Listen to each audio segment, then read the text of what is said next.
Chapter 240. A ray of red light flew out, and the panting fire Grand Magus Mosso finally managed to escape with great difficulty.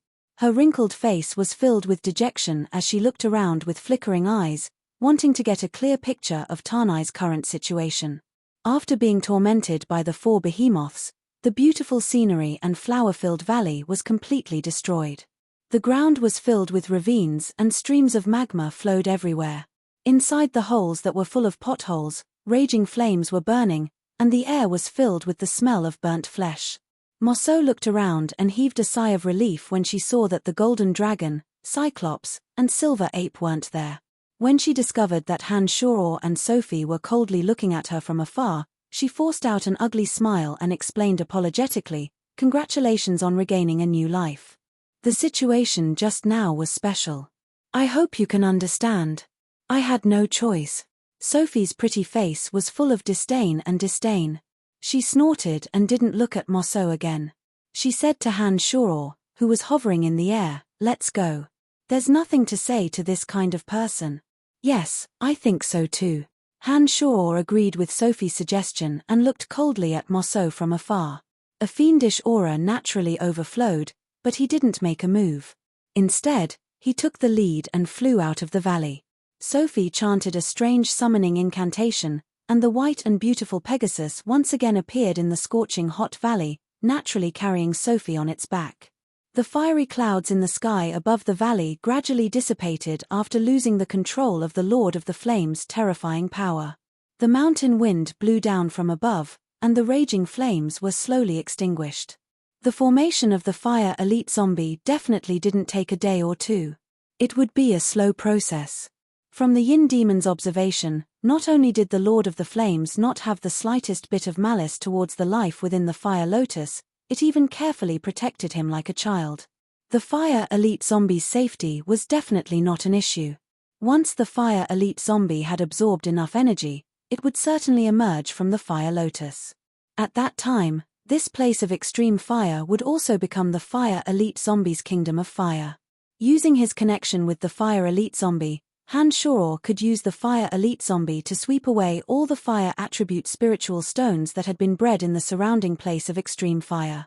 Therefore, he wasn't in a hurry to collect them. As Han Shoror flew out of the valley, Sophie rode on her beautiful Pegasus and followed behind Han Shoror unhurriedly, disappearing into the valley with Han Shoror. Fire Grand Magus Mosso watched as Han Shoror and Sophie left. Her expression was uncertain, but she didn't make any moves. She only looked at the sky where the burning clouds had receded after Han Shoror and Sophie had disappeared for a while. She then used the levitation spell to quickly rise into the sky. As soon as they left the valley, Han Shoror immediately communicated with Dark Dragon Gilbert through his mind. Little Skull had already been sent back to the other dimension. A Yin demon that had stayed in the fire lake also flew out of the crack in the ground and converged on Han Shoror's side. When the Yin demon returned to Han Shoror's side, Han Shoror also sensed Dark Dragon Gilbert's position. Behind him, female knight Sophie rode on a Pegasus and followed Han Shoror unhurriedly. A pair of beautiful eyes focused on Han Shoror's body and shone with a faint luster. No one knew what she was thinking. Han Shoror had a very good impression of this female knight named Sophie. When Han Shoror had flown up from the fire lotus and pretended to be injured, it was Sophie who had persuaded the hesitant Mosso to let him enter the boundary. When Han Shoror walked into the boundary, Sophie didn't mind the horrible and unpleasant smell on Han Shoror's feet and helped Han Shoror to sit up. Sophie's kind behavior won Han Shoror's favor. So much so that when Mosso let go, Han Shoror immediately enveloped Sophie in his protective barrier and expended even more magical yuan to protect Sophie. "I think we should split up." Sophie, who had been following Han Shoror silently, finally spoke faintly after they were a distance away from the valley. Turning around, Han Shoror looked deeply at Sophie and revealed a radiant smile, saying, "You are a kind and righteous knight. It's a pleasure to meet you." Their separation was imminent. Sophie also stared deeply at Han Shoror with interest, as though she wanted to memorize Han Shoror's appearance in her heart. After a while, she smiled sweetly and said, "Brian, if you have time to visit Kossi Empire, I can be your guide." "Oh." Han Shoror was delighted. He then asked with interest, "Then how should I find you?" Sophie glared at Han Shoror reproachfully and said strangely, "Could it be that you've really just made your debut? You don't even know who I am." Shaking his head, Han Shoror said amusedly, "Are you very famous? Kossi Empire's sacred knight Solo is my father. I'm the only Earth Knight in Kossi Empire who rides a Pegasus. As long as you come to Kossi Empire and want to find me, you will definitely be able to find me. Goodbye, interesting scoundrel." Sophie left behind a string of bell-like giggles and left in another direction on her Pegasus. She flew into the horizon like a little fairy and disappeared in the blink of an eye. She was actually the daughter of a sacred knight. Han Shoror was greatly shocked. Only now did he truly care about Sophie's identity. He didn't expect her to be born into a wealthy family and have such a terrifyingly powerful father. In the current profound continent, only the strongest experts would add the word sacred to their professions. Regardless of whether it was a sacred magus, sacred swordmaster, or sacred knight, they were all publicly recognized as the most powerful figures on the continent. No matter which country they were in, these people would have an illustrious position and be revered by all citizens. Such a figure possessed terrifying strength. Such a figure could even reverse the outcome of a war. They existed as the protector of a country and possessed strength that even the king had no choice but to treat with caution. Sophie's father was actually a sacred knight. No wonder she was so confident. When Han Shoror expressed that he had never heard of her, she rolled her eyes fiercely at Han Shoror. However, in the legends, there was another kind of existence that surpassed the boundary of sacred and possessed the title of god. They were an existence closest to the gods and were known as demigods in the secular world. They were the pinnacle of their professions. In hundreds and thousands of years, only a few characters had appeared. They were known as magic gods, sword gods, and divine knights. Such demigod existences possessed the destructive power to destroy the heavens and earth. They had strength comparable to the gods. If they could break through their limits and take another step forward, they would be able to break through the shackles and become true gods. It was a pity that the current profound continent didn't have such legendary figures with the word god. Those with the word sacred were already the pinnacle existences on the continent. Sophie flew away on her Pegasus. Han Shoror only gasped in surprise at Sophie's identity for a moment before flying in the direction of Gilbert's location. Along the way, there were huge footprints and traces of an intense battle everywhere. The 2-meter-wide footprints were obviously from the Cyclops. The towering ancient trees in the surroundings were broken and toppled in rows, and some of the small hills were left with bombardment marks. With just a few glances, Han Shoror was certain that the Cyclops and the Golden Dragon must have left the valley from here while fighting. Gilbert must have secretly tailed the two enormous beings. Even now, Gilbert was still following the two powerful beings. Han Shoror could sense his constantly shifting position. Without taking a closer look at his surroundings, Han Shoror followed his connection with Gilbert and activated the art of the demonic ninth heavens with all his might, chasing after Gilbert like a rainbow. Previously, Tarnai had been a sea of fire. Only after leaving the valley did he realize that it was already late at night. The stars shone brilliantly and the moonlight sprinkled down like flowing water. It was a pity that the scenery along the way wasn't as beautiful as it seemed due to the battle between the two powerful beings. As Han Shoror flew at full speed for a great distance, he could already hear a tremendous rumble in the distance. It was as if mountains were collapsing and the earth was splitting. The earth seemed to be trembling from the tremendous sound as the distance between him and Gilbert gradually decreased. Just as Han Shoror was flying at high speed, thinking that he would be able to see Gilbert soon, the tremendous rumble in the distance suddenly disappeared. Even the connection between Han Shoror and Gilbert was severed at the same time. Han Shoror couldn't sense his existence no matter how hard he tried. Greatly alarmed, Han Shoror didn't understand what had suddenly happened.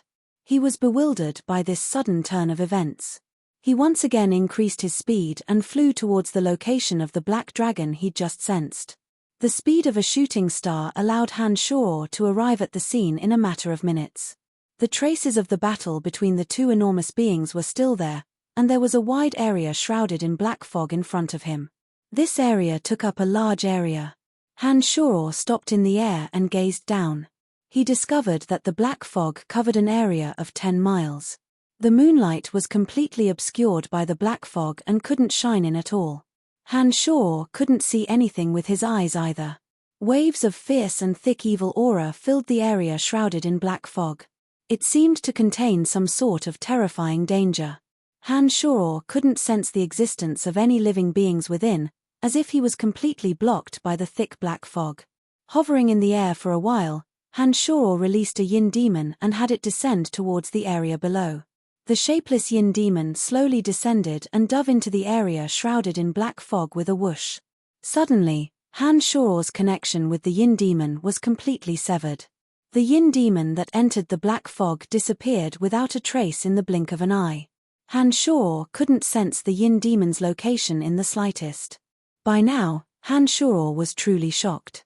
His connection with Gilbert was due to the power of the contract, so it was understandable that it was blocked by that area.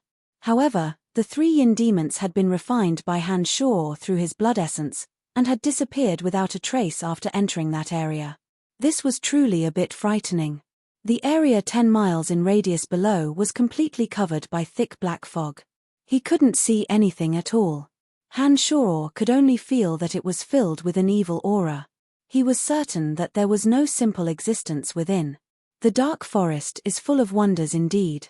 There's actually such a strange place. It looks like I have to go in and see what's going on if I want to understand what's going on. Hanshuro looked at the area below and murmured to himself. He activated the magical yuan in his body and formed a protective shield around his body, slowly descending towards the area below. When Hanshuro gradually approached the black fog, all sorts of negative emotions, such as fear, grief, rage, and madness, suddenly surged into Hanshuro's mind. It was as if a force was trying to invade Hanshuro and make him lose himself in an instant.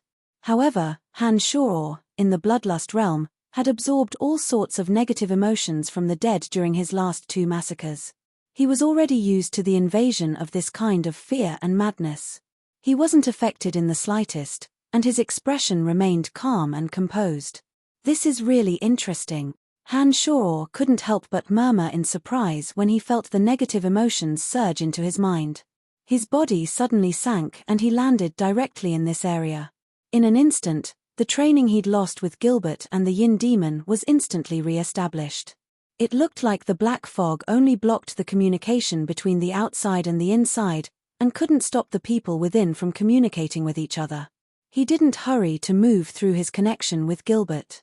Instead, Hanshuro looked around with bright eyes, planning to first imprint the situation in this area into his mind so that he could make the right decision when danger arose. Due to the presence of the thick black fog, Hanshuro's vision was affected. He could only see things 10 meters away from him. In the dark forest that was densely covered with plants, this area shrouded in black mist seemed so unusual and unique. There wasn't a single plant within a 10-meter radius, only barren rocks of all sorts of dark colors. There was an oily green stream flowing beneath Hanshuro's feet. The stream flowed soundlessly without any fish. Looking up at the sky, the thick black fog covered everything. There wasn't a bit of light to be seen. The entire space was dark and gloomy, filled with the smell of desolation and death. "Oh!" Hanshuro exclaimed. Through the Yin Demon's observation, he saw a strange stone tablet. There were even some words carved on the upright stone tablet. This made Hanshuro decide to immediately go over and take a look. Chapter 241.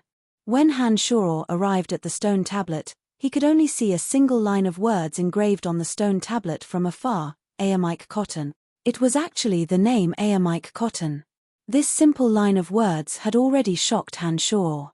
As a citizen of the Lancelot Empire, he had heard of this deified figure like thunder. Every citizen of the Lancelot Empire could recount his deeds in detail. As the greatest existence in the dark element in the history of the Lancelot Empire, Aamike Cotton was a legendary dark magus with the strength of a demigod. 500 years ago, it was Aamike Cotton who assisted the first king of the Lancelot Empire in establishing the Lancelot Empire. It was precisely with the help of such a figure that the founding king of the Lancelot Empire conquered all foreign races, drove away the barbaric orcs, and expelled the greedy and despicable goblins. He stood out among the major powers and established political power on this land, allowing the Lancelot Empire to steadily stand tall on this land for the past 500 years. It was said that Embark was a legendary dark magus with the power to destroy the heavens and the earth. Such a powerful figure in that era not only created the existence of the Lancelot Empire, but also forever became a legend. He was revered by all the citizens of the Lancelot Empire for 500 years. Until now, his fame and greatness had not been surpassed by any of his descendant. Embark's entire life was accompanied by great legends. He had defeated countless experts, opened up new frontiers for the Lancelot Empire, and destroyed the fighting spirit and confidence of all foreign races that resisted. Wherever the iron hooves of the Lancelot Empire passed, all races would crawl on the ground and pledge allegiance to the Lancelot Empire. However, such a terrifying demigod-like existence had mysteriously disappeared without a trace at the peak of his life. At that time, the Lancelot Empire was at its peak and had conquered all the surrounding countries. It was the time when Embark should have been enjoying all the glory. However, he had mysteriously disappeared. The first king of the Lancelot Empire was unable to accept the departure of his most sincere friend. He had mobilized all the forces in the world to search for him, but to no avail. There were many different versions of legends about his mysterious departure. Some said that he was tired of fighting and went into seclusion. Some said that he transcended everything and went from being a demigod to becoming a god. Some said that although he defeated countless strong people in his life, he also suffered dozens of injuries. In the end, the weak body of a sorcerer could no longer bear the pain in his old age, and so he tragically died of illness. However, legends were just legends after all. In the absence of concrete evidence, all theories were illusory. The mysterious disappearance of Embark had been an unsolvable mystery for over 500 years. However, there was a stone tablet with Embark's name carved on it in this strange place shrouded in black fog. From the shape of the stone tablet and the meaning of the words carved on it, Han was certain that it was a type of tombstone used to commemorate the dead. This filled Han's heart with shock. He couldn't help but want to approach the tombstone and carefully examine it. It was at this moment that Gilbert took the initiative to approach Han through his connection with Han. Han could even feel Gilbert's anxiety. Han intended to take a closer look at the tombstone, but had no choice but to give up on that thought as Gilbert rapidly approached. He raised his guard and prepared to act. With a flip, Han landed behind a large boulder. At the same time, he released a yin demon in Gilbert's direction. A tremendous rumble rapidly approached from afar. In dragon form, Gilbert actually didn't fly. Instead, he slithered his body like a huge python as he slithered towards Han. The Cyclops' enormous body was hot on Gilbert's tail. The golden dragon that had been fighting with the Cyclops was also slithering on the ground like Gilbert. He also didn't use the dragon race's innate ability to fly. Great Master, hurry and save your pitiful servant. As he rapidly approached, Gilbert's draconic eyes shone with a frantic light as he continuously shouted in a deep, heavy voice. Han, who had fallen behind the boulder, couldn't help but curse when he heard Gilbert yelling for him to save him before he even got close. Stupid dragon, everyone will know that there's someone in front of us if you're making so much noise. How can I ambush you? Seeing that he couldn't hide and ambush Gilbert, Han cursed lowly and leapt into the air, flying towards Gilbert. A domineering howl rang out, informing Gilbert of his presence. Through the yin demon's surveillance, Han discovered that both the Cyclops and the golden dragon seemed to be chasing after Gilbert.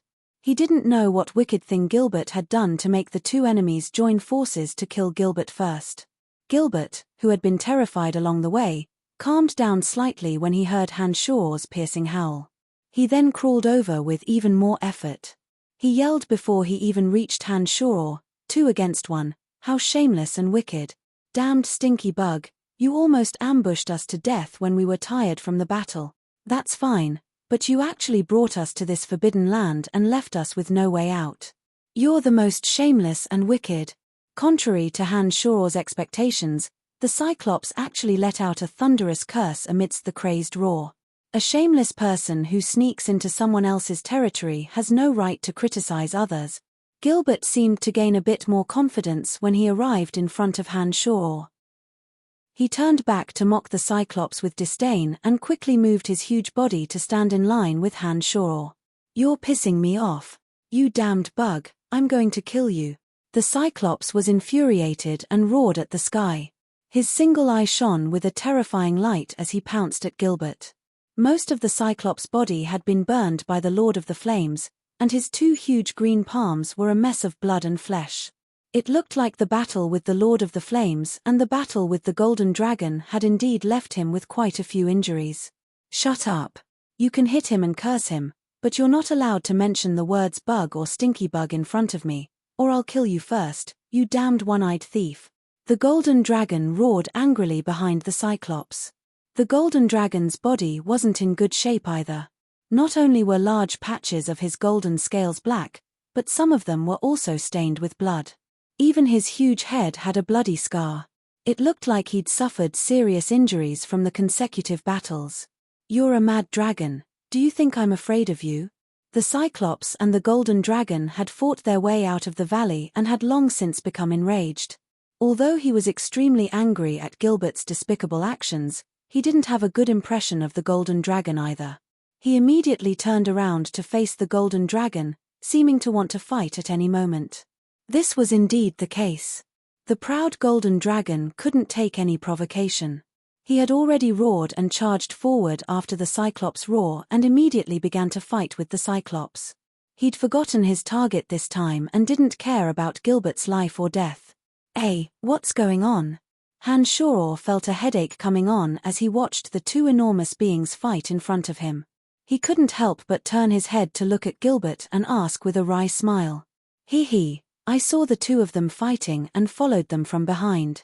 I took advantage of the fact that they were both exhausted and moved a boulder the size of a small mountain over, wanting to take the opportunity to smash them both to death. Who would have thought that they'd be so clever and actually dodged the boulder?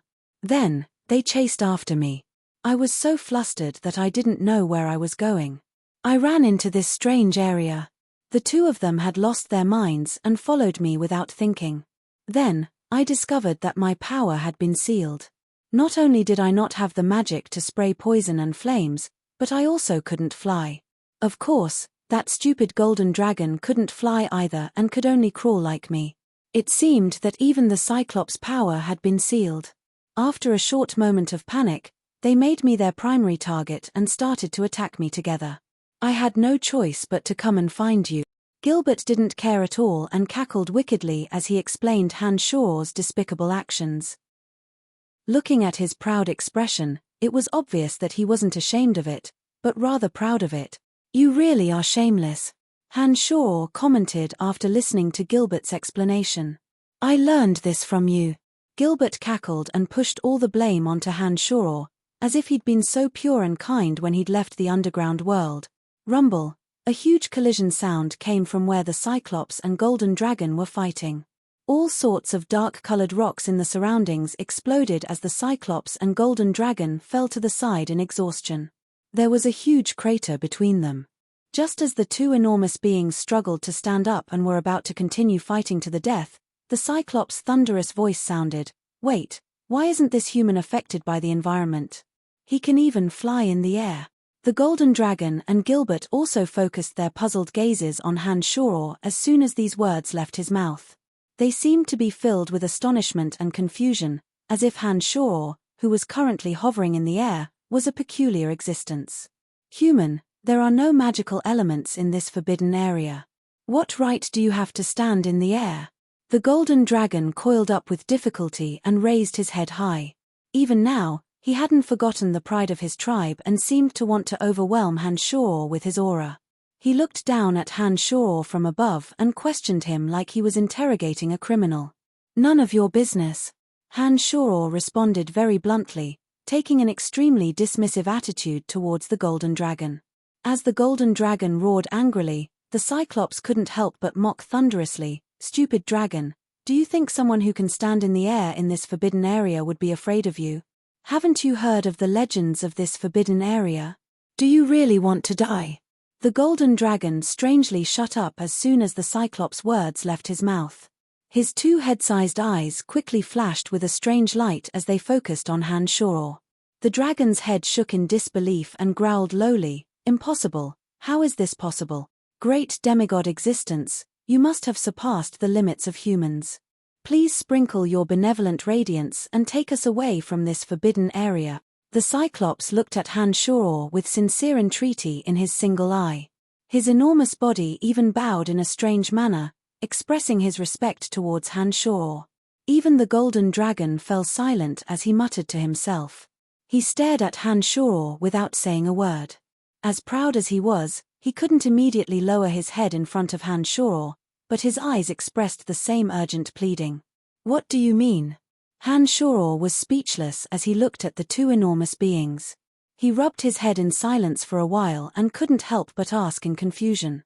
All the super-rank beings of the Dark Forest know the legend of this forbidden area. An earth-shattering battle occurred here 500 years ago. It's said that even true gods participated in it. That battle caused all the beings of the Dark Forest to tremble. The enormous commotion lasted for 3 days and 2 nights, and no one knew what had happened inside. The Cyclops' face was filled with lingering fear as he continued with a thunderous voice, "None of the powerful beings that tried to go in and see what was going on were able to walk out of the forbidden area. None of the beings that mistakenly entered the forbidden area in the next 500 years were able to walk out.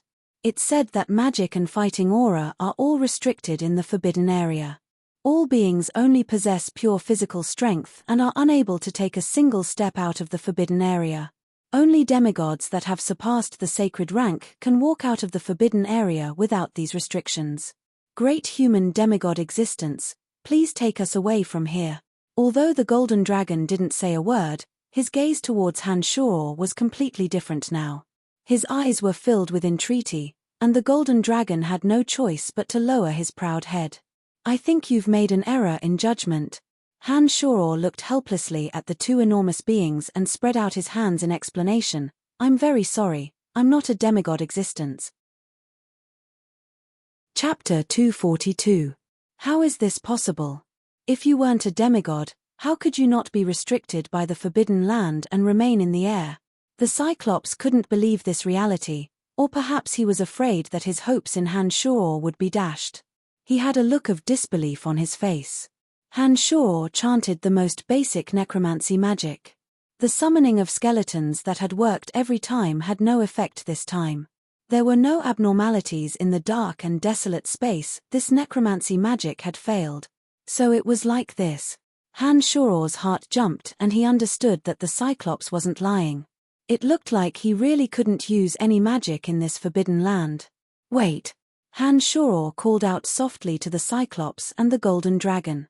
His body abruptly rose into the air and broke through the shrouded black mist.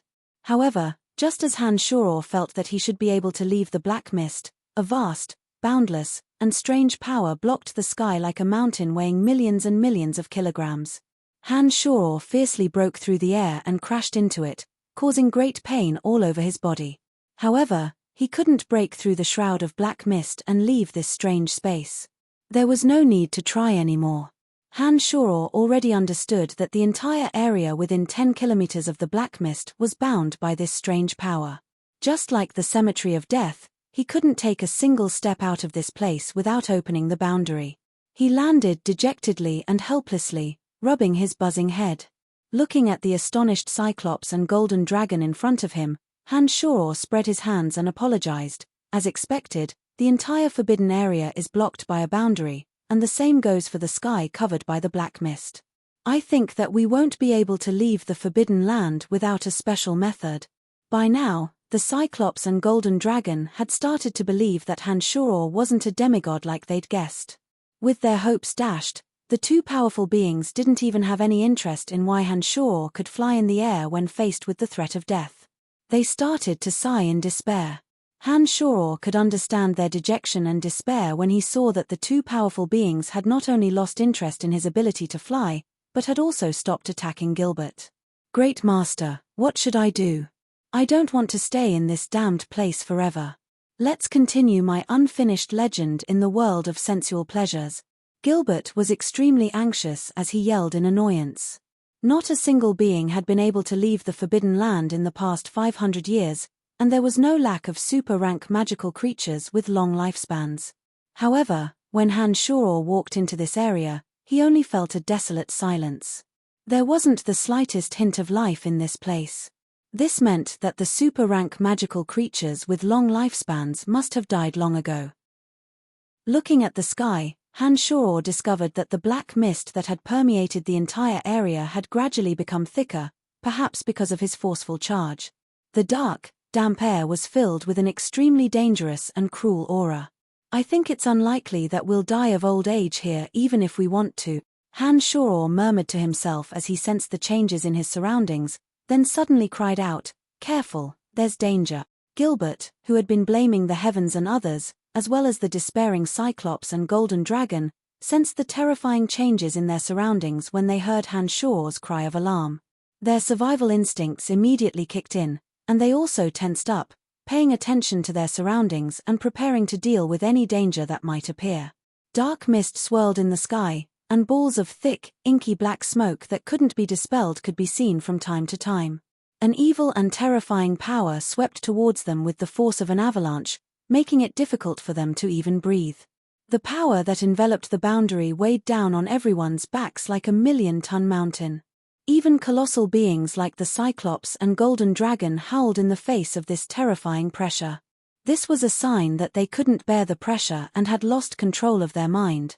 Gilbert, who was only rank 1, had already prostrated himself on the ground like a limp snake, unable to even stand up. Magical yuan circulated madly as a dark, shiny shield enveloped Han Shoror's entire body. Bolts of black lightning circled within the shield as the pure magical yuan tempered the shield over and over again, making the shield's defensive power more and more resilient. In the end, the barrier that protected Han Shoror's body was as beautiful and enchanting as the purest piece of black jade, while Han Shoror was like a living fossil wrapped in black jade, full of demonic charm. The Forbidden Land had imprisoned all of the mysterious powers in this world, but the magical yuan from another dimension wasn't something that could be extinguished by the Forbidden Land. Therefore, when Han Shoror frantically circulated his magical yuan to form a protective shield that he'd tempered over and over again, he actually withstood the enormous pressure and stood proudly, unafraid. A pair of deep eyes widened as he observed the changes in the entire area. Not a single bit of the sinister aura in the sky escaped Han Shoror's senses. His originally frantic heart began to beat rapidly, and Han Shoror's steady breathing was no longer calm as he actually started to pant. The strange power that enveloped the entire Forbidden Land actually made Han Shoror feel a trace of familiarity. This kind of power was even more enticing to Han Shoror, who was in the bloodlust realm. A wondrous sensing force suddenly came from the demon infant in Han Shoror's body. The demon infant was like a small, bloodthirsty beast that suddenly smelled fresh blood. It could no longer endure the violent rampage in Han Shoror's body and urged Han Shoror anxiously, as if it wanted to do something. Pale green light flashed within the inky black fog that enveloped the entire area. Balls of light gathered towards Han Shoror's group of 3 from all directions. An enormous and terrifying aura of evil overflowed from the large balls of fog. As the pale green light continued to flash, the balls of fog gradually separated and changed shape, forming a sinister and terrifying face that pressed down. "No!" The Cyclops roared angrily and swung his enormous iron shovel at the sinister and terrifying face in the sky. The Golden Dragon also roared and swept his enormous dragon tail towards the sky, crazily sweeping towards the sinister face of a demon. However, the Cyclops and Golden Dragon's attacks landed in the air and had no effect on the malevolent phantoms. They fearlessly regrouped after dispersing and pressed downwards with frightening ferocity. "Fiend, it's a fiend!" Han Shoror suddenly cried out from within the protective barrier. Han Shoror, who was in the bloodlust realm, suddenly removed the protective barrier that covered his entire body. Rays of bloody light shot out from Han Shoror's body as a thick, murderous aura suddenly wrapped around Han Shoror's body. At the same time, a ray of red light shot out from the top of Han Shoror's head. The Demon Slayer edge's purple and red light flourished as it floated above Han Shoror's head, continuously spinning and dancing. The normally calm Han Shuo's expression suddenly became sinister and frightening. His white teeth formed the shape of a demon's and his eyes were blood red. The murderous aura emanated from his body and entangled with the demon slayer edge above his head. Blinding bloody light shot out from both of them at the same time. The sinister ghost faces that covered the entire area made shrieking expressions, but didn't make any sound. The evil faces that had been pressing down on the Cyclops and Golden Dragon revealed panicked expressions, seeming to want to escape at all costs. However, with Han Shuo's Demon Slayer edge as the center, an enormous whirlpool had formed in the sky above Han Shuo and the Demon Slayer edge. The whirlpool was more than 10 meters wide, and a murderous aura swirled within it. Blood-red light flashed as waves of evil energy filled it. All of the fiends that had gathered over seemed to be attracted by the enormous whirlpool. All of them wanted to flee in panic, but none of them were able to leave. Under the pull of the enormous whirlpool above Han Shuo's head, the fiends seemed to be tied down by invisible ropes no matter how far they escaped, slowly moving towards the whirlpool above Han Shuo's head. The terrifying pressure that could topple mountains and overturn the seas disappeared in an instant. Gilbert, who had been lying on the ground like a soft little snake, straightened his back after the pressure disappeared. He looked at Han Shuo, who was causing a huge commotion in the air, and murmured to himself, "Great Master, what the F***ck are you doing? Little dark dragon, just what kind of creature is your master? Just what is he doing? Why doesn't he have the presence of fighting aura or magic that a human should have?" The proud golden dragon couldn't help but roar when he saw the great commotion that Han Shuo had caused and heard Gilbert's murmurs. "No matter what, we would have already been killed by those evil ghost faces if his strange actions had resolved the danger we were in just now." The Cyclops stared deeply at Han Shuo with one eye, but didn't discover that Han Shuo had revealed even the slightest bit of fighting aura or magic. According to his understanding of this world, he understood that Han Shuo might not be a demigod. However, Han Shuo's current actions were illogical and had removed the enormous pressure that had enveloped the entire area.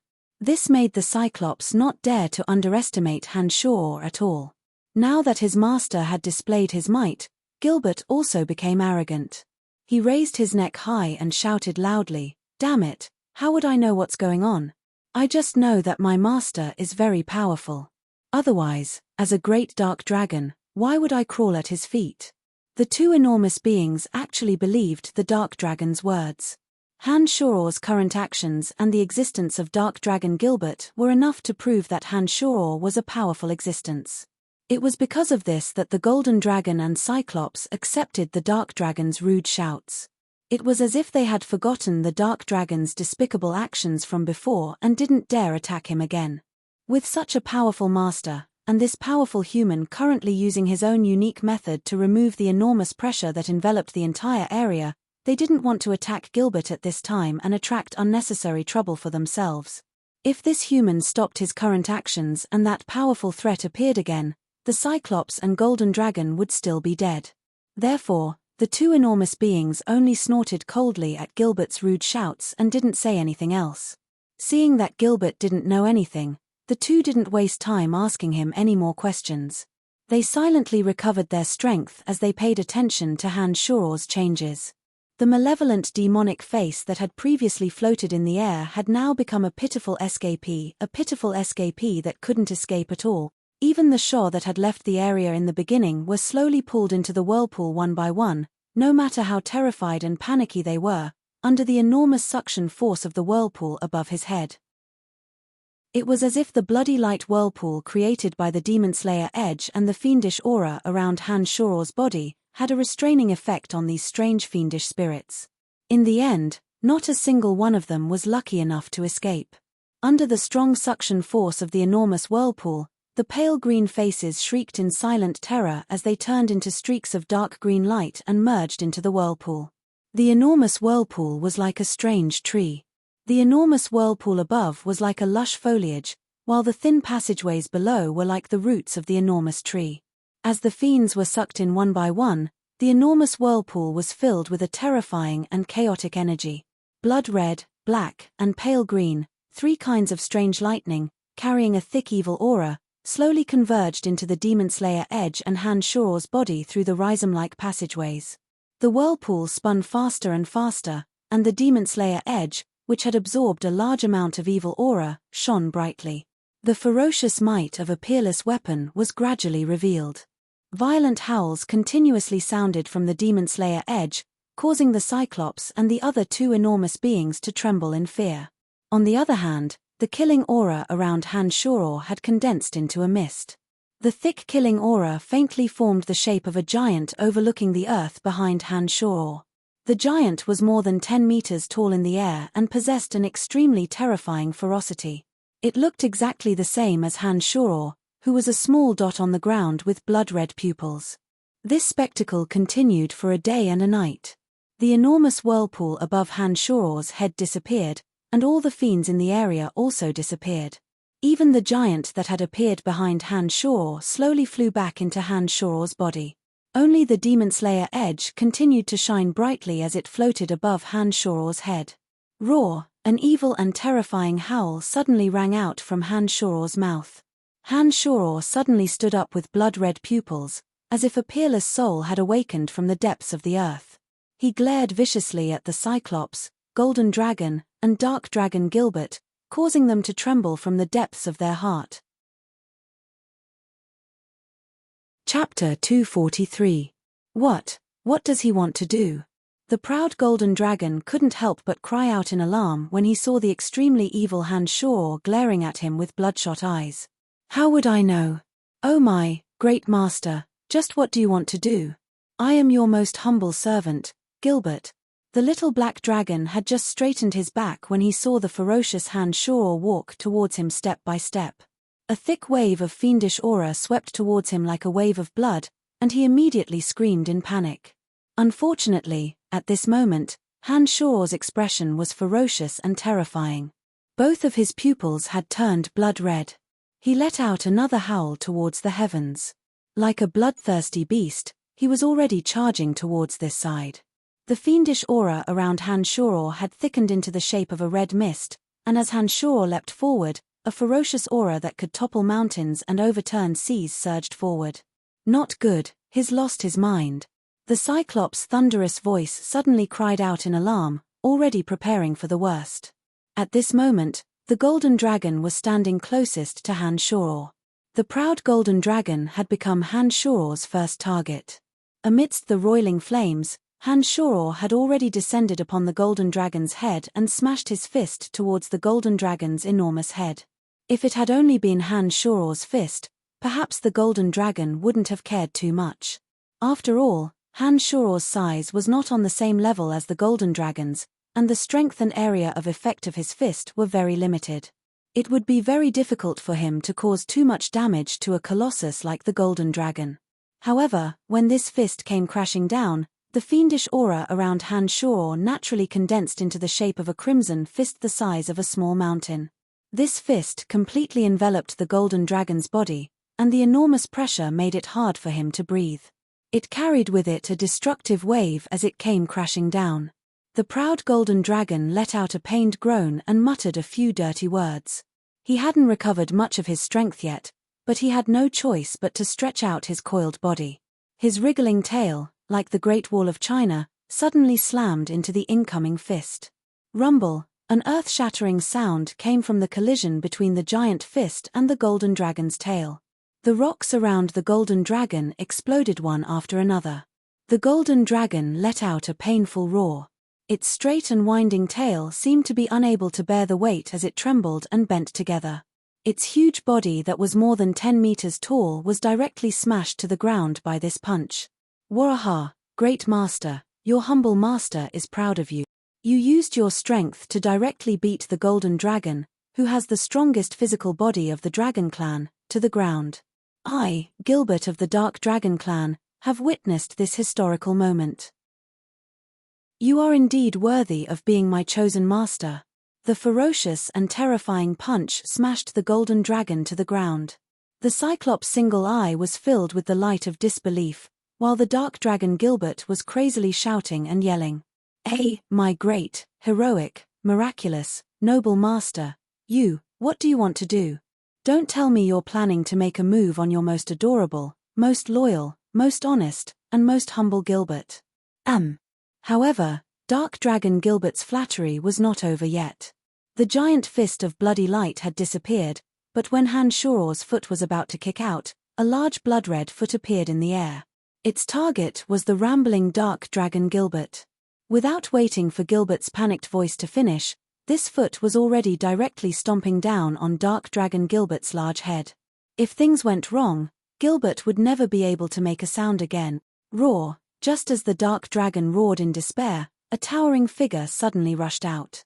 A large green arm forcibly helped Dark Dragon Gilbert block this foot. After a series of rumbling vibrations, the green Cyclops sat on the ground and fearfully looked at the sinister face of Han Shoror, who was slowly descending with a fierce roar. Damned stupid dragon, he has already lost his mind and is no longer your master. Do you want to King die? The golden dragon, who had finally stood up from his crouching position, couldn't help but shake his head and shake his tail as he roared loudly. He wanted Dark Dragon Gilbert to recognize the truth. Dark Dragon Gilbert seemed to have come to his senses. In the depths of his heart, he was unwilling to believe that Han Shoror would kill him. He continued to muddle-headedly mumble to himself, "How is this possible? How could my master attack me? Stupid dragon, although I don't know what happened, I'm afraid that your master has truly lost his mind. He's very, very powerful now. That unlucky golden dragon and I don't have much strength left. Only the three of us together may be able to deal with your master." The Cyclops watched as Han Shoror slowly descended from the sky. A vast and boundless murderous aura had firmly locked onto the three of them. He couldn't help but anxiously yell at Dark Dragon Gilbert. Shaking his large head blankly, Gilbert felt bitter inside. Although he felt despair and grief at Han Shoror's ruthless and merciless killing, he still stubbornly said, "No, absolutely not. I can't fight my master with you, even if I die. Idiot, the three of us together can't kill him. We only need to resist or restrain him. We're doing this to save him, you stupid and damned dark dragon. Do you understand the meaning of this?" On the other side, the golden dragon roared wildly in exasperation in the face of the threat of death. "That's right, stupid dragon, we're saving him, idiot." The Cyclops immediately understood after hearing the golden dragon's words and roared in agreement. The dragon race was a proud race. If it weren't for special opportunities, it would be very difficult for them to be tamed by the humans that they looked down upon. However, once a dragon established a contract with a human, their loyalty was unquestionable as long as their master was alive. Gilbert had spent some time with Han Shoror. Han Shoror's actions were very much in line with the Dark Dragon race's evil appetite. Even when Han Shoror had lost his mind and attacked him viciously, he had never thought of resisting. This was just like the Dark Dragon race's lustful nature. It was an innate imprint of the giant dragon race that no one could change. The Golden Dragon was well aware of this race's characteristics and immediately changed the meaning of resisting. He turned resisting Han Shoror into saving Han Shoror, so as to resolve the knot in Gilbert's nature. Indeed, as if he had been enlightened, the roars of the Golden Dragon and Cyclops woke up the muddle-headed Gilbert. After thinking it through, Gilbert frantically yelled, "That's right, I want to help you. Nothing can happen to you, your humble servant still needs your guidance." Roar! Han Shoror, who was slowly descending towards the three colossuses, suddenly let out a ferocious howl. An unimaginably terrifying sound wave rushed straight towards them. Circles of murderous blood waves, like ripples on water, rolled in layers in the dusky void. The evil, murderous aura contained in the sound wave poured down from the sky in the form of burning clouds. Blood seeped out of the mouths, noses, and eyes of the three enormous beings under the impact of the terrifying sound wave. Their enormous bodies rolled about rapidly, unable to withstand the impact of the terrifying sound wave that was mixed with a murderous aura. "Damn it, what kind of attack method is your master using? Instead of letting him yell and scream, why don't we face his giant fists and feet? At least we can withstand the physical damage, but we can't do anything about this kind of sound wave attack." Blood as thick as a baby's arm seeped out of the golden dragon's lantern-sized eyes. Blood also flowed out of his ghastly mouth as he complained in agony. Heavens, what the hell is going on? My master shouldn't be this strong. Gilbert had interacted with Han for a long time. Although he wasn't very clear about Han's true strength, from Han's performance, it was absolutely impossible for him to possess such terrifying strength. There's no other way. Let's combine our strength and attack him together. Otherwise, not only will we die without a doubt, he won't be able to escape the backlash of his strength and explode. The terrifying strength that shrouds his body right now comes from those fiends from the Forbidden Land. He must have wanted to absorb all of them, which is why this situation has occurred. The Cyclops was the calmest of the three enormous beings. Seeing that they were about to die from the impact of the sound wave if this continued, he immediately suggested anxiously. Then, without waiting for Gilbert to respond, the Cyclops and the Golden Dragon, who were supposed to be enemies, glanced at each other and actually stood up from their rolling positions in unison. Enduring the terrifying pain in their bodies, they charged straight at Han, who was standing proudly in the air and surrounded by layers of murderous aura. Han, who was roaring madly, sensed the unusual movements of the two enormous beings. He laughed sinisterly as he floated towards the two enormous beings. His blood-red pupils suddenly lit up with a brilliant crimson light. The crimson light overflowed from his pupils and condensed on the bodies of the two enormous beings as though it had materialized. The two enormous beings had just straightened their bodies when they were swept by his glistening bloody eyes. Their bodies were immediately invaded by a terrifying strength, and they actually began to tremble madly as if they had epilepsy. They let out mournful cries from their mouths. "Damned black dragon, you're right behind him. Subdue him immediately, or else we'll all die." When Han's blood-red pupils swept across the golden dragon's body, the tough dragon scales covering its body shattered with popping sounds. Fresh blood gushed out like a fountain. The golden dragon shook its head and wagged its tail as it dodged while howling miserably. "Hurry up, you're saving him, damned stupid dragon." The Cyclops' green skin suddenly tore apart when the seemingly solid bloody light in Han's eyes landed on it. Then, the wound magically grew infinitely larger. Because his heart was filled with an unknown fear, he also let out a series of miserable cries. For the first time, he let out a howl of profanity. Amidst the frenzied roars of the two enormous beings, Gilbert yelled, "I'm going to save you, save you." Resolute emotions appeared in Gilbert's enormous eyes. Then, Gilbert abruptly extended his enormous dragon claw, carefully swatting it towards the completely unaware Han, who was standing proudly in front of him. He planned to first knock Han unconscious, then think of a way to restore Han's lost rationality and rescue Han from his current chaotic state. There was no need to doubt Gilbert's loyalty. Bam! A huge muffled sound rang out as a ball of red mist formed from murderous intent appeared above Han's head, tenaciously resisting Gilbert's claw. Han wasn't injured at all within the red mist, but he seemed to have sensed Gilbert's malice. He couldn't help but turn around and glare at Gilbert with his bloody eyes, roaring angrily. All of the chaotic murderous aura surrounding Han was affected by Han's rage and immediately gathered from all directions, surging wildly into the demon slayer edge that had been floating in front of Han's chest. The enormous murderous aura was like waves of blood as it rapidly converged within the demon slayer edge. The demon slayer edge, which continued to hiss violently, suddenly exploded with a terrifying aura that could destroy the heavens and earth. When all of the murderous aura surrounding Han had been absorbed by the demon slayer edge had become a peerless weapon that could split the heavens and earth. 100-meter-long blood-red light shot out from the demon slayer edge. Han, holding the sword hilt, was like a demon god that could destroy everything. Han adjusted the direction of the 100-meter-long light with his right arm, slowly aiming it at Gilbert. During this process, wherever the terrifying 100-meter-long aura passed, the air cracked, and the hard dark rocks that had existed for an unknown number of years were directly turned into stone chips flying everywhere under the violent aura. Faced with the boundless aura, Gilbert's enormous body appeared so small and helpless. His dragon eyes were filled with despair, fear, grief, and all sorts of emotions.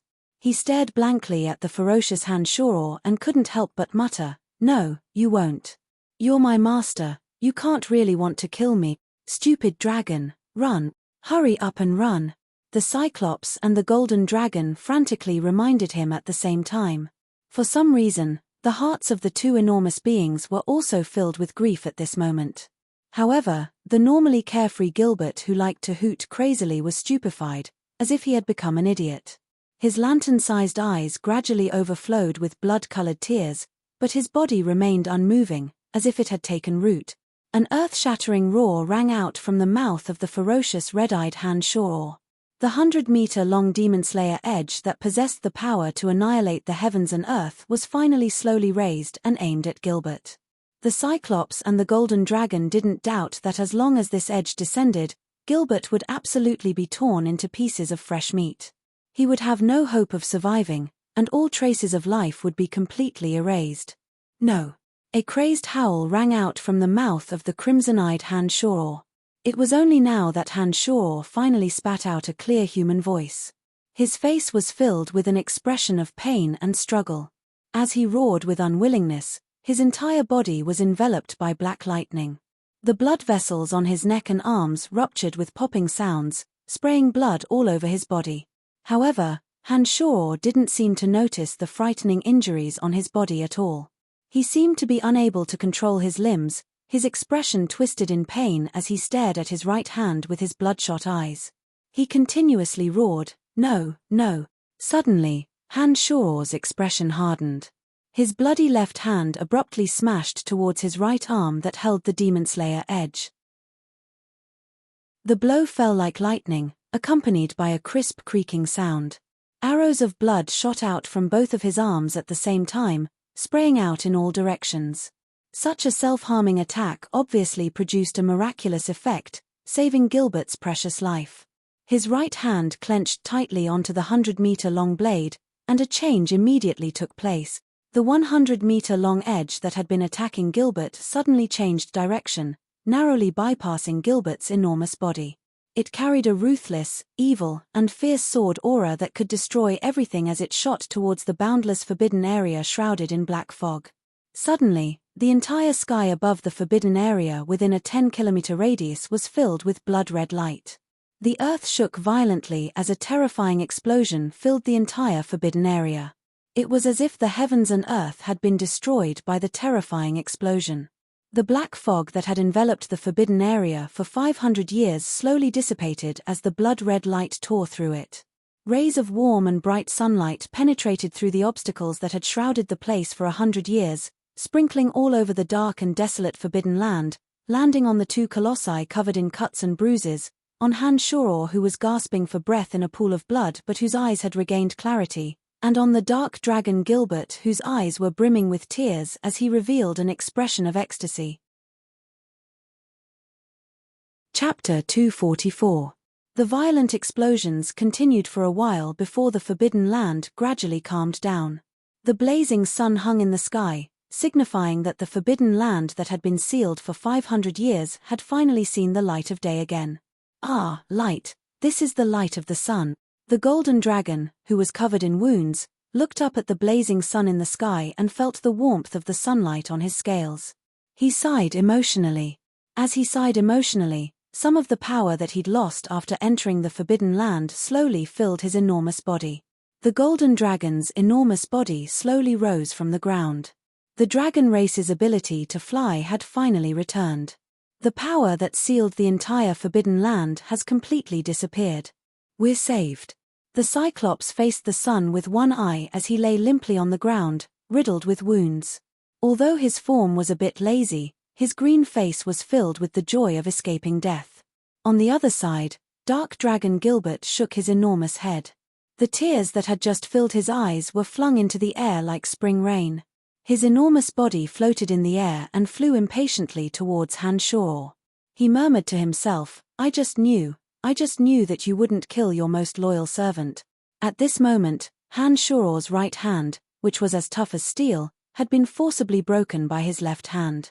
The meridians in his neck and arms had ruptured, and he lay in a pool of his own blood, gasping for breath. "Idiot, if it wasn't for my quick recovery, you would have died even if you had 9 lives." The powerless Han Shor opened his mouth to berate Gilbert. Blood flowed from the corner of his mouth as soon as he opened his mouth, but Hanshoro didn't seem to feel it at all. His eyes that had regained clarity had a few traces of warmth and emotion. When the strange power that had sealed the entire forbidden land disappeared, Dark Dragon Gilbert's body sensed a familiar energy. He slowly took human form as he approached Hanshoro.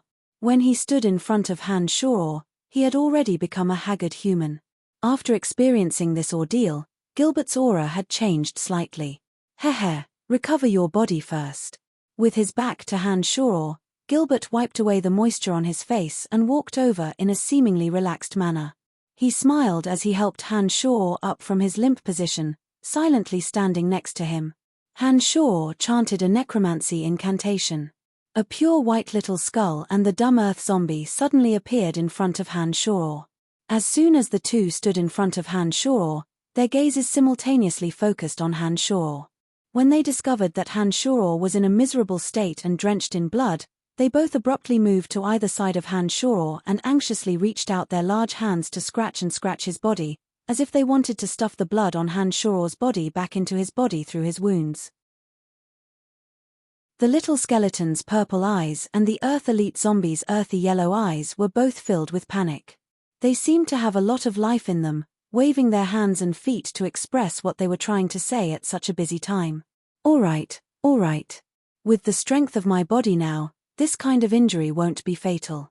You don't have to worry about it. Hanshoro could understand the meaning behind the two's frantic and gesticulating explanations.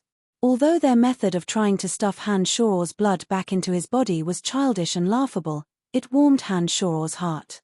Suddenly, the little skull shot into the sky, the bone dagger in his hand and the 7 bone spurs in his hand spinning in a whirlpool. An evil, cold, and inhuman killing intent spread from his body as the 7 bone spurs pierced towards the Cyclops and the golden dragon like 7 rays of blood. At the same time, the earth zombie to Hanshoro's left sank into the ground as if drowning. A wave of earth-shaking tremors came from the depths of the earth beneath the Cyclops and golden dragon. Sharp mounds of earth rose from the ground, and the Cyclops was the first to be affected. He scrambled to dodge. When the little skull and the earth zombie appeared out of thin air and landed on either side of Hanshoro, the Cyclops and golden dragon only glanced at them casually and didn't pay any attention to these low-level necromancers. However, when the two fellows began to make their move, the deterrence and destructive power they caused the two colossal beings to be dumbfounded. They simply could not believe what they were seeing. The little skull and the earth zombie's movements were fast, and their attacks were as swift as lightning. When Hanshoro reacted, the two's attacks were already about to land on the heavily injured Cyclops and golden dragon. Hey, damned stupid dragon, are you just here to watch the show? We just helped you. The golden dragon was terrified as he frantically dodged the attacks of the bloody rays. He couldn't help but roar. Although the Cyclops and golden dragon could use their energy to recover, their bodies had long since become weak after a series of torments. In addition, although the little skeleton and Earth Elite zombie were small in size, the intimidation they caused was truly frightening. The golden dragon couldn't help but turn pale with fright and cry out in alarm. My honored master, these two fellows did help us just now. I don't think they have any ill intentions. Gilbert heard the golden dragon's roar and remembered their friendship when the three of them had defended against Hanshoro. He couldn't help but try to persuade Hanshoro. I see. You two, come back. Hanshoro nodded indifferently and called out to the little skull and the earth zombie. The two reckless fellows, Little Skull and the earth zombie, immediately retracted their combined attacks when they heard Hanshoro's order. The 7 bloody bone daggers spun once and returned to Little Skull's back in a very short amount of time. The earth mounds that had been shaking the earth mysteriously disappeared one by one. The earth zombie, who had just disappeared to the left of Hanshoro, slowly rose from the earth as if it had floated up from the water. It stood on the left of Hanshoro as if it had never moved. Little Skull and the earth zombie discovered that Hanshoro was riddled with wounds. Gilbert naturally wasn't Hanshoro's enemy, so the two giants that had also clearly experienced a great battle were naturally treated as the culprits. It was understandable that they would attack without waiting for Hanshoro's orders. Actually, even when he had lost his mind, Han Shor still had a rough understanding of what had happened. It was just that when he'd lost his mind, his existence had still been useful in helping the two enormous beings leave the forbidden area. Now that the restriction on the forbidden area had been lifted, Han Shor didn't know if they'd have any ill intentions. He'd summoned the two little skeletons and the Earth Elite zombie entirely to guard against any strange movements from the two. Although the little skeleton and the Earth Elite zombie's sudden attack was a bit out of Han Shor's expectations, he felt that letting the two display their strength would be able to intimidate the two enormous beings and prevent them from making any more untoward moves. Therefore, he waited for Gilbert's explanation before stopping the two little fellows' attack. This was also a warning to the two giants that they shouldn't think that they were the rulers now that the restriction of the Forbidden Land had been lifted. The Golden Dragon, who had hastily transformed into his dragon form to reduce the size of his attack in the face of the little skull's bone spikes, wiped away the cold sweat on his forehead and laughed dryly at Han Shor from afar. "It's very nice to meet you, powerful human. I think there's nothing for me to do now, so let's meet again." As soon as he finished speaking, the Golden Dragon transformed into a large man and quickly flew out as if he was fleeing. With a few quick movements, he landed in a patch of rocks and disappeared without a trace.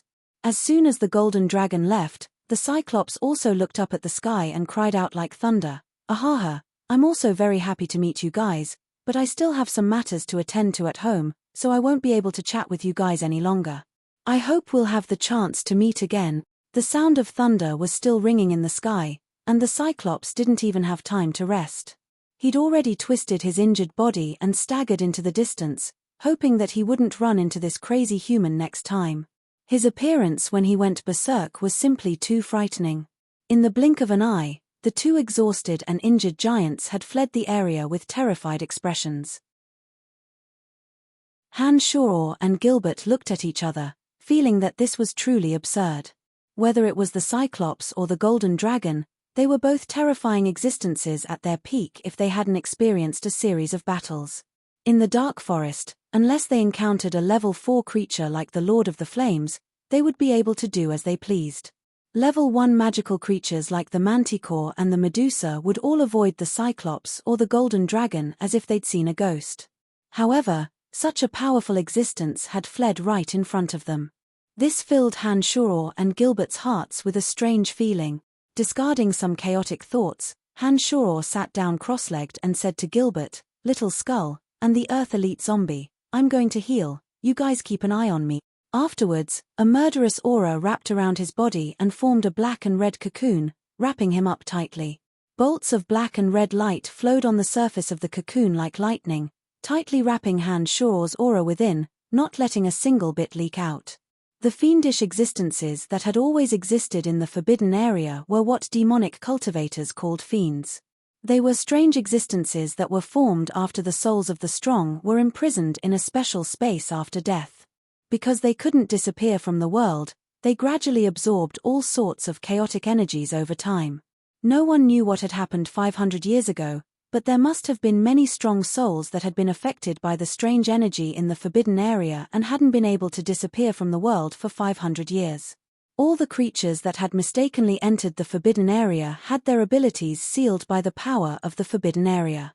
They were unable to use fighting aura or magic to harm the fiends, and the fiends had no reaction to physical damage.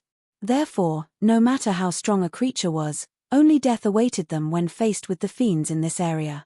Before these creatures died, their fear, despair, unwillingness, and other negative emotions were all absorbed by the fiends that had existed first. This caused the fiends to accumulate more and more energy over the 500 years, becoming more and more savage and powerful. The intruders that only had physical attacks were naturally unable to deal with these fiends. However, Han Shor, who had entered the bloodlust realm due to his demonic cultivation, was surrounded by a fiendish aura.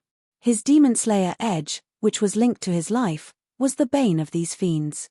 Therefore, when Han Shor learned that these existences were fiends, he immediately used the demon infant and the demon slayer edge to form a whirlpool, creating a frenzied devouring device that absorbed all the fiends that had existed in the forbidden area for 500 years into the demon infant and the demon slayer edge. During this process, the image of a giant appeared behind Han Shor's back. The demonic infant had absorbed too much killing intent and naturally formed this giant image. In the end, all of it was absorbed into Han Shoror's body. However, although the power of this fiend was enormous, they were filled with too many impure thoughts. All sorts of negative emotions interweaved together, and each fiend had a different characteristic. This caused Han Shoror, whose mind was already unstable in the bloodlust realm, to finally lose his mind and almost become a bloodthirsty demon. After passing through the bloodlust realm, Han Shoror used the battle with the three enormous beings to vent the chaotic fiends that had surrounded his body through his attacks. During this process, the chaotic fiends underwent refinement, and a small portion of the purest energy was absorbed by the demon infant by Han Shoror. The other portion of the impure, negative, and violent fiends was absorbed by the demon slayer edge because it was filled with impurities and had too many chaotic emotions. Most of the killing intent that couldn't be absorbed was consumed by Han Shoror's irrational venting. It was consumed by the attacks of the three enormous beings. Finally, the demon slayer edge's earth-shattering blow blasted into the void that was shrouded in black mist. This enormous, but fatal, manic energy actually destroyed the imprisonment energy that enveloped the entire Forbidden Land, allowing it to see the light of day once more. The reason why Han Shoror had previously possessed the tyrannical strength to match the three enormous beings and the reason why the Demon Slayer Edge was able to possess such overwhelming power was because it had continuously consumed a large portion of the chaotic, violent, and uncontrollable fiend's killing intent. That energy only possessed the purest form of destructive energy and wasn't something that he could control at all. Therefore, he had made it disappear through venting. Therefore, the strength that Han Shoror and the Demon Slayer Edge had just displayed wasn't something that they should possess. When the Demon Slayer Edge had pierced through the 500-year imprisonment of the Forbidden Area, all of the destructive energy had completely disappeared. Han Shoror and the Demon Slayer Edge had also returned to their original form in an instant, without the support of the frenzied energy from before. However, this time, both Han Shoror and the Demon Slayer Edge had indeed obtained great benefits. Although Han Shoror was still in the bloodlust realm, the purest energy within the demon infant had caused Han Shoror's strength to skyrocket once again. After the Demon Slayer Edge had absorbed a portion of the energy, it was very likely that after a period of refinement and some special opportunities, it would truly be able to condense all sorts of chaotic negative emotions and form a soul unique to the Demon Slayer Edge. At that time, the Demon Slayer Edge would truly possess the power of a peerless weapon. Han Shoror, who had been wrapped in the black and red cocoon, only broke out after 8 days and 9 nights. His shattered right arm had returned to normal, and the ruptured veins on his neck and arms had become even more resilient. His height had actually increased by a few centimeters. His naked body was now tall and sturdy, with broad shoulders and a thin waist. The muscles on his body were well proportioned and firm, like pieces of finely carved rock. His eyes were deep and sinister, filled with the confidence of being in control of everything. "Great Master, you've finally come out. Your pitiful servant has waited for far too long." Gilbert had a dejected expression as he stood pitifully by Han Shoror's side, loudly calling out Han Shoror's greatness. Looking at Gilbert in shock, Han Shoror asked in bewilderment, "What's wrong? Why are you pitiful now?" Gilbert had a pitiful expression as he first looked around, then complained like a villain, "Not only did those two bully me, they even dug up someone's ancestral grave. They're too evil." Han Shoror was taken aback when he heard this. He asked in astonishment, "What's going on? Look for yourself, look at what they've done. They even made me, the great dark dragon Gilbert, help them dig up someone's ancestral grave. I wouldn't do it, and they actually threatened me with a knife. They're too evil, too shameless, that detestable little skull." Gilbert felt extremely wronged. He pulled Han Shoror up into the sky, letting Han Shoror see the evil deeds of Little Skull and the Earth Elite Zombie. When Han Shoror floated up into the sky and looked towards Mike Cotton's tombstone, he was dumbfounded by what he saw. He didn't know whether to laugh or cry as he said, those two really went a bit too far." Chapter 245. The flat ground was now covered in ravines.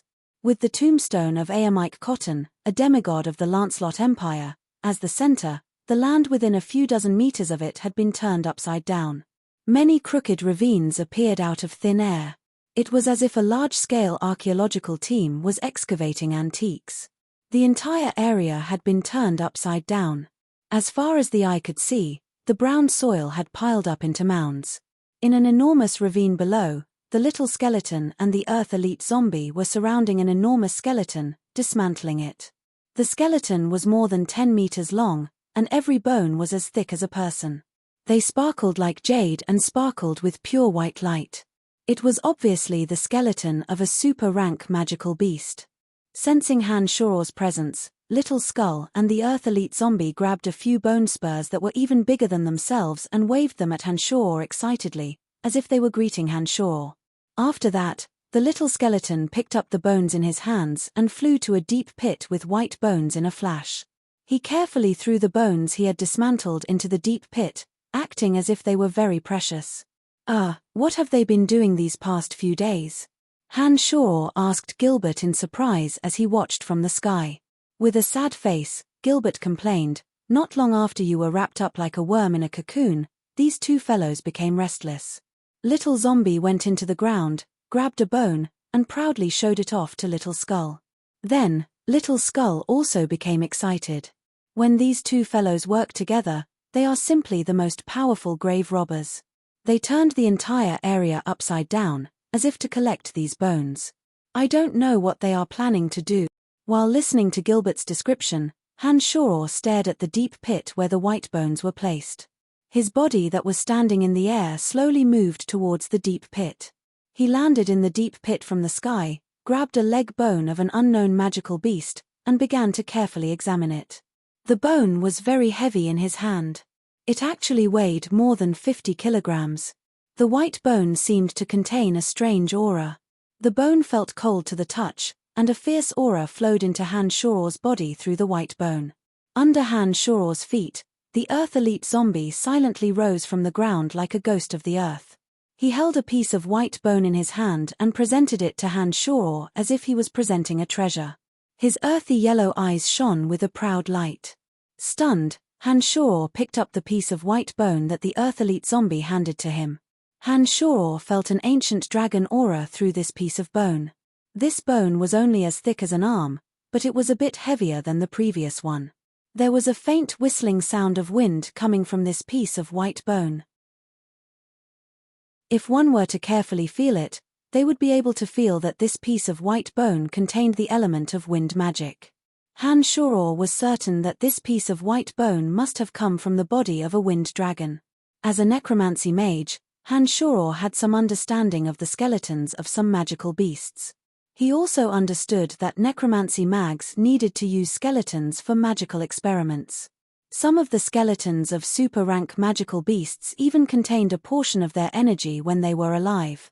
These skeletons could even be used to make some powerful weapons. For example, the white bone staff that Belinda of the Calamity Church had refined was forged from the skeleton of a super-rank magical beast. It had the effect of amplifying some of Han Shoro's necromancy magic. Just as Han Shoro was pondering inwardly, as if he wanted to prove something to Han Shoro, the little skull appeared in front of Han Shoro with a few other bones. He suddenly pulled on Han Shoro's sleeve, making Han Shoro focus his attention on him. When Han Shoro looked at the little skull with astonishment, he discovered that the little skull's purple demon eye was glistening with a strange light. Ripples of silver light suddenly circulated in the little skull's left claw that held a piece of white bone. The originally sparkling and translucent bone rapidly weathered in the little skull's left claw. It was as if the gears of time had been sped up 1,000 times. In an extremely short amount of time, the piece of white bone that had originally contained a strange power had been reduced to dust and scattered on the ground. Afterwards, the little skull raised his head proudly and picked up another piece of white bone, making a chewing motion towards Han Shoro. He then casually tossed the piece of white bone into the pile of bones around him. Without the little skull's further explanation, Han Shoro already understood that the little skull and the Earth Elite zombie had the ability to absorb the bones of some of the powerful creatures in this forbidden area. Perhaps it was because the forbidden area had always had a restraining power, but not only were the souls of these powerful creatures unable to dissipate into the world, their bodies also contained a portion of the energy they had when they were alive. Although their bodies had completely rotted away, their bones still contained an abnormal amount of energy. It just so happened that this energy was a great tonic for the little skull and the Earth Elite zombie. No wonder the two of them had become grave robbers and turned this area upside down. Han Shoror smiled as he rubbed the little skull's smooth skull and patted the Earth Elite zombie's shoulder. He said gently, "Hey, well done. In that case, you guys can collect all the bones that can be used here." After the Earth Elite zombie was praised by Han Shoror, he foolishly rubbed his head and his body sank back into the ground. After a while, he appeared at the skeleton that was more than 10 meters tall and began to dismantle the bones again. Little Skeleton, on the other hand, was dancing with joy as he delightfully sent Han Shoror one message after another, describing his thoughts. After listening attentively for a while, Han Shoror nodded and expressed his understanding. "If you want to take these bones away with you and the Earth Elite zombie, that's not a problem. I'll help you after you've piled up all the bones." In the message that the little skull sent, he wanted to bring all the bones with strange powers into the different dimension he was in. It seemed that he wanted to benefit more of the undead creatures that belonged to them. After understanding his thoughts, Han Shoror was first surprised, but then immediately expressed his understanding. After getting Han Shoror's approval, the little skull was very excited. After the 7 bone spurs shook for a while, he flew into the air and landed in the direction of the Earth Elite zombie. He started working with the Earth Elite zombie and continued to dismantle the bones of the huge magical beast. Han Shoror observed for a moment and discovered that they didn't want the entire skeleton of a super rank creature. Based on their ability to sense the energy contained in the skeleton, they only dismantled the bones that contained energy. The ordinary and useless bones were casually tossed to the side. The dozen or so ravines in the area were littered with useless bones that had been carelessly tossed to the side. It looked like they hadn't been idle during the past few days while Han Shoror had been training. That 10-meter-long skeleton of a giant beast seemed to be their last prey. While the little skull and the Earth Elite zombie were working, Han Shoror's eyes wandered around. Then, a tombstone engraved with Embark Cotton's name attracted Han Shoror's attention. It was only now that Han Shoror realized that the tombstone of this eternal legend of Lancelot was originally only a small part of it. Now that the Earth Elite zombie had dug up the surrounding gullies, the tombstone that was originally only a meter tall had grown to a height of 3 meters.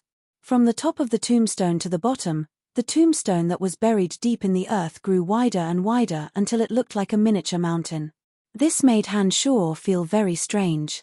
Seeing that Han Shoror's attention was on Embark Cotton's tombstone, Dark Dragon Gilbert seemed to have thought of something. He suddenly opened his mouth and said, "Master, there's something strange about this large stone slab. Little Skull and the little zombie once asked me to move this stone slab, but I tried and found that this stone slab is very, very heavy. Even with my strength, I couldn't move it at all." "Oh, that's a bit interesting." As a member of the dragon race, Dark Dragon Gilbert still possessed tyrannical strength even in human form. Even if the tombstone was twice as large, with Dark Dragon Gilbert's strength, it was impossible for him to not move it at all. This made Han Shoror very surprised. Therefore, as soon as Gilbert finished speaking, Han Shoror had already flown to the front of the tombstone and reached out to touch the tombstone with a surprised expression. The tombstone was cold to the touch. Other than the few deep scratches where Embark Cotton's name was engraved, the rest of the tombstone was as smooth as a mirror. After reaching out to touch it, Han Shoror didn't feel anything strange or uncomfortable. It wasn't much different from an ordinary stone slab. Taking a deep breath, Han Shoror pushed and shook the tombstone with all his might. He discovered that the tombstone didn't budge at all. It looked like this tombstone was as heavy as Gilbert had said, and it wasn't something that could be easily shaken. "Come here, dig this piece of land for me." With a thought, Han Shoror waved his hand at the Earth Elite zombie in the distance. The two undead creatures, Little Skull and the Earth Elite zombie, were only interested in the bones that were useful to them. This tombstone shouldn't be too attractive to them. Otherwise, with the Earth Elite zombie's ability, it would have long turned the ground under the tombstone upside down. Under Han Shoror's command, the Earth Elite zombie disappeared into the ground in the distance. Then, The ground under Han Shoror's feet shook. The ground that was buried deep under the tombstone began to roll like sand. The soft ground shook for a while, and two cracks abruptly separated from the bottom of the tombstone. The originally towering tombstone suddenly collapsed on a raised hill. The tombstone that was 7 meters in length was completely exposed. Even the bottom of the tombstone, which was as wide as a tree root, was exposed. That damned zombie. He clearly had the ability to move it, but he let me, the great Gilbert, help him move it. What a lazy bastard. Gilbert watched as the Earth Elite zombie, under Han Shoror's command, effortlessly uprooted the tombstone. He couldn't help but complain when he thought of his previous experience. Unfortunately, the Earth Elite zombie simply ignored Gilbert's clamor. After completing what Han Shoror had ordered, it appeared next to Little Skull a few dozen meters away and continued to concentrate on dismantling the huge skeleton. Honorable Master, what are you trying to do? Gilbert looked at the completely exposed tombstone and asked in confusion. Let's take a look first. Han Shoror answered casually. He approached the tombstone and carefully observed it. His fingers lightly moved on the tombstone, his face pensive. A normal tombstone would never be 7 meters long. Furthermore, he didn't know what material this tombstone was made of. Even with Han Shoror's current understanding of various ores, he couldn't tell what material this tombstone was made of. In addition, its weight was beyond Han Shoror's imagination. Han Shoror couldn't help but feel a little puzzled. As his fingers lightly moved across the tombstone, a wisp of magical yuan appeared on his fingertip like static electricity. After being pressed down by Han Shoror, it fell into the tombstone. An enormous amount of dark element was suddenly transmitted to Han Shoror's mind through the magical yuan. This energy was surprisingly similar to the energy that imprisoned the entire Forbidden Land. Startled, Han Shoror hurriedly retracted his finger and looked at the brown tombstone in amazement. He murmured, "Strange, this energy should have already disappeared. Could it be that the strange energy that enveloped the entire Forbidden Land came from the demigod existence Aemike Cotton? What is it, Master?" The little dark dragon, Gilbert, didn't hear Han Shoror's murmurs clearly and couldn't help but ask when he saw the surprise on Han Shoror's face. Taking a few steps back, Han Shoror instructed, "Gilbert, step back a bit. I'm going to blast this tombstone open and see what's inside." When Gilbert left as instructed, Han Shoror also stepped back about 10 meters and summoned the Demon Slayer Edge, infusing it with magical yuan. Although the Demon Slayer Edge hadn't truly become a peerless weapon after absorbing a large amount of killing intent, the killing intent contained within it already possessed a frightening amount of power.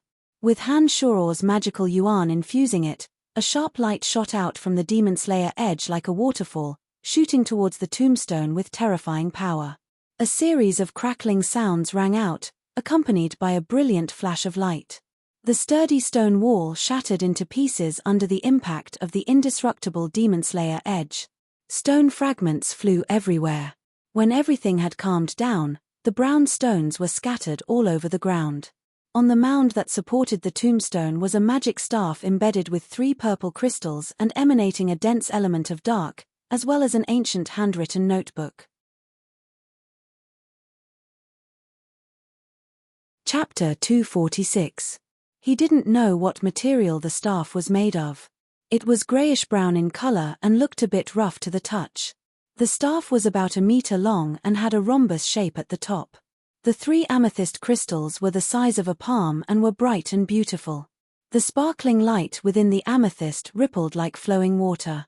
At first glance, the 3 amethysts looked like 3 miniature pools, inlaid in a triangular shape. There was also an ancient handwritten notebook with dense, ancient magical characters that looked like tadpoles. These 2 items were actually embedded in the tombstone and looked very precious. They might have come from Aemike Cotton's relic. Han Shoror picked them up and examined them carefully, then unceremoniously stored the 2 items into his space ring. His gaze then shifted to the side and saw that the rocks on the shattered tombstone were all different colors. He couldn't help but pick one up in surprise and examine it closely. Oh, Skullheart iron and white light silver.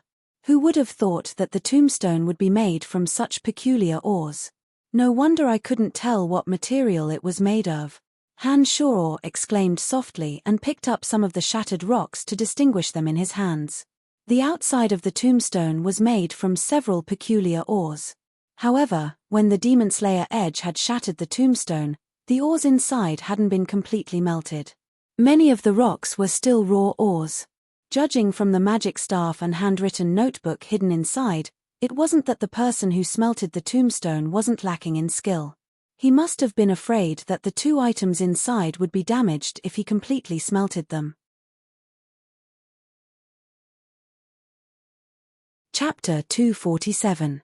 With Han Shoro's current strength, not to mention a character like Phyllide, Han Shoro wouldn't even be a match for the Dean of the Dark Major, Archmage Deo. Han Shoro strode over with a relaxed expression. A calm smile hung on his face, giving off an awe-inspiring aura. "Brian, you're finally back?" Lisa's voice was filled with joy and surprise. She couldn't help but jump up in excitement and exclaim, "Yeah." When Fanny, who was sitting on the high platform, saw Han Shoro, the trace of gloom that had lingered on her face for the past few months seemed to have been wiped away by an invisible hand. Her entire being blossomed with a dazzling radiance as the corners of her mouth curved in a strange arc that seemed both happy and angry. Han Shoro had experienced a series of life and death battles in the past half a year, and his strength had skyrocketed non-stop. After becoming accustomed to grand occasions, his entire body naturally exuded an inexplicable aura. Even if he didn't purposefully display his strength, no one would dare underestimate him. "Athena, focus on the test. I think you'll be able to do it," Han Shoro said with a smile to Athena, who had become nervous from the mockery and sarcasm of Phyllide and the others, after walking over. "Thank you, Brian." Han Shoro's arrival was like a reassurance pill, causing Athena's uneasy heart to slowly calm down. Phyllide, who had been infuriated by Han Shoro's first sentence, had an ugly expression on his face. He stared darkly at Han Shoro and said, "If you weren't hiding from me, why did you disappear for half a year after my body recovered?" To be honest, Han Shoro really felt that a character like Phyllide was a bit boring. After experiencing so many battles with the strong, such a character really didn't have the right to make a fuss. The gap between the two was just too great, to the point that Han Shoro couldn't even muster the interest to deal with him. "Aha." Han Shoro let out a strange laugh and glanced at Fred from the corner of his eyes. He shook his head sympathetically and spread out his hands with a sigh. "You really are a person who thinks too highly of himself. What can I say to an idiot like you who has mental problems?" After he finished speaking, Han Shoro no longer looked at Fred, who was trembling with anger. He turned to Fanny on the stage and took a deep breath. He looked deeply at Fanny and said, "I'm back." For no reason at all, Fanny's pretty face turned red. Then, as if she wanted to hide her true feelings, Fanny fiercely glared at Han Shoro and said angrily, "You bastard, you still know to go back to school?" Chuckling awkwardly, Han Shoro was about to explain something when Dean Deo of the Dark Major said in a low voice with an unhappy expression, "If you want to catch up, you'll have plenty of time after the exams. I think you should hurry up and finish up your major's business. We're very busy." After Deo's words, the teachers of the Dark Major also rushed Fanny and Jean, expressing that they had many things to do and couldn't wait any longer. Han Shoro, who'd been about to explain, spread out his hands apologetically towards Fanny on the stage. He then shrugged and took a few steps back, standing together with Lisa, Amy, and a few other necromancy students. He didn't say anything else. "Brian, where have you been for the past half year? Didn't you say that you'd be returning to Ossen City soon?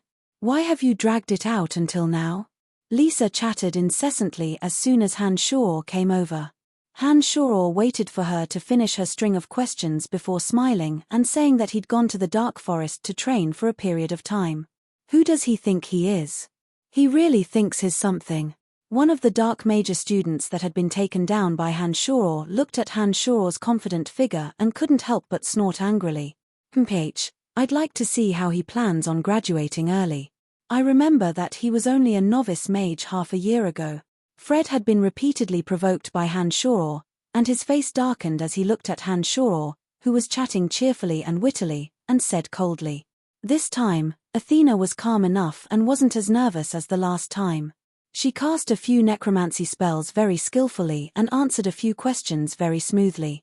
She passed the beginner mage's trial very easily. After that, some of the necromancy students began their tests one by one. Most of the necromancy students' strength hadn't changed much, but Lisa had actually become a journeyman mage. The magical undulations in her body were noticeably stronger than the other students. After experiencing the tragic changes in her life, Lisa had suddenly become much more sensible and understood the importance of strength. She was much more diligent in training magic than before and didn't spend as much time playing around as before. She spent less time meditating and training. When all the necromancy students had finished their tests, Hanshaw finally walked out calmly and said, "I'm planning on graduating directly after coming back this time. Can I take the test now?" In the Babylon Academy of Magic and Force, one would be considered to have graduated as long as they could advance to Adept Mage. Hanshaw had obtained the memories of Archmage Necromancer Clarendon's soul. After this period of training, he had long since grasped all the adept magics of the Necromancy Major, as well as a few lost magics of necromancy. The magic test was divided into 3 stages. The first stage was to answer some questions about magic, the second stage was to cast a spell of a certain level, and the third stage was to be assigned a mission for the student to complete using the knowledge they'd learned. That was the end of the test. However, within the Babylon Academy of Magic and Force, those below the Adept Mage level didn't need to complete any missions. They only needed to pass the first 2 tests. With Hanshaw's current knowledge and strength in necromancy, the Adept Mage test was child's play. Hanshaw had even arrogantly skipped the Journeyman Mage test and set his sights on the Adept Mage level, planning on leaving the shackles of the Babylon Academy of Magic and Force as soon as possible. "Are you sure you want to skip the Adept Mage test?" Deo glared darkly at Hanshaw from atop the round table and confirmed once again. Nodding his head impatiently, Hanshaw said with certainty, "Mr. Deo, am I not clear enough? I want to skip the Journeyman Mage test and advance directly to Adept Mage." "All right then, we can begin." Deo snorted coldly, obviously a bit repulsed by Hanshaw's impolite words. He nodded at Fanny and Jean, expressing his agreement. Under the astonishment of the necromancy major students, Hanshaw walked onto the round table and calmly dealt with Fanny and Jean's answers. He then asked Deo and a few other dark mags about some related magical knowledge. Deo and the others purposefully made things difficult for Hanshaw and specifically asked him some tricky and cryptic magical knowledge.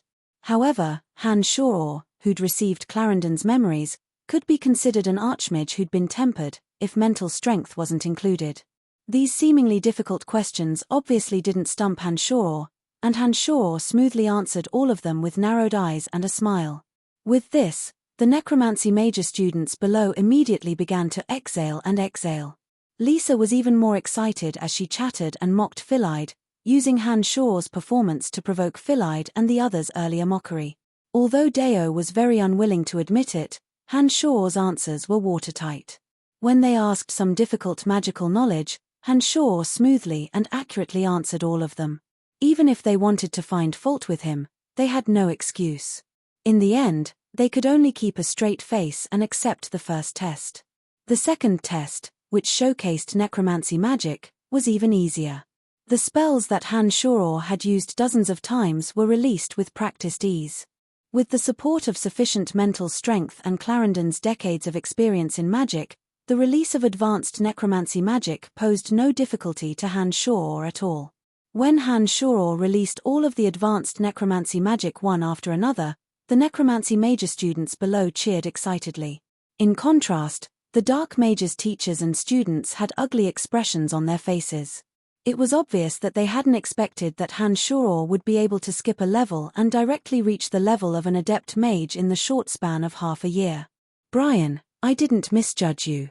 You are indeed a magical genius." Fanny, who was on the stage, watched as Hanshaw easily dealt with everything from beginning to end.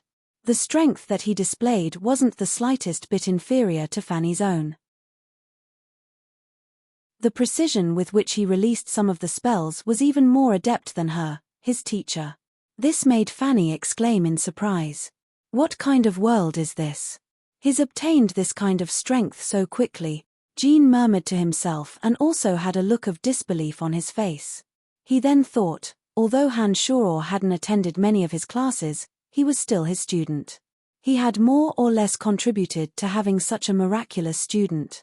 This was enough for him to brag about in the future. Jean was overjoyed when he thought of this. You passed. Deo snorted coldly, his expression becoming uglier and uglier. Heh, many thanks to Mr. Deo. Han Shoror had a smile on his face from beginning to end. Whether it was answering questions about magical knowledge or casting necromancy magic, he appeared to be so relaxed and casual, without the slightest bit of reluctance. With a darkened face, Deo and the dark major teachers lowered their heads and discussed for a while. Deo chuckled coldly and lifted his head to look at Han Shoror. You've passed the first 2 tests. Your performance is very surprising. Then I'll tell you the third test directly. As long as you can kill a level 3 harpy by yourself within a month and hand over its core to us, you'll pass the test. Oh my gosh, how is that possible? The necromancy major students immediately started complaining. During the last trip to the Dark Forest, Odysseus' team of 6 had been on their guard against a harpy, deathly afraid that something would go wrong. Odysseus' team of 6, including 6 adept mags and adept swordsmen, as well as the journeyman swordsman and archer Nia, had all been so cautious. This spoke volumes of how frightening a harpy was. This time, the Dark Mage's Deo had actually directly asked Han Shoror to kill a harpy as a stepping stone for adept mags to advance. He was obviously purposefully making things difficult for Han Shoror. Phyllide and the other Dark Major students all shut their mouths after witnessing Han Shoror's performance in the second stage. Even Phyllide, who had been brimming with confidence, was so nervous that he didn't dare say anything more after seeing Han Shoror easily cast adept magic one after another. Just as they felt their morale being suppressed, they all grew excited again when they heard that Deo had actually asked Han Shoror to hunt a level 3 harpy. They couldn't help but grin and laugh heartily, looking at Han Shoror and the others with Schadenfreude. Mr. Deo, don't you think this is a bit too much? I've never heard of anyone asking students to hunt a harpy for the advancement of adept mags in the Dark Major. This is a mission that sends people to their deaths. I absolutely won't agree to it. Fanny's beautiful face was flushed red from anger as she glared at Deo and shouted. Snorting coldly, Deo's expression darkened as he said, Master Fanny, remember, I'm the Dean of the Dark Major. Your necromancy major belongs to the Dark Major. I have the right to do this. If student Brian isn't willing to accept this test, he can very well give up. But this way, the first 2 rounds of tests will be for naught. By now, Deo had made it clear that he was making things difficult for Han Shoror. Anyone could see that. Fanny's body trembled with anger when she heard these words. She pointed at Deo and said, You're actually such a despicable person. I'll go find the dean to reason things out. I won't allow you to cover the sky with one hand. Wait. Han Shoror still had a smile on his face as he spoke unhurriedly. When everyone's gazes were on him, Han Shoror finally stared at Deo and said merrily, Mr. Deo, are you sure you want me to hunt a harpy? Heh, I'm sure. As long as you can prove that you have the strength to do so, I will immediately confirm that you have successfully advanced this time. I will absolutely not say anything else. Deo finally felt refreshed and said to Han Shoror with a smile. Nodding, Han Shoror shrugged his shoulders and said with a smile, Then, it looks like I don't need to make a trip back to the Dark Forest. Please help me confirm my rank. Han Shoror's space ring lit up as soon as he'd finished speaking. 2 harpy cores appeared in his left hand and a pair of dark iron claws appeared in his right hand, also from a harpy. I hunted these 2 harpies in the Dark Forest before I returned to the academy. There are still traces of my necromancy magic on these iron claws. I think Mr. Deo won't deny it. Han Shoror looked at the flabbergasted Deo with a supercilious smile and chuckled. Suddenly, the space in front of Han Shoror twisted as a beam of light flashed past. Dean Emma of the Academy of Magic and Force appeared out of thin air and landed a spell on the 2 harpies' iron claws in Han Shoror's hands. Emma smiled benevolently, That's right, I can confirm that these 2 harpies were indeed killed by Brian. Pausing, Emma first swept an odd glance at Hanshaw and then smiled at Deo, saying harmoniously, "There shouldn't be any problems, I think he really can graduate." Chapter 248. Deo's face was as ugly as it could be. No matter how highly he'd overestimated Hanshaw, he'd never have guessed that Hanshaw's current strength was already so ridiculously frightening. Killing 2 harpies by himself was something that even Dior himself might not be able to do. Deo had nothing else to say after Dean Emma's confirmation. With so many people looking at him, he couldn't deny it even if he wanted to. He could only nod indignantly in the end and say to Emma, "Since the Honorable Dean has personally confirmed it, then Brian will officially graduate." Deo snorted darkly after he'd finished speaking. He gave a few instructions to a dark major teacher beside him and strode away. It looked like he wasn't in a good mood. The necromancy major students finally awoke from their shock after Deo left. They couldn't help but cry out in happiness after Lisa's cheers. Phyllide and the other dark major students didn't utter another word of bullshit as they slipped away with their tails between their legs. "How is this possible? How is this possible?" Fanny muttered to herself and looked incredulously at Hanshaw. She couldn't figure out how Hanshaw could kill 2 harpies by himself.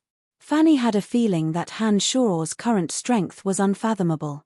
Fanny then suddenly remembered her promise with Hanshaw. Fanny had once said that as long as Brian advanced to Adept Mage, she could consider dating him.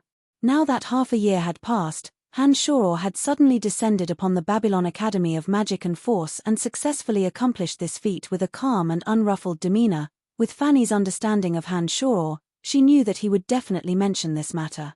Therefore, the unprepared Fanny's heart was in a mess. She blushed and looked at Hanshaw from afar, only to discover that Hanshaw was looking at her with a burning gaze. This made Fanny even more frantic.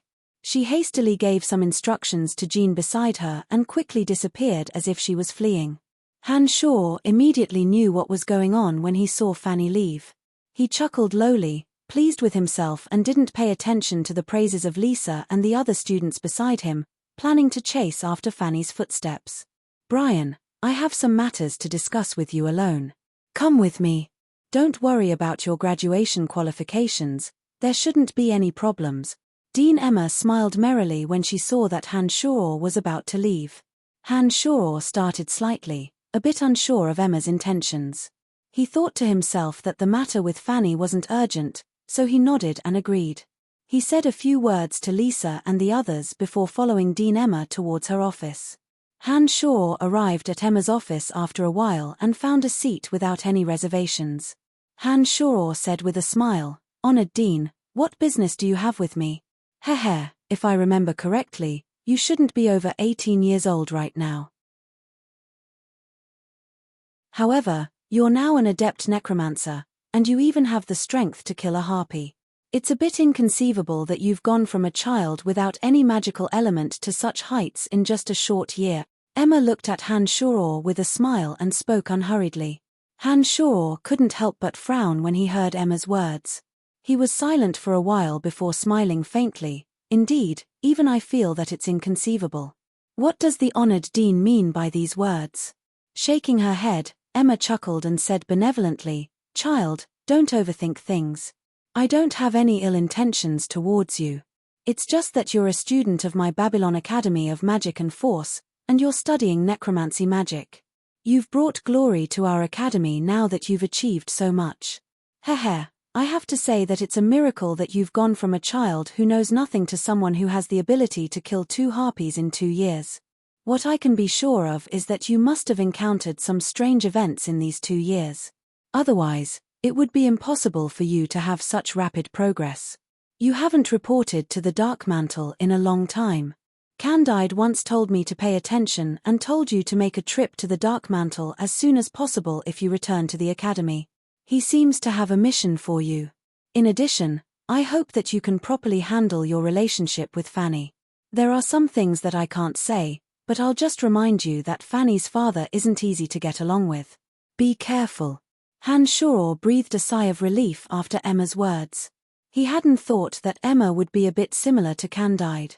He didn't know if it was because they were husband and wife, but she actually didn't show any ruthless desire to get to the bottom of things.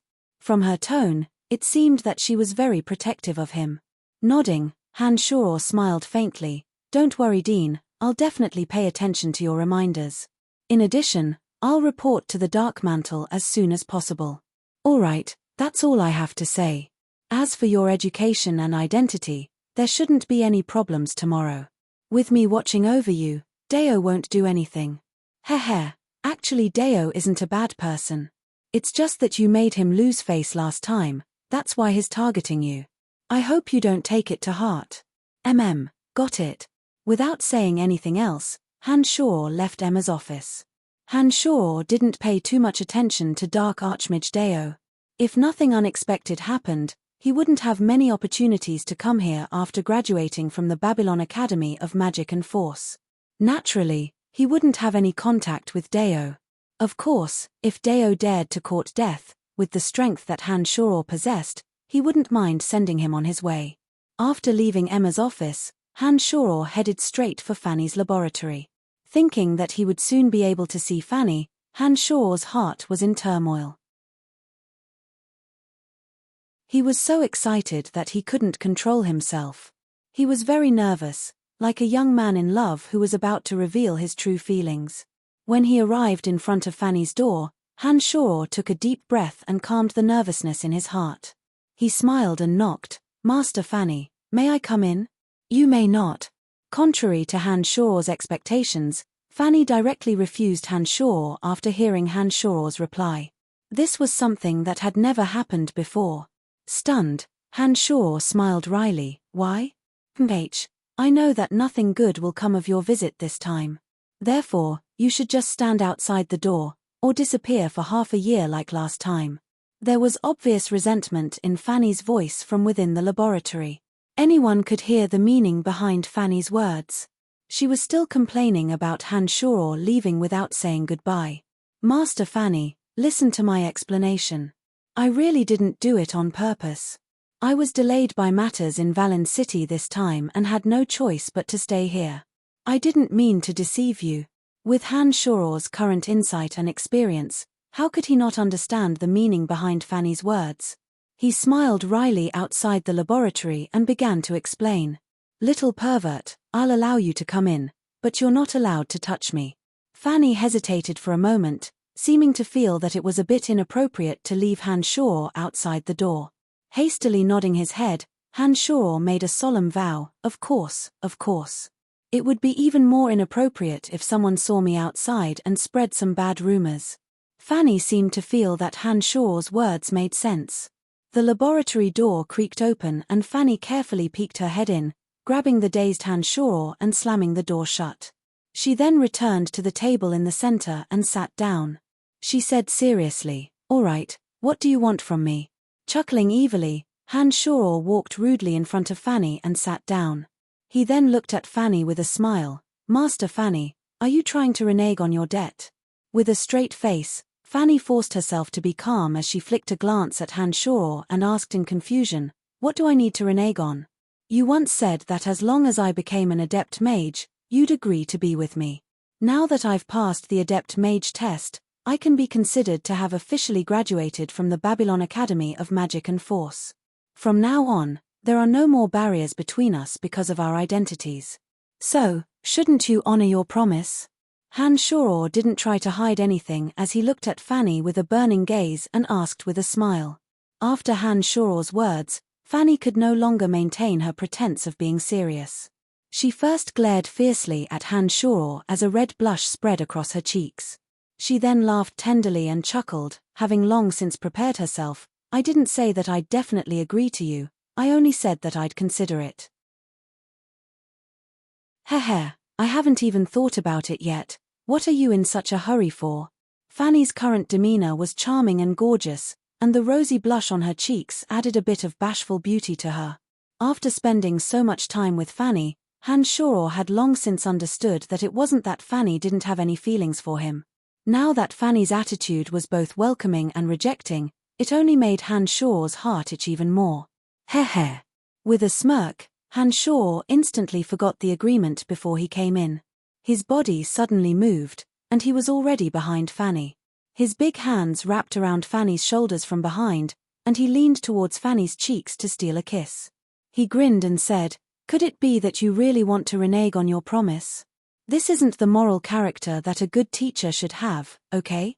Fanny only felt her vision blur, and then she saw Hanshaw disappear in front of her. Before she could react, she found that Hanshaw had already appeared behind her like a ghost, and even clasped her arm that was sitting in the chair, taking the opportunity to sneak a kiss on her. "You audacious little pervert, what did you guarantee when you came in?" Fanny was greatly embarrassed. The resentment that she had accumulated in the past 6 months had not disappeared, and she couldn't help but struggle and shout. When dealing with a woman, the most important thing was not to follow her rhythm. You had to take the initiative, and use both the mind and the body to attack and destroy the defenses in her heart. Hanshaw was no longer a virgin, and he had learned too much from Emily.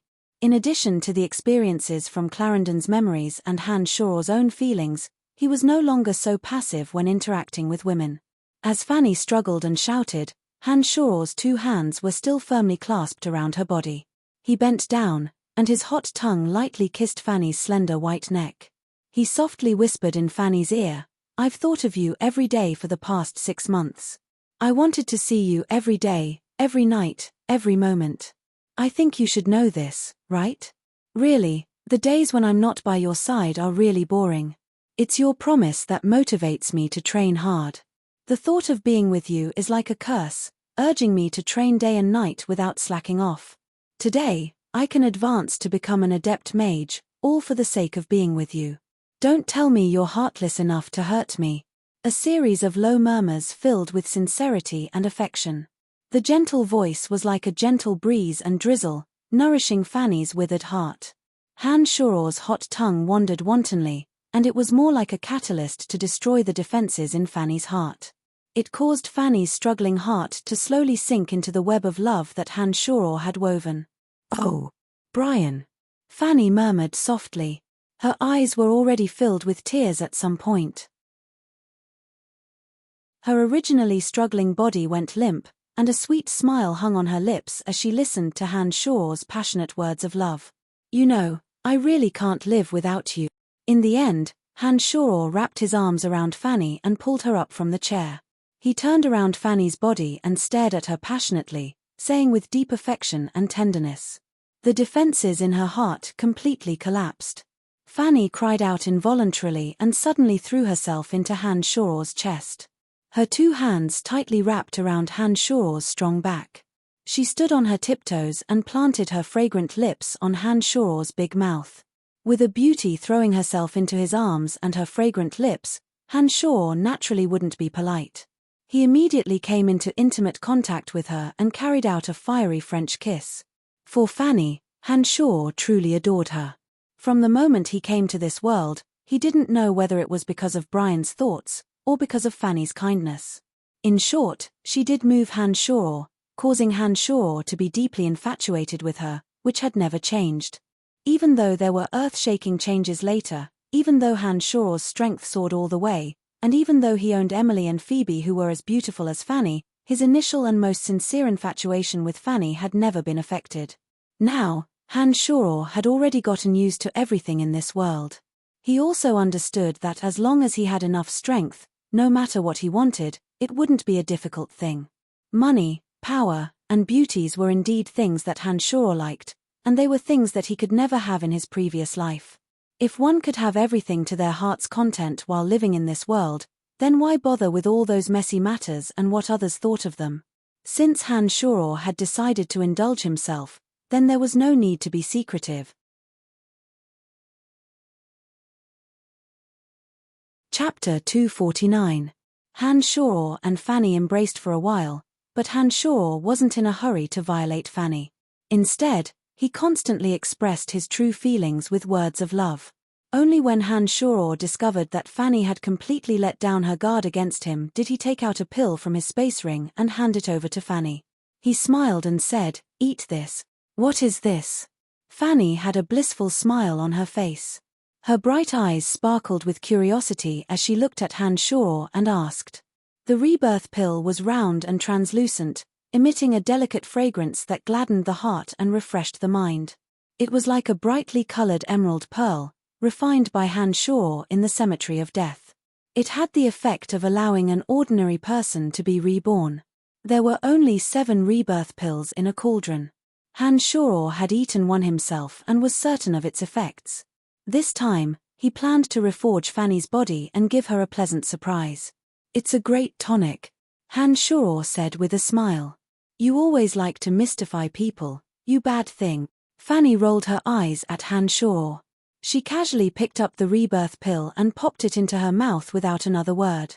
Han Shaw was startled when he saw Fanny swallow it so quickly. He then suddenly said, "Hurry and sit down, don't think about anything else." Exerting force with both hands, Han Shaw pressed Fanny down onto the ground without any explanation.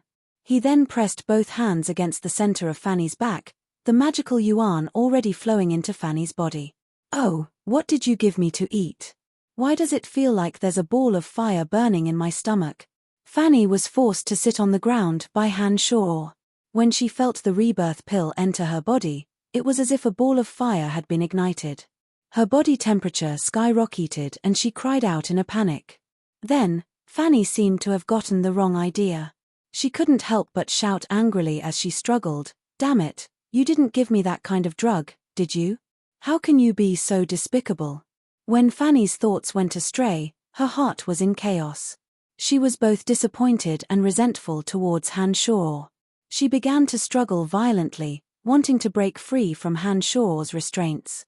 Han Shaw turned pale with fright and immediately pressed his left hand on Fanny's shoulder, yelling urgently, "This isn't an aphrodisiac, I swear.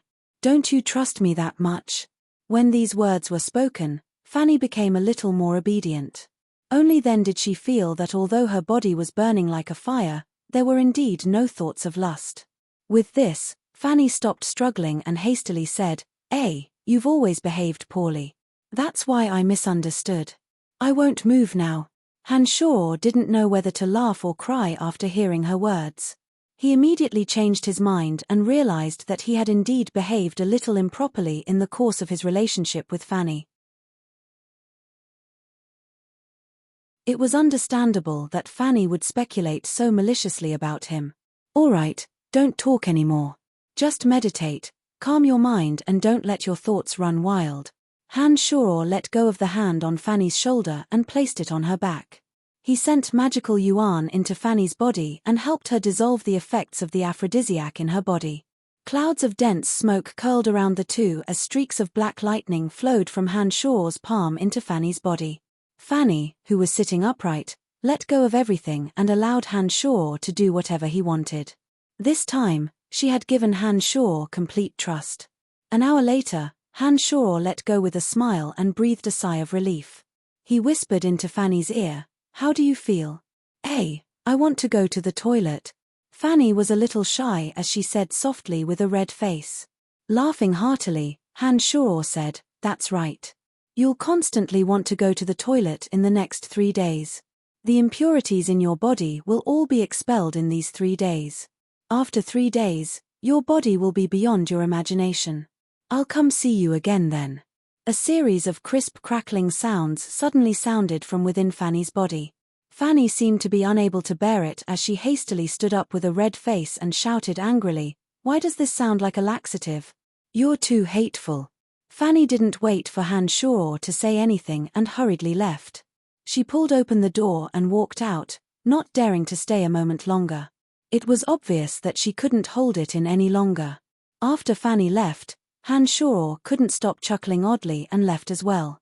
He used the familiar winding path in the back of the mountain to avoid the necromancy students and walked out of the Babylon Academy of Magic and Force. Han Shaw's actions must have caused a stir after he returned today. After completing the procedures in 3 days, Han Shaw would no longer be considered a member of the academy. In order to prevent Lisa's group of students from chattering incessantly, it was more appropriate to leave through the back door. Han Shaw didn't immediately report to the Dark Mantle after leaving the academy. He hadn't returned for a long time anyways and was in no hurry to return in a day or two. Many carriages were currently parked in front of the Boot Merchant Guild's entrance. It looked quite lively. Hanshaw walked straight inside after he arrived. "Hey, isn't this Mr. Bryan? Why are you here?" The two guards at the entrance both recognized Hanshaw. When they saw Hanshaw appear after not seeing him for a long time, one of them greeted him in surprise. "Yes, I haven't been here for a long time. Has your young miss returned?" Hanshaw nodded with a faint smile and asked in a friendly manner. "She returned very early. If Mr. Bryan is here to do business with the young miss this time, why don't you come again next time?" The guard had a pained expression as he hesitated for a moment and opened his mouth to speak. "Oh, what's going on? Is your young miss not home?" Hanshaw asked in confusion and then chuckled softly. "No matter, I can go look for Fabian. Even if Fabian isn't here, I can still chat with Jack." Suddenly, Phoebe's angry rebuke sounded from inside. Hanshaw blanked for a moment before his face darkened. "Just what is going on?" The guard smiled wryly as he looked at Hanshaw and said kindly, "It's a bit chaotic inside. That merchant called Cameron seems to want Miss Phoebe to agree to something, but the young miss hasn't agreed. Things don't seem to be going well. Thank you for your reminder. It looks like you don't know about my relationship with your guild." Hanshaw responded and hurriedly walked inside, intending to see what was going on. Last time at Lawrence's residence, that merchant called Cameron seemed to have wanted Phoebe to join their merchant alliance, but had been rejected by Phoebe. Who would have thought that after so long, this Cameron still hadn't given up on that idea? Judging from Phoebe's angry voice, the situation inside must not be too pleasant right now. No matter what, Phoebe was now Hanshaw's woman. Now that she seemed to be being bullied, Hanshaw naturally couldn't sit idly by. Therefore, with a darkened face, Hanshaw had already appeared at the place where Phoebe's angry voice had come from in the span of a few breaths. The group of 10 or so people were at the pavilion that Phoebe often stayed in. The crack in the fake mountain that Hanshaw and Phoebe had squeezed through was still so familiar, but now there were a few unfamiliar faces, brimming with hostility. Cameron, whom they'd seen last time at the residence of Finance Minister Evive, and a few other unfamiliar faces. These people were either richly dressed merchants or highly skilled mags and swordsmen. All of them had unfriendly expressions on their faces as they looked at Phoebe, Fabian, and the others, as if they were ready to fight at the slightest disagreement. In the surroundings were a few guards of the Boot Merchant Guild. Each and every one of them was filled with indignation, and the weapons in their hands had already been unsheathed. It seemed that as long as Phoebe gave the order, they would immediately fight to the death with them. "Bryan, when did you return?" Phoebe's beautiful eyes suddenly lit up as she looked at Hanshaw, wild with joy, and exclaimed in surprise. He's just a pretty boy, what use is he?" A burly fellow, whose badge on his chest clearly indicated that he was a senior swordsman, flicked a disdainful glance at Hanshaw and shouted coldly. It looked like he knew a bit about Hanshaw and Phoebe. "Oh, is that so?" Hanshaw laughed oddly and then mocked. "Then, why don't you take a punch from this pretty boy?" Hanshaw, who had long since been in a bad mood, threw out a punch as soon as he'd finished speaking. There were no ripples of fighting aura, nor did there seem to be any frightening momentum. Even the speed of the punch was neither fast nor slow, and it looked soft and powerless. Unsurprisingly, the senior swordsman still had a look of disdain on his face as he said coldly, "A pretty boy all right. Even the punch you threw out is so soft and powerless."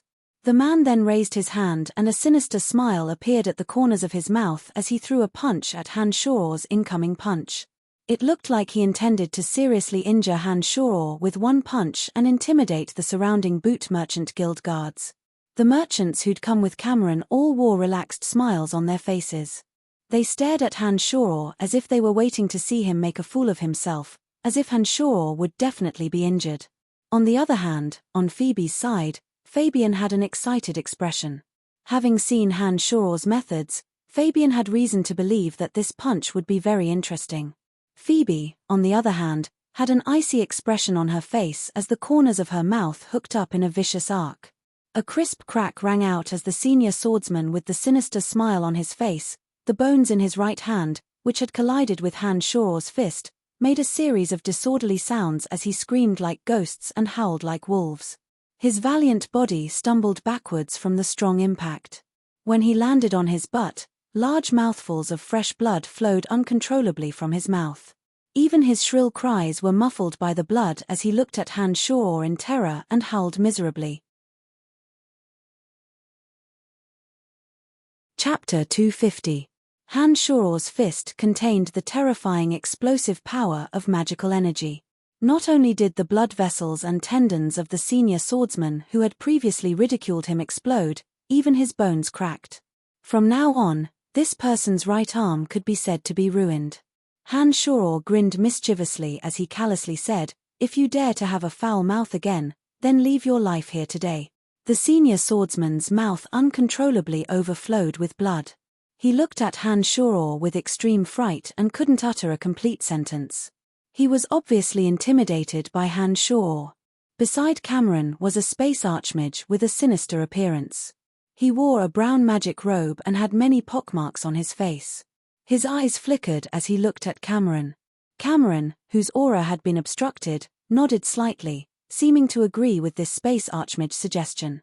This space archmage with a face full of pockmarks was the strongest among those who had come with Cameron. When he saw Cameron nod his head, he coldly twitched his mouth and then quickly chanted a magic incantation. Suddenly, the entire space rippled like waves in the water. Fierce magic elements filled the entire space in an instant, and a mysterious binding force followed. The space seemed to have been imprisoned, and everyone couldn't move their limbs. Soon after, the sinister space archmage chanted another magic incantation. The entire flat space was like a piece of glass that had been cut by a blade. With Cameron at the center, the invaders were completely separated from the confined space after a few flashes of white light. Refusing a toast only to be forced to drink a forfeit. "You're courting death." The space archmage's voice was like a sharp weapon rubbing against glass, ear-piercing and numbing. He coldly looked at Han Shuo's group as he spoke. "Mr. Aubrey, your skills are indeed marvelous." After Cameron's space was cut out, Cameron's group recovered from their confined state. Cameron laughed heartily as he spoke. "No need to be polite. I was only acting according to Duke Ashburn's orders." The space archmage called Aubrey was just as proud of Cameron's flattery as he yelled with a straight face. "This kid named Brian was once involved with the Betteridge family's Han at the Empire's finance minister's banquet. Wouldn't it be a bit bad if we also captured him?" Cameron pointed at Han Shuo and said to Aubrey with some hesitation. Raising his head with a sneer, Aubrey disdainfully glanced at Han Shuo and said, "What can this brat do? Do you think our Duke Ashburn is afraid of that old fellow Han?" With a smile on his face, Cameron flattered, "That's right, that's right. Since that's the case, let's capture all of them and release them after I've taken over the Boot Merchant Guild. Yes, this matter must be done quickly. His Excellency the Duke is getting impatient." Within a short period of time, all the large merchant guilds in the Empire must be in your hands. If the small merchant guilds without any foundation dare to disobey, just kill them all. "We can't wait." Aubrey's nose was in the air, seemingly disgusted with these merchants as he coldly instructed. "Understood. How could I dare not do my best when working for His Excellency the Duke?" Cameron vowed solemnly with a face full of loyalty. Nodding his head, Aubrey said, "All right, no more nonsense. I'll tie them up one by one and make it convenient for you to bring them out of the Boot Merchant Guild. It'll be convenient for you to bring them out of this Boot Merchant Guild. Just imprison this woman called Phoebe. Don't have any other ideas. Otherwise, if you anger her master, you'll be the one to suffer in the end." How could Cameron dare to say no? He repeatedly nodded his head to express his understanding. He looked at Phoebe with a somewhat astonished gaze, seemingly not understanding the origin of Phoebe's master. Even Duke Ashburn, who held great power in the Empire, had to be apprehensive of this person's existence. Aubrey took a deep breath and shook his left hand that was hidden in his sleeve. His space ring faintly lit up and a blue jade magic staff appeared in his left hand. He opened his mouth, intending to chant a magic incantation. At this moment, the space with Han Shuo at the center suddenly exploded. A faint, cold light snaked past like lightning. The stiff bodies of Phoebe and the others who were imprisoned behind Han Shaw all loosened. When the faint, cold light circled around his body and returned to his palm, a cold, fierce aura suddenly overflowed from Han Shaw's body. Han Shaw's expression was calm and unruffled. He stared at Archmage Aubrey and opened his mouth to ask Phoebe, "Phoebe, what should we do with these people? How is this possible? Just who are you? How could you break my imprisonment space?" Aubrey's expression was terrified. He didn't dare to accept this reality and shouted loudly. He gripped the magic staff in his left hand tightly, preparing to attack again at any time. Cameron and the other merchants were also shocked. They loudly yelled for their guards to protect them. Each and every one of them shrank within their guards and looked at Han Shaw with some fear. To be able to break a space archmage's imprisonment space, this kind of strength was definitely not something that the guards beside them could deal with. They deeply understood this, so they were on edge and on guard. Phoebe's expression was a bit unsightly. She hatefully glared at Cameron and the others before letting out a dejected sigh and said, "Let them go." Han Shaw stared blankly. The other party had already bullied them, but Phoebe actually swallowed the insult. This didn't seem to be in line with Phoebe's character. Then he thought of the name Duke Ashburn and faintly understood something. A wave of anger overflowed from his heart. Han Shaw shouted with a cold expression, "Are we going to let them off so easily? Let them go." Phoebe's voice was a bit powerless as she sighed softly. "Haha, what can you do? Duke Ashburn's power is monstrous in the Empire. How can you little merchants go against him?" Aubrey was extremely pleased with himself. He laughed wildly as he walked towards the door. A person who could break a space archmage's imprisonment space definitely wasn't weaker than a spellcaster. With Han Shaw here who could go toe-to-toe with him, and Phoebe who he knew of, Aubrey knew that it was impossible to successfully complete the mission this time. Naturally, he wasn't willing to continue staying here. Cameron and the others naturally didn't dare to linger when they saw Aubrey walk out. They turned around without the slightest hesitation, glanced fearfully at the murderous Han Shaw, and followed Aubrey out with trepidation. "Halt!" Suddenly, Han Shaw roared. His entire body was shrouded in a vicious aura. A cold and cruel aura surged out like a breached dam. The extremely evil and cruel aura rushed towards the group of people who were planning to leave. Under this terrifying aura, even Aubrey's forehead was drenched in cold sweat. His body stiffened as he stood there, not daring to move. As for the merchants like Cameron, their bodies were shivering. Their backs were already drenched in sweat, as if they had been drenched in rain. Han Shaw was like a vicious beast that could go berserk at any time. He was staring at them with bloodthirsty eyes. Perhaps if they were careless, they would be torn to shreds. "Brian, this is the Boot Merchant Guild. I beg of you." Phoebe was shocked. After 4 months, Han Shaw's strength had obviously skyrocketed. The terrifying aura emanating from his body now made Phoebe both happy and shocked. She was happy that Han Shaw's strength had greatly increased, so her own safety would be more guaranteed in the future. She was shocked that she couldn't predict Han Shaw's temperament. He now had the strength to heavily injure this group of merchants. If he really disregarded everything and made a move, it was very likely that it would bring disaster to the Boot Merchant Guild. Therefore, she was half happy and half worried as she hurriedly begged. Taking a deep breath, Han Shaw understood Phoebe's meaning from the 5 words that Phoebe had deliberately emphasized: Boot Merchant Guild. No matter what, making a move in such a place would bring great trouble to Phoebe.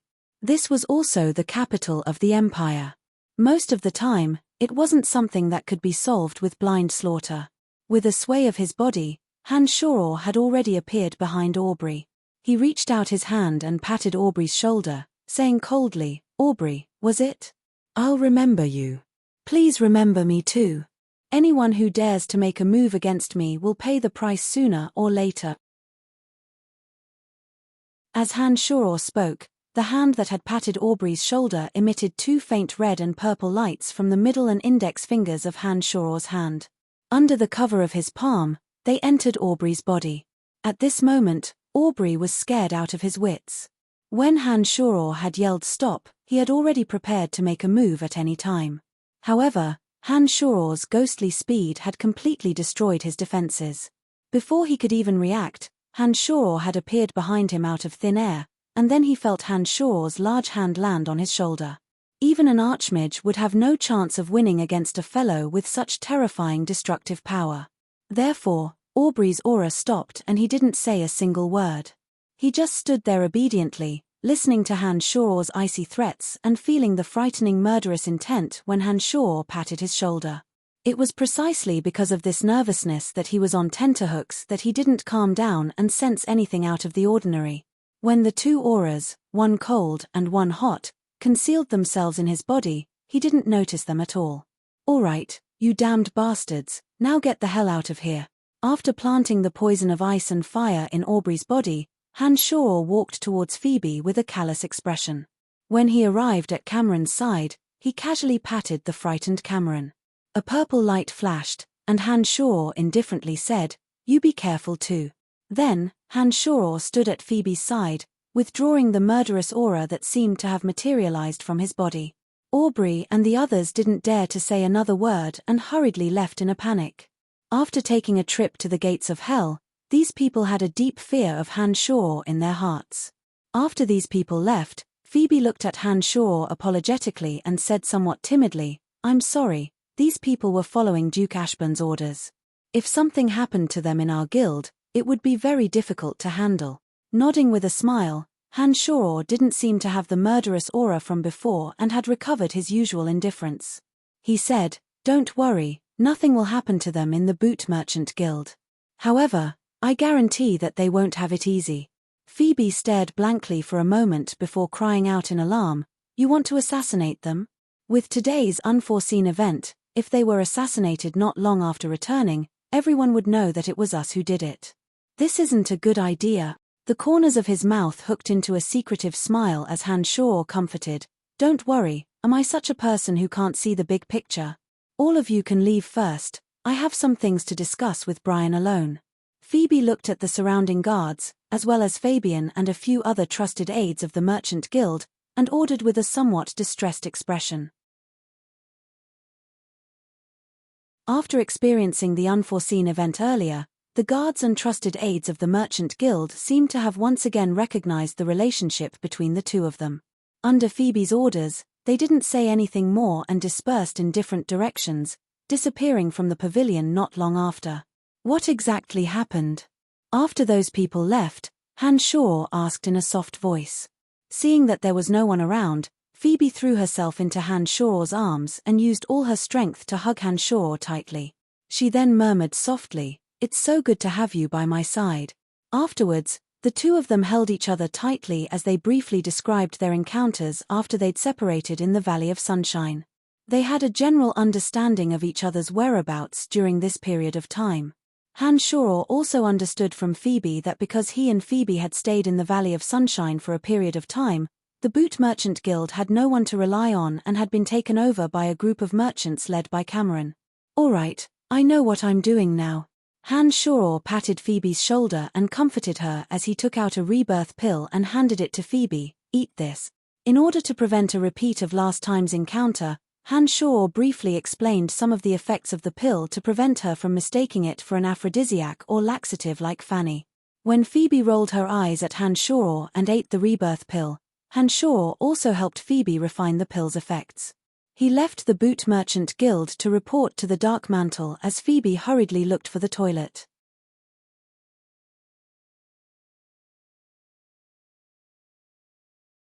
Chapter 251.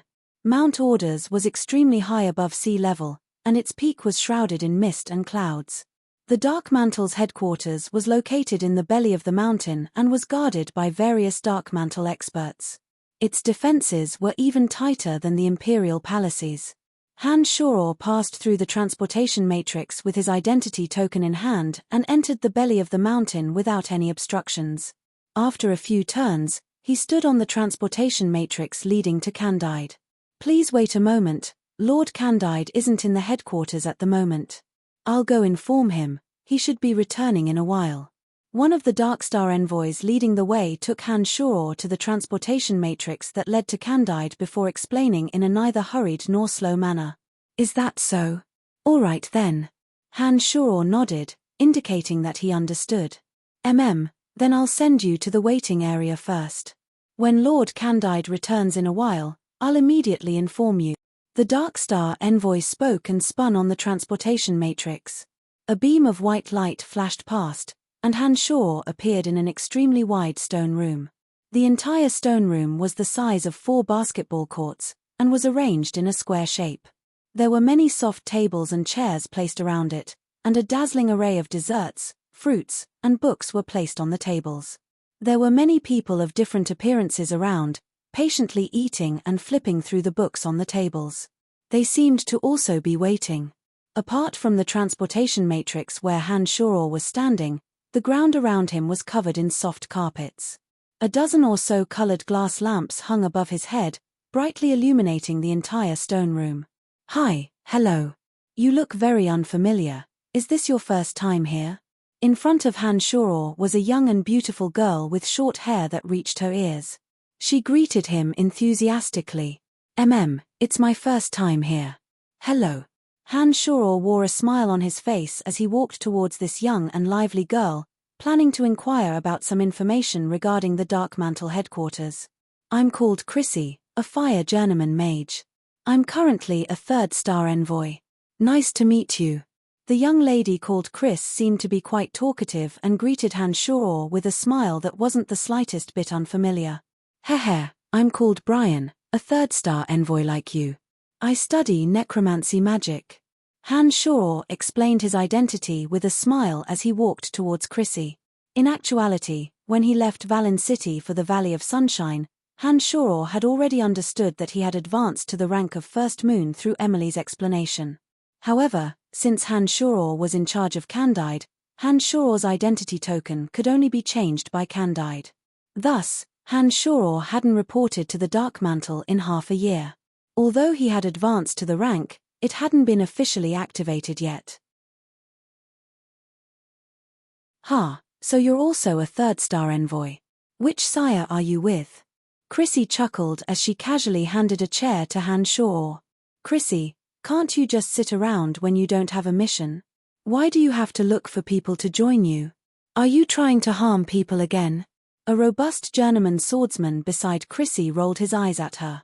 Ali, what nonsense are you spouting? Who's trying to harm people again? Chrissy turned around and glared angrily at the journeyman swordsman called Ali. You're still trying to deny it. Your fire magic went everywhere and burned half a village during our last mission. My mission was ruined and I was even harshly reprimanded by the sire. I'm in deep trouble because of you, so don't harm others. Ali shook his head with a wry smile and winked at Han Shoror, as if reminding Han Shoror to be careful. Han Shoror raised his head and grinned with a friendly smile. He frowned as he looked at the contents of the books in his hands. The books on the table were actually the latest intelligence circulating within the Dark Mantle. They included major information on all aspects of the Empire in the recent period of time, ranging from major battles on the borders to minor quirks of a noble. With Han Shoror's current mental capacity and intellect, he only needed to flip through the book once to memorize its contents. Han Shoror didn't pay much attention to the other scattered contents, but some news about Valin City and the Valley of Sunshine did attract Han Shoror's attention. The commander of the Empire's Griffin Legion, Bob Asher, had finally betrayed the Empire. From the Dark Mantle's internal intelligence, Bob Asher had long since colluded with the Kossi Empire. After betraying the Empire, Bob Asher had brought along a group of trusted aides and joined the Kossi Empire, becoming a high-ranking officer. This time, Han Shoror's name had appeared in the Dark Mantle's internal intelligence. According to what was written, it was because of Han Shoror and Emily's efforts that Bob Asher's deeds were exposed. After receiving the information, the Dark Mantle had rushed to Valin City at the fastest speed possible, taking control of the situation before Bob Asher could start a riot. Otherwise, if Bob Asher had been allowed to use his authority to break open Valin City's defensive gates and allow the covetous Kossi Empire army to invade, then Valin City would very likely have fallen. Unknowingly, the name of the 3 stars envoy, Han Shoror, had already become a new star in the Dark Mantle. There were even some descriptions of Han Shoror, including his first mission to expose Wind Archmage Duke's scheme from the Kossi Empire. On the other side, there was also some information about the Valley of Sunshine. The Valley of Sunshine was currently a complete mess. The four great powers were constantly fighting in the dark, with bloodshed occurring from time to time.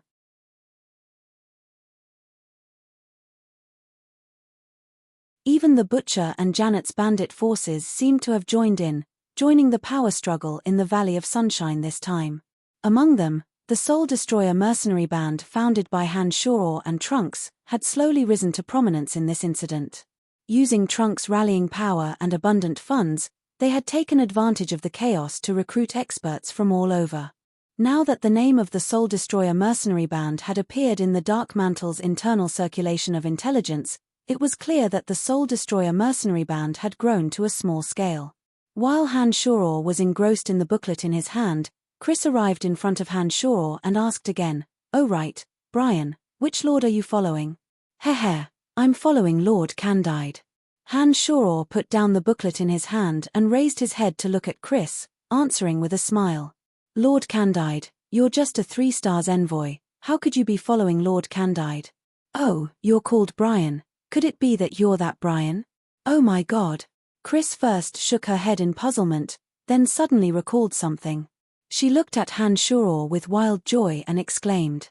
Some of the Dark Mantle members who were patiently waiting in the surroundings all put down the fruits or books in their hands when they heard Chris's exclamation. They all raised their heads to look at Han Shoror in astonishment. So he's Brian, he's so young. What a lucky lad to be chosen by Lord Candide. It'd be hard for him not to soar in life. Heh, he's really not bad looking. If I can do a mission with him, it'll definitely be a profitable job. Chatter and chatter came from the mouths of the idle members in the surroundings. All kinds of astonished, envious, and strange gazes were cast on Han Shoror. "Oh my god, my luck is really not bad. Brian, if you're short of people on a mission, can you bring me along? Don't listen to that Arliss nonsense, I'm actually a pretty good fire mage. I promise I won't cause you any trouble."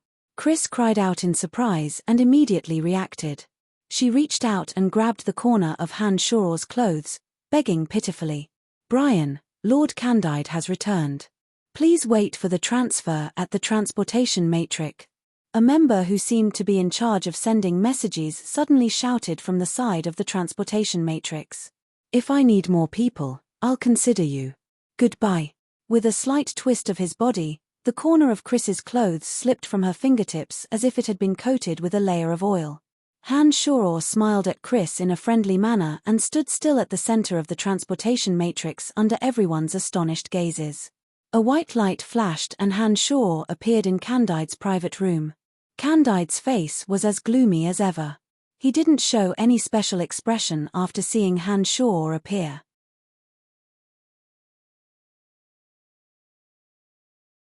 He opened his mouth and said in a low voice, "I remember reminding you a long time ago to report to the Dark Mantle at least once a month when you're not on a mission.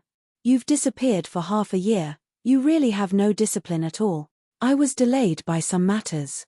I've obtained something during this half a year that I think Lord Candide will definitely be very interested in." Han Shoror's expression didn't change as he looked at Candide and said with a smile. The current Han Shoror was no longer the same as before, whether it was in terms of strength or experience. After half a year of training, his strength had advanced by leaps and bounds, and he had improved significantly in all aspects. Even when facing Candide, who held great power, Han Shoror didn't feel any reverence. Instead, he spoke as if he were a friend of the same status. "You seem to be very different from before, kid." The wily old fox Candide had obviously noticed the changes in Han Shoror. He stared blankly at Han Shoror for a while before revealing a strange smile and said, "What is it? Would I be interested in it?" The handwritten scroll from the Forbidden Land didn't contain any substantial magical knowledge. It only contained Aamike Cotton's understanding of some of the profound mysteries of dark magic. Han Shoror had already copied a copy of the magical words written on it. He planned to give the copied handwritten scroll along with his magic staff to Emily when he met her in the future. After careful consideration, Han Shoror felt that it would be best to give this handwritten scroll to the Dark Grand Magus Candide. This was because Han Shoror couldn't understand the words written on it at all. This scroll came from Embark Cotton's understanding of dark magic and was indeed of no use to Han Shoror. In addition, from his interactions with Candide, Han Shoror felt that this unkind-looking old fellow was very protective of him. For the sake of his bright future in the Dark Mantle and the Empire, giving this handwritten scroll to Candide would definitely be of great benefit to his future development. Take a look. A mysterious smile hung on Han Shoror's face as he handed an ancient handwritten scroll to the Dark Grand Magus Candide. What is this? It looks a bit old. Candide took the handwritten scroll and asked in confusion. Then, a row of small words fell into his eyes. Candide felt as if he had been struck by lightning and was immediately dumbfounded. The row of small words was the signature, Embark Cotton. As one of the 3 heavyweights of the Dark Mantle and with the strength of a Dark Grand Magus, Candide's hands were trembling incessantly as he held the handwritten scroll. His eyes almost popped out of their sockets as he wore an expression of extreme shock. After maintaining this state for a few seconds, Candide suddenly glared at Han Shoror and said in a trembling voice, This is?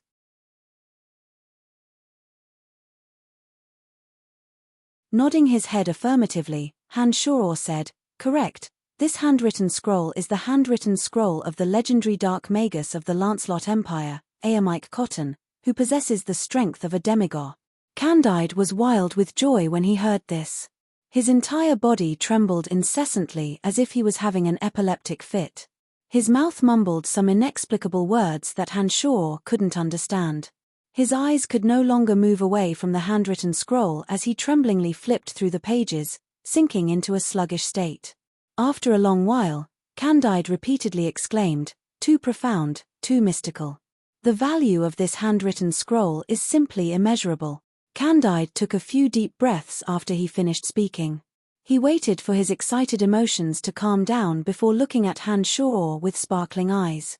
He asked somewhat hesitantly, You took out this handwritten scroll. What do you mean? Shrugging his shoulders, Han Shoror laughed mischievously and said, It's obvious. I'm giving it to you. Bribery. Damn it, this is despicable bribery. Candide involuntarily cried out in alarm. He suddenly shook his head, then quickly nodded and murmured, Forget it, I'll accept the bribe. Candide forcefully grabbed his hair and said in a daze, All right, I'll accept it. What are your conditions? Shaking his head, Han Shoror smiled and said, I don't have any conditions. It's just that this item belongs to the Empire. You're my superior, so giving it to you isn't considered bribery. You don't have anything to worry about. Haha, that's right. This is Embark Cotton's handwritten scroll. Of course it belongs to the Empire. I, Candide, am one of the few Dark Grand Magi of the Empire. As long as I explain it to His Majesty, of course I'll be able to view it. How can this be considered bribery? Candide laughed heartily as he muttered to himself. He suddenly flew over and landed in front of Han Shoror. He patted Han Shoror's shoulder in praise and laughed excitedly. Good lad, not bad at all. You've done well again. I remember that you were a Dark Moon envoy last time. Now, give me your badge. You'll be a Dark Moon envoy soon. After finding Embark Cotton's relics, no one will dare say anything if you jump 2 ranks. Lucky kid, you're becoming the fastest legend in the Dark Mantle.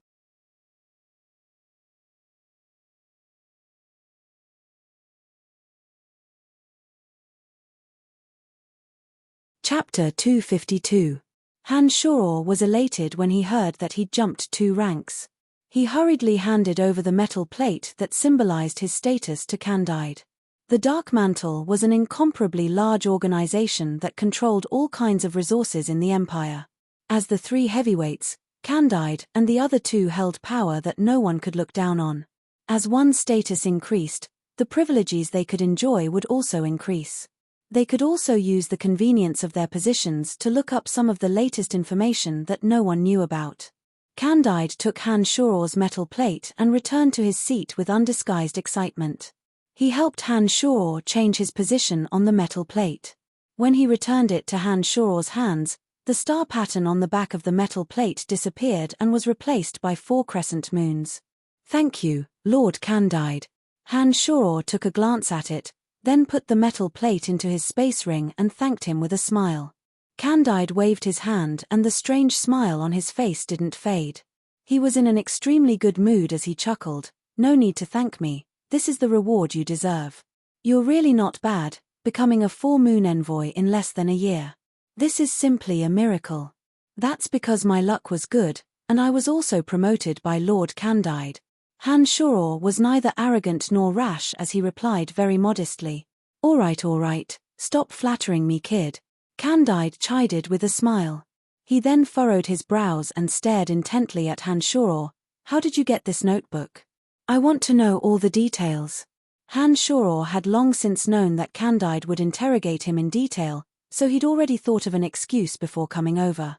He'd roughly described the situation in the Forbidden Land, concealing what needed to be concealed and revealing what needed to be revealed. He'd pushed the removal of the restrictive power of the Forbidden Land entirely onto the Cyclops and Golden Dragon. He'd said that he'd been extremely lucky and only entered the Forbidden Land after the 2 enormous creatures had left to obtain the notebook from within the tombstone. When Han Shoror finished speaking, Candide's expression was one of astonishment as he murmured, "It's actually the Forbidden Land. It's said that no one can walk out of this strange land, but it actually lost its restrictive power. How inconceivable. Could it be that Mike Cotton died in the Forbidden Land? Is this really strange? I've carefully observed that area. After the 2 transcendent creatures left, there was nothing but a tombstone in the entire area. So, I think even if you send someone to investigate this matter, I'm afraid that they won't be able to find anything." When he left the forbidden area, Han Shoror had erased all traces he had left behind. Even if Candide really sent people there, they wouldn't be able to find anything. "I see," Candide said softly before continuing. "However, we still need to send someone to take a look. We can't be careless about anything related to Mike. I believe His Majesty will do the same. It's up to you, but I won't go there, because I just came back from that place. When I came back, I already searched carefully, and didn't find anything." Han Shoror lazily expressed that he was not interested in this task, and waved his hand, indicating that I didn't want to do it. "This is your right. If you don't want to, then I'll find someone else." Candide rolled his eyes at Han Shoror, but didn't blame Han Shoror. He stared blankly at Han Shoror, puzzled, and said, "Right, why did you run into the depths of the dark forest? That place isn't a place that normal people should stay." "Heh, it's also my right not to answer your question, isn't it?" Han Shoror knew that the Dark Mantle shouldn't interfere in the private affairs of its members, so he said with a roguish smile. Glaring at Han Shoror, Candide helplessly waved his hand and said, forget it. In any case, you've already brought the item back, so I won't interfere in your private affairs. This time, you've given me this notebook. In terms of public affairs, you've done a great service. In private, I'll owe you a big favor." "That's great." Han Shoror laughed and asked, all right, I've come back to report. If there's nothing else, I'll be leaving first. I still have my own matters to take care of." "Wait." Candide called out to stop him, then murmured, "I'd originally prepared a mission for you, but since you were able to return alive from the depths of the dark forest and quickly advance to an adept necromancer, it looks like those simple missions are no longer suitable for you." "Oh, I have 3 missions that are a bit more difficult. The first is to go to Balthazar City and assassinate a spy named Angela. This spy has an official identity in Balthazar City, and everything he does looks legal. Therefore, I can only assassinate him to avoid leaving behind a scourge. The second mission is to go to Bimson City in the north of the Empire. It's said that someone has hoarded a large amount of weapons in a barren mountain around Bimson City. Someone needs to be sent there to investigate. The third mission is to protect a person. You know this person as well, it's Prince Lawrence. Although his identity hasn't been officially recognized, I think you already know who he is. The third mission was personally issued by His Majesty the King. Although he's already arranged for people, the King doesn't think it's enough. If you're interested, You can also participate. After thinking for a bit, Hanshaw felt that Phoebe was currently in some danger. He'd just returned to the Empire and had many matters to take care of, so he couldn't immediately leave the Empire. Therefore, he said, "All right, I'll choose the third mission."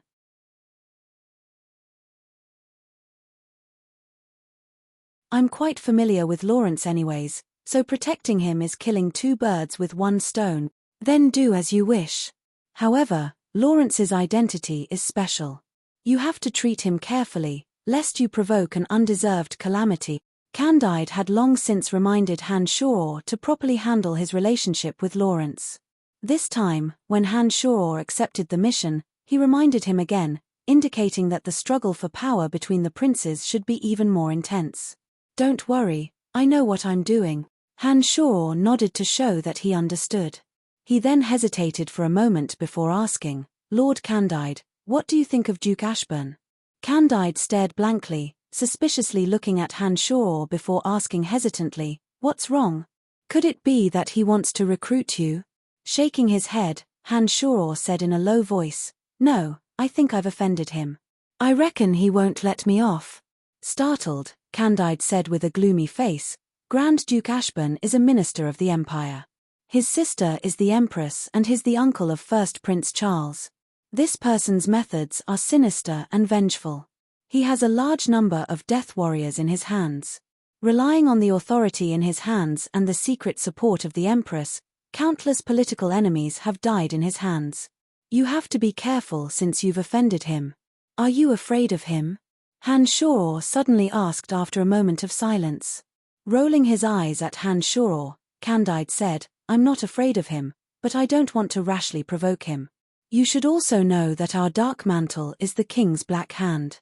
Everything we do represents His Majesty the King. Especially us 3-5 lunar envoys, we report directly to His Majesty the King. When His Majesty the King is still alive, no one can do anything to us. Even Ashburn has to be careful and not let us get hold of any information that can be used against us. However, once His Majesty the King is no longer around, there will be a change in authority. If the authority in the hands of us 3-5 lunar envoys is removed by the new king, then he won't have to worry about us. Do you understand?" Nodding, Hanshaw said in a low voice, "I understand. All right, I'm going to find Lawrence." As soon as he finished speaking, Hanshaw walked straight out. When Hanshaw was about to leave, Candide suddenly said, "You are one of my people. Now that you have the status of a 4 lunar envoy, even Ashburn will have to think twice before dealing with you. Heh. On account of this scroll of Mike Cotton's handwritten notebook, I will help you at the crucial moment. Thank you." Hanshaw turned around and sincerely thanked Candide before leaving Candide's room. Leaving Mount Orders through the transportation matrix, Hanshaw headed towards Finance Minister Ibu's house, planning to probe Lawrence's intentions and see what the situation was on his side. "I'm called Brian. I'm here to find Lawrence.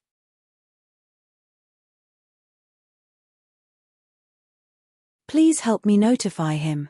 When he arrived at Lawrence's door, Hanshaw smiled at the guard. Hanshaw had long since understood the principle that people needed clothes. He wore a fitted green warrior's uniform with a few pieces of gemstones embedded at his collar, appearing capable and spirited. Coupled with the confident smile on Hanshaw's face, he appeared to have an extraordinary bearing. Normally, the snobbish guards didn't dare to make things difficult for him when they discovered that he had an extraordinary appearance.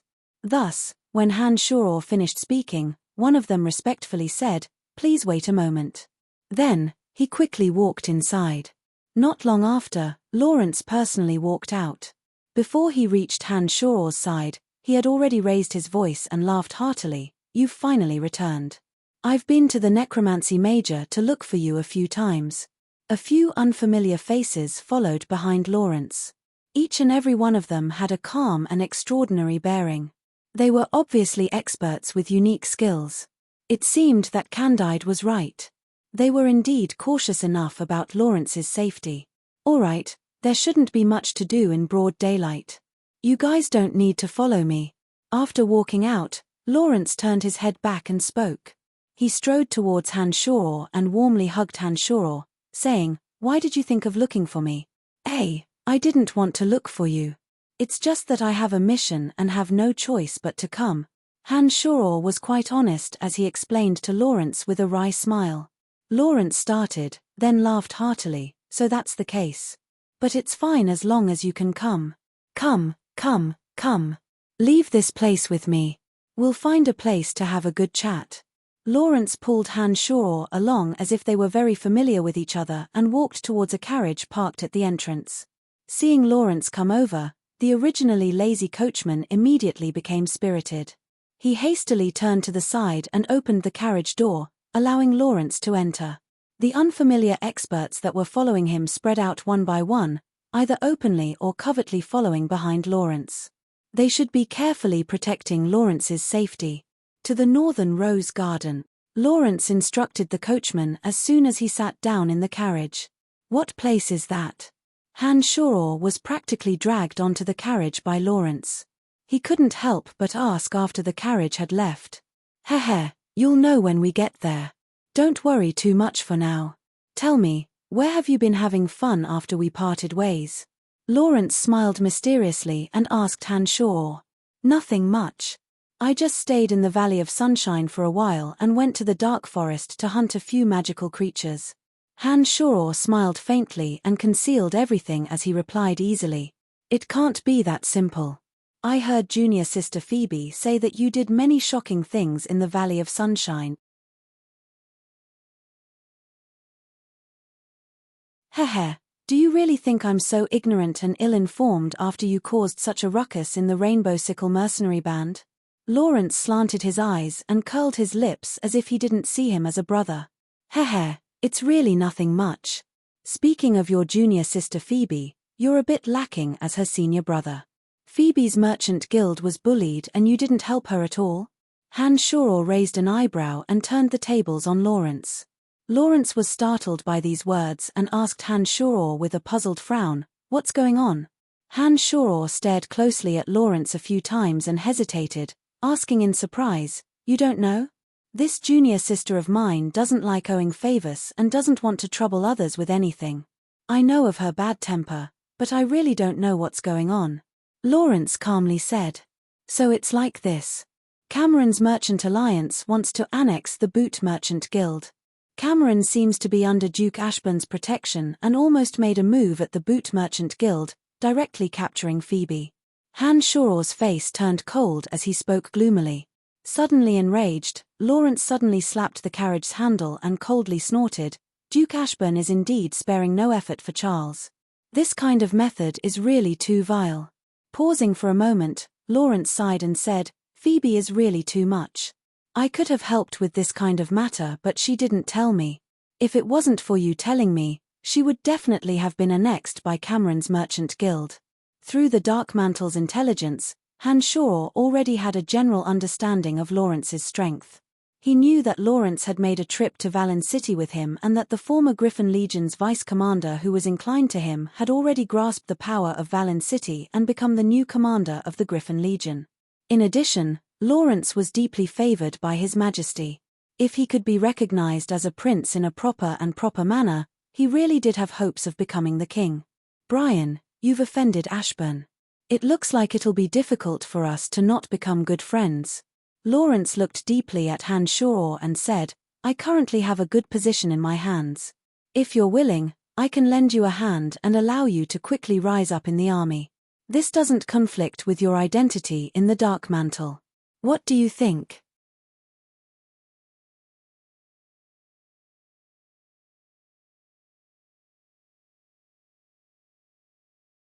Chapter 253. This was a very tempting suggestion and Han Shoror was immediately interested. However, he didn't immediately agree and instead said, "You know that I'm a member of the Dark Mantle. In addition, I have many things to do and won't have too much time to stay in the army. I don't think that's a problem. You're a mage and of course you should have your own time. As long as you have a territory in your hands and a noble title, then as long as there are no problems in the territory you're in charge of, you have the freedom to do whatever you want with your time." Lawrence seemed to have been prepared and immediately advised. "Then, what do you want me to do?" Han Shoror was startled and looked at Lawrence in confusion as he asked. I'll first arrange a position for you in the army. As long as you perform meritorious deeds, I can use my connections to help you obtain the status of a noble. When you have a noble title, I'll help you obtain a territory. As long as you can develop within your territory, then everything will be easy. Lawrence seemed to be quite familiar with these matters and started explaining to Hanshaw with a smile. When he'd left Valen City, Hanshaw knew that he would be tied to Lawrence sooner or later. With his current strength and the existence of the Cemetery of Death, even if Lawrence lost in the struggle for power, Hanshaw believed that he would be able to escape unscathed. If he wanted to climb higher, he needed to attach himself to someone who could help him. Lawrence was a suitable candidate at the moment. He was deeply favored by the king and held a portion of power in his hands. Add to that the care of the Dark Mantle's Candide, Hanshaw believed that it wouldn't be too long before he would have power. It looks like we will indeed be firmly tied together. Hanshaw smiled faintly and said to Lawrence. Laughing heartily, Lawrence said proudly, "We've been on the same path for a long time. Ever since I returned to the Empire, I've been helping you open up a path. Who would have thought that you'd graduate from the necromancy major so quickly? This makes things even more convenient for me." Hanshaw was speechless at Candide's words. He hadn't thought that not only did Candide already know that he had graduated from the necromancy major, even Lawrence had found out so quickly. It looked like the two of them really cared about him. "All right, I'll tell you some details and we can discuss it. With your strength and wisdom, I think it won't be difficult for you to make a name for yourself in the Empire as long as we cooperate." Lawrence seemed to be very happy as he spoke to Hanshaw. In this carriage, Hanshaw and Lawrence talked for a long time. A bright path was formed in the midst of their conspiracy. After a long time, the carriage slowly stopped. The driver shouted, "Young Master Lawrence, we have arrived at the Northern Rose Garden. All right, it's rare that you're back. I'll give you a welcoming dinner. Let's go inside and enjoy ourselves." Lawrence lifted the curtain and jumped off the carriage as he spoke to Hanshaw. After disembarking from the carriage, Hanshaw raised his head and saw a gorgeous building in front of him. The white stone door had a rose pattern carved on it, and there were many beautifully dressed carriages parked around it. The experts that had been following Lawrence walked out from the corner of the street and stood behind him, assuming the posture of a bodyguard. "You guys stay outside. There won't be any problems in the Rose Garden. Don't worry." Lawrence turned his head and swept his gaze over them as he instructed faintly. "Apologies, young Master Lawrence. We are all acting under orders. No matter where you go, we have to protect your safety." A knight that seemed to be very honest and wore heavy armor replied in a low, muffled voice. Hanshaw could feel a strong murderous aura from this knight. The insignia on his chest plate indicated that he was an Earth Knight. Rough calluses could be seen on his broad and thick hands. It was obvious that he was a character that wasn't to be trifled with. "Kino, we're going in for entertainment. In addition, nothing usually happens in the Rose Garden. You guys are wearing knight armor, how can you go in together? Why don't you stay outside?" Lawrence still had a smile on his face and wasn't angered by this Earth Knight's insistence. "No, an order is an order. We can't disobey an order." The Earth Knight named Kino was a stubborn character and once again refused with a straight face. "Hee, all right then. If you guys can go in, I have no objections." Lawrence chuckled and pulled Hanshaw inside. When they reached the door, he signaled the bodyguard with his eyes and pulled Hanshaw inside. Kino and the others followed, but when they reached the door, they were forcefully stopped. No matter how much they explained, the bodyguard didn't allow them to go in. Through the Yin demon's spying, Hanshaw understood that the guards in the open had been separated from the outside by Lawrence. However, a group of hidden guards, led by Lucky, were trying their best to hide in the Rose Garden, trying to use various methods to sneak in. However, out of Hanshaw's expectations, the Rose Garden's defensive measures were surprisingly good. There were experts protecting both in the open and in the dark. Among them were powerful swordsmen and mags proficient in various elements. These people weren't weak and were very responsible in guarding the surroundings. Apart from the old assassin Lucky who had snuck in, The other fellows in the dark were all blocked outside. Through the yin demons spying, Han Shao discovered that the rose garden occupied a large area. There were artificial mountains, flowing water, hot springs, and pavilions everywhere. Every room was decorated magnificently and extremely luxuriously. In some of the spacious halls, there were dainty and beautiful women in revealing clothes twisting their buttocks and taking off their clothes as they danced gorgeously. In some of the smaller rooms, suppressed moans rose and fell. Many noble lords and young masters were spending a lot of money here to enjoy all kinds of services. Lawrence seemed to be extremely familiar with this place as he barged in with ease. The guards in the surroundings, both in the open and in the dark, all recognized Lawrence. Not only did none of them obstruct him, they even greeted him from time to time. "Hey, I know what this place is." The three yin demons quickly circled around the large area of the rose garden. Han Shao already knew what this place was and couldn't help but open his mouth. "Haha, all men should know what this place is. I'll pay for all the expenses here today. Just treat it as me welcoming you." Lawrence laughed heartily and walked straight inside. He arrived at a spacious hall where a gorgeous young woman danced in the center. Some of the rich and nobles nearby also smiled and greeted Lawrence when they saw him walk in. There were many soft animal skin chairs placed around the hall. There were all kinds of fresh fruits and exquisite desserts. Cups of fine wine that cost a few gold coins were everywhere. There was a huge, 5-meter diameter ring-shaped lamp above his head that flickered with ambiguous light.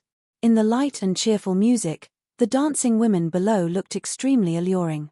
"Hi, Lawrence, it's been a long time since you've been here." A fellow who was obviously a good-for-nothing came over and greeted Lawrence in a friendly manner. He was holding the hand of a woman wrapped in light muslin and exuding a sense of sexiness from head to toe. "Bruno, why is it that I see you every time I come over?" Lawrence casually picked up a glass filled with amber-colored wine from the table beside him. He took a sip and smiled at Bruno, who didn't have much meat on his body, as he said, "Don't worry, I'll be fine. Life is just that boring. Only some places in the northern square can make me feel some joy. That's why I come here. Aren't you the same?" Bruno winked at Lawrence and opened his mouth meaningfully. "All right, I'm here to entertain a friend. I won't talk much with you. Let's chat again when we have time." Lawrence said apologetically and dragged Han Shao across the hall towards another quiet place. Lawrence led Han Shao through a corridor after a while and arrived at another quiet hall after a few turns. There wasn't a single person in this hall and it was protected by a magical barrier. Lawrence took out a magic scroll and chanted an incantation. A hazy green light shone from within the magic scroll and a crack appeared in the surrounding wall under the illumination of the light. Lawrence moved his body sideways and indicated for Han Shao to enter with him.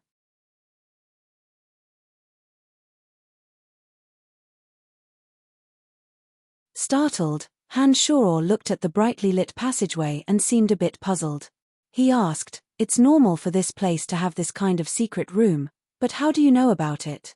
"Of course I know, because the true owner of this rose garden is me, Brian. Since we've been honest with each other, then I won't hide this secret from you." Lawrence laughed heartily and pulled Han Shao inside. There were many magical restraints along the way and the passageway extended all the way to the bottom. There were many things that surprised Han Shao in this hidden place, but what surprised Han Shao the most was that the true owner of this place was actually Lawrence. No wonder Candide had said that Lawrence wasn't simple. It looked like he definitely knew some things about Lawrence. "Let's go. I'll take you to see me and Phoebe's master. I think he'll be very interested in you." Lawrence seemed to be very satisfied with Han Shao's surprise and pulled Han Shao inside with a big smile.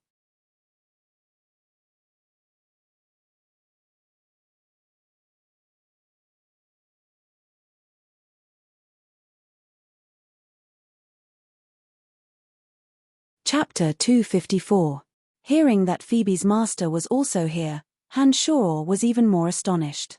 Phoebe had reached the realm of Swordmaster at such a young age.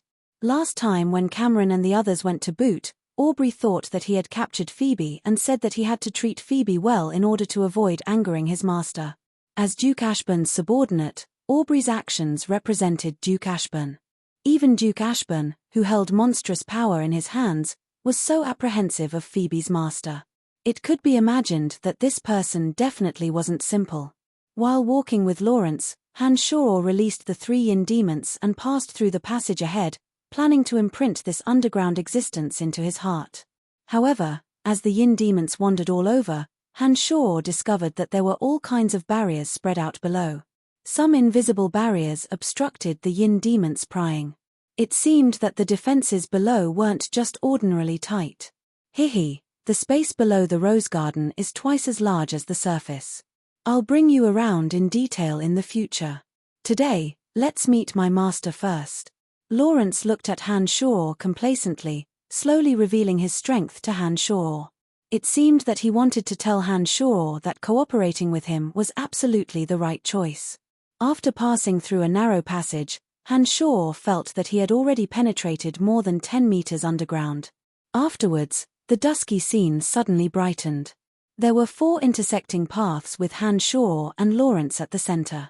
There were bright lamps placed in the surroundings, illuminating the 4 passages as bright as day. Follow me. Lawrence walked to the left and led the way for Han Shoror. When they arrived at a white jade door, Lawrence once again used a scroll to open the barrier binding the stone door. When a white light flashed, the stone door automatically opened and Lawrence brought Han Shoror in. Young Master Lawrence. Suddenly, an extremely ugly old man with a face full of scars appeared and bowed towards Lawrence. This old man reeked of blood. Who knew how many people he had killed? He had sensed it the moment Han Shoror and Lawrence appeared. The closer he got to this old man, the denser the nauseating stench became. Lawrence was obviously not used to it. The calm smile on his face had long since disappeared. He said in a dry voice, "Grandpa Bolans, is my master inside?" The strange old man named Bolans stood up straight with his hunched body. He raised his head and glanced at Lawrence with his grayish-brown eyes. He said indifferently, "Inside, but master is currently cultivating." "Then, I'll wait outside for a while." As Lawrence spoke, he had already walked past Bolans and quickly took a few steps forward, as if unwilling to get too close to him. This stone room was the size of a basketball court. There were many grooves dug into the walls, and many daily necessities were placed on them.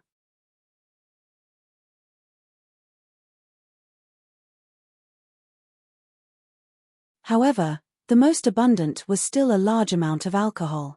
All kinds of fine alcohol filled the stone grooves, as if it was a warehouse for fine alcohol. After Han Shoror came in, he first swept his gaze around the surroundings, and then focused his attention on the old man, Bolans. This old man's face was densely covered in scars, as if he had been slashed by a sharp weapon.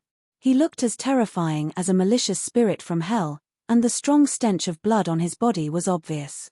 Just standing there gave people a strong sense of impact. Not only was this person's hand stained with blood, but his strength was also absolutely top-notch. He should be an expert a level higher than Phoebe. Otherwise, the aura on his body wouldn't be so strong. A person at the level of a great swordmaster wouldn't be a nameless person in any country. Han Shoror was a bit surprised that he was serving Lawrence's master in this secret room that never saw the light of day. "Brian, let's wait here for a while." Up ahead, Lawrence had already left Bolans and was sitting on a stone bench as he called out to Han Shoror. "You're not afraid of me?" Just as Han Shoror was about to leave, the old man named Bolans suddenly looked at Han Shoror indifferently and spoke. Nodding, Han Shoror responded with a smile, "Of course, what's there to be afraid of? Interesting fellow." A trace of surprise curled up the corners of Bolans's mouth as he carefully sized up Han Shoror. His brow furrowed as if sensing something and he nodded. "No wonder, there's a vicious aura on your body that can only be sensed carefully. You look to be less than 25, but your hands are stained with so much blood at such a young age. You're quite a character indeed." Before Han Shoror broke through to the bloodlust realm, the vicious aura that lingered on his body would always accompany him. Han Shoror hadn't killed many people before, but his body had absorbed pure killing aura in the forbidden area. The killing aura had always lingered on Han Shoror's body, and it looked like Han Shoror's hands were also stained with blood. Pulling his lips into a faint smile, Hanshaw didn't say much. He nodded at Bollands and walked past him towards Lawrence. Little fellow, do you know that killing aura can also be used to increase one's strength after killing so many people? Bollands was silent for a short while after Hanshaw had left, and suddenly stared at Hanshaw with a strange light in his eyes. When he opened his mouth, a thick killing aura suddenly erupted like a river bursting through a dam. The nauseating stench of blood spread out as a solid chill pressed towards Hanshaw. Oh, my gosh! Lawrence groaned and retreated in panic, his face pale with fright. He looked at Bollands with cold sweat beading on his forehead when he retreated to the corner of the wall. However, Hanshaw, who was closer to Bollands, wasn't afraid at all. With a thought, the demonic yuan rapidly circulated and the enormous killing aura hidden within his body suddenly trembled. A wave of evil and terrifying killing aura suddenly surged out of Hanshaw's body and collided with Bolland's killing aura. Popping sounds actually rang out in the air. Even some of the tables and chairs in the surroundings trembled and swayed. What was even more frightening was that after Hanshaw's killing aura surged out, the killing aura in the air formed a vortex that was hard to see with the naked eye. It actually wanted to entangle and devour Bolland's killing aura. When you said using killing aura, did you mean this? Hanshaw had a calm smile on his face as he spoke faintly. He relaxed his demonic yuan and returned to normal. Now that Hanshaw had experienced 3 months of closed-door cultivation in the Cemetery of Death and had absorbed the purest killing aura in the Forbidden Area, he had a deeper understanding of the demonic arts that Chu Kanglan had left behind. His control of the killing aura in the Bloodlust realm had reached a level where he could do as he pleased. If Hanshaw wanted to, he could absorb the killing aura in Bollands' body just like how he had absorbed the killing aura in the Forbidden Area. The eyes of Bollands, who had been indifferent all this time, suddenly emitted a dazzling light that focused on Hanshaw's body. He said in a trembling voice, "How is this possible? How can you be more proficient in using it than I am? You also know how to use this kind of power?" Hanshaw suddenly realized after hearing his words. In this world, swordsmen and knights all practiced fighting aura, and there was no such way to use killing aura. However, Hanshaw, who practiced demonic arts, was very proficient in this kind of strange power. Therefore, when Hanshaw demonstrated it, Bollands was naturally very surprised. "No, you didn't use fighting aura at all. How is this possible?" Shock, bewilderment, and doubt filled Bolland's heart in an instant. He took a step forward and arrived in front of Hanshaw, his eyes burning as he stared at Hanshaw, as if waiting for Hanshaw to give an explanation. Hanshaw already knew that something was wrong by now. Taking a deep breath, Hanshaw smiled and explained, "I practice a wondrous martial arts technique that is different from the fighting aura that most people practice." "All right, Bollands, you stay outside. Lawrence, you two come in." At this moment, a peaceful voice suddenly sounded from the wall. Lawrence suddenly pulled Hanshaw and said apologetically to Bollands, "Grandpa Bollands, my master has asked us to go in. Let's talk in a bit." The wall behind Hanshaw strangely split open and Lawrence pulled Hanshaw inside. The split wall miraculously healed after Hanshaw and Hanshaw walked in. It was an extremely spacious square training field. Apart from a few oddly shaped giant rocks, there were no other decorations in the square training field. An old man with grizzled hair and beard sat on a rock in the center, but appeared to be hale and hearty. This old man had a square face and a benevolent appearance. He sat there with his back ramrod straight and wore a spotless white warrior's robe. He appeared to be extraordinarily valiant even when he was sitting, and his figure was quite tall when he stood up. "Teacher." As soon as Lawrence entered, he immediately bowed respectfully. The old man nodded and looked at Lawrence, saying softly, "Rise." Lawrence straightened and pulled Hanshaw over, the two of them sitting down on 2 rocks. Lawrence then said, "Here's Brian, Phoebe's boyfriend. I've mentioned him to you before." The old man's gaze immediately landed on Hanshaw after Lawrence's words and he carefully sized up Hanshaw without a word. He nodded after a while and said to Hanshaw, "Although Phoebe is my youngest disciple, her aptitude is the best and her future accomplishments are limitless. I still need to rely on her to inherit my martial arts technique. You won't drag her down, will you? Of course not. Han Shuro responded with a slight smile. He was neither reserved nor afraid, appearing quite at ease.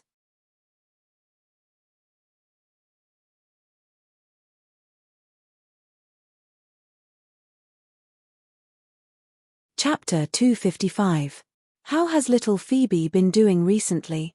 I heard that she stayed with you in the Valley of Sunshine for a period of time and even did some interesting things. The old man narrowed his eyes and asked in a soft voice.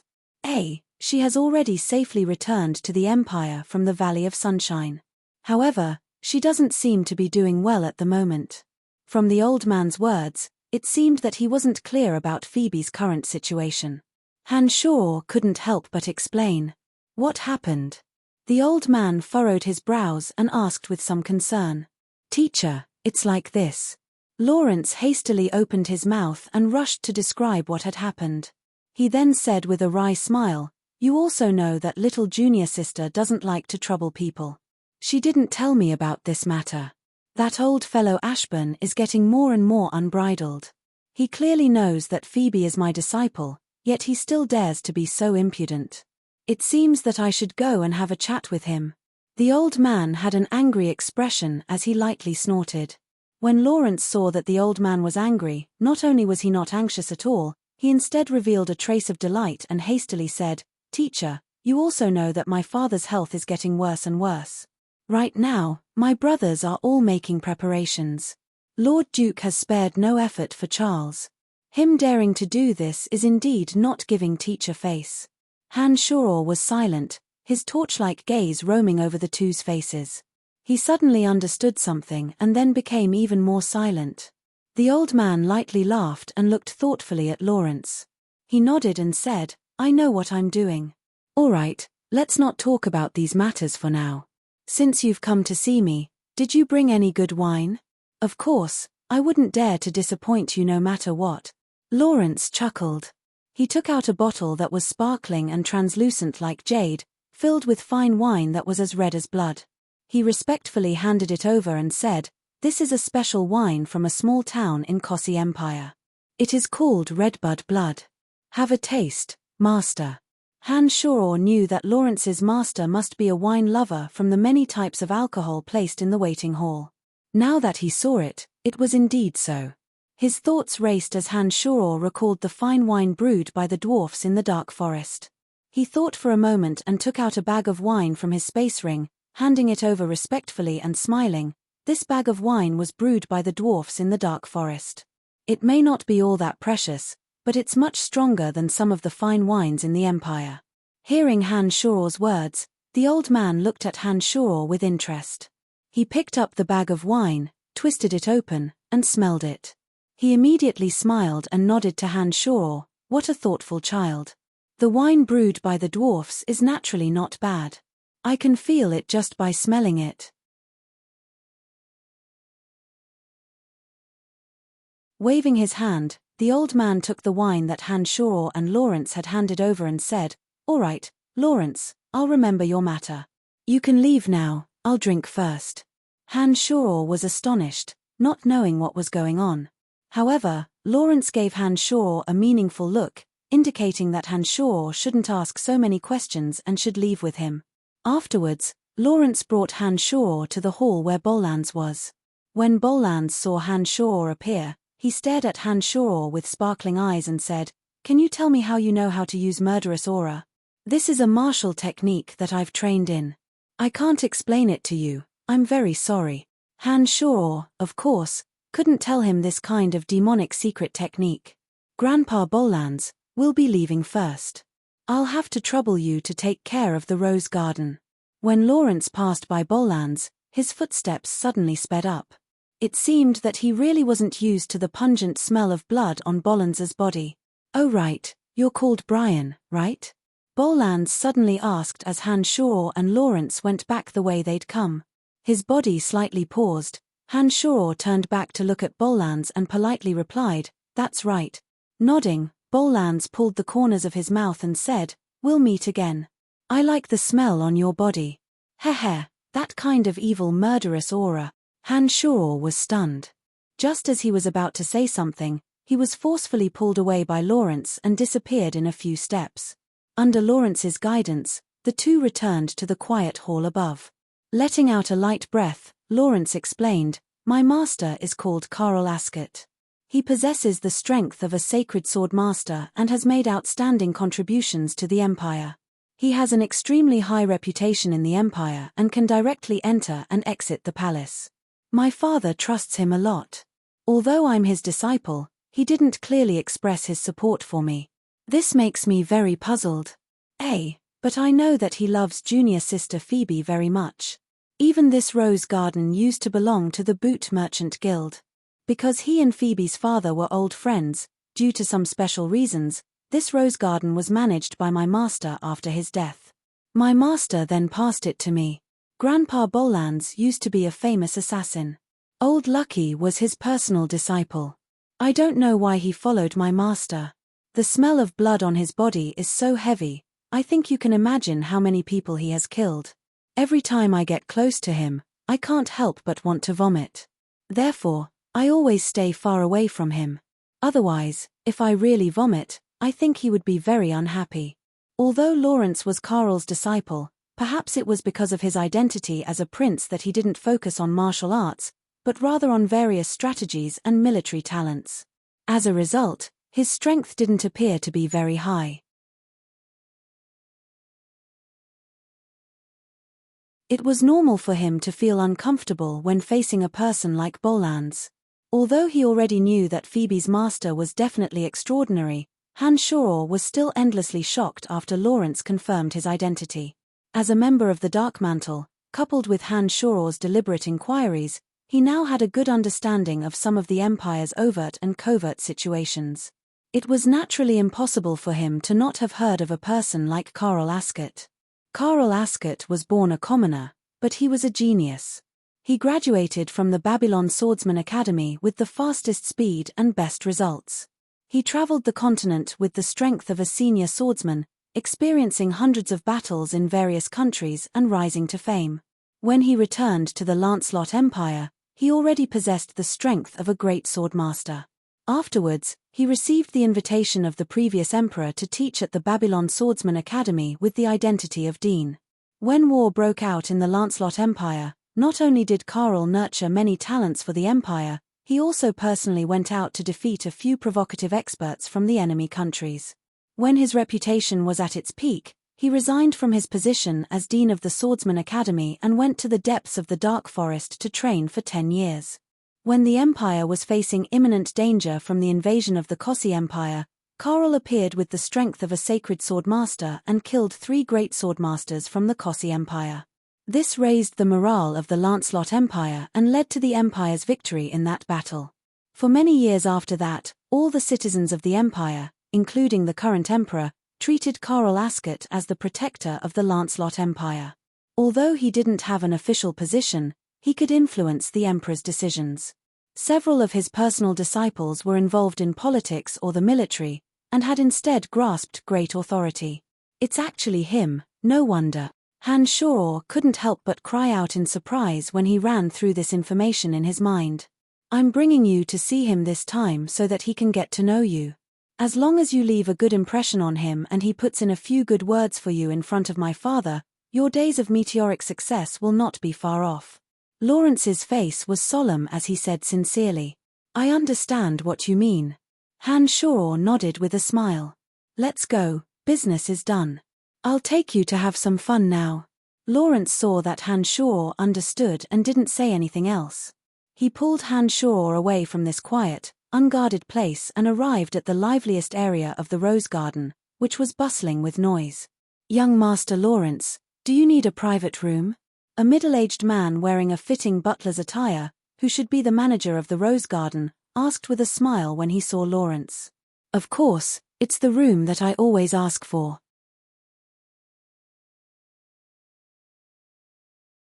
"Help me arrange the best service so that my friend can enjoy himself to the fullest," Lawrence instructed straightforwardly. Suddenly, Lawrence's expression changed as he looked behind Han Shoror. His originally cheerful expression turned murderous.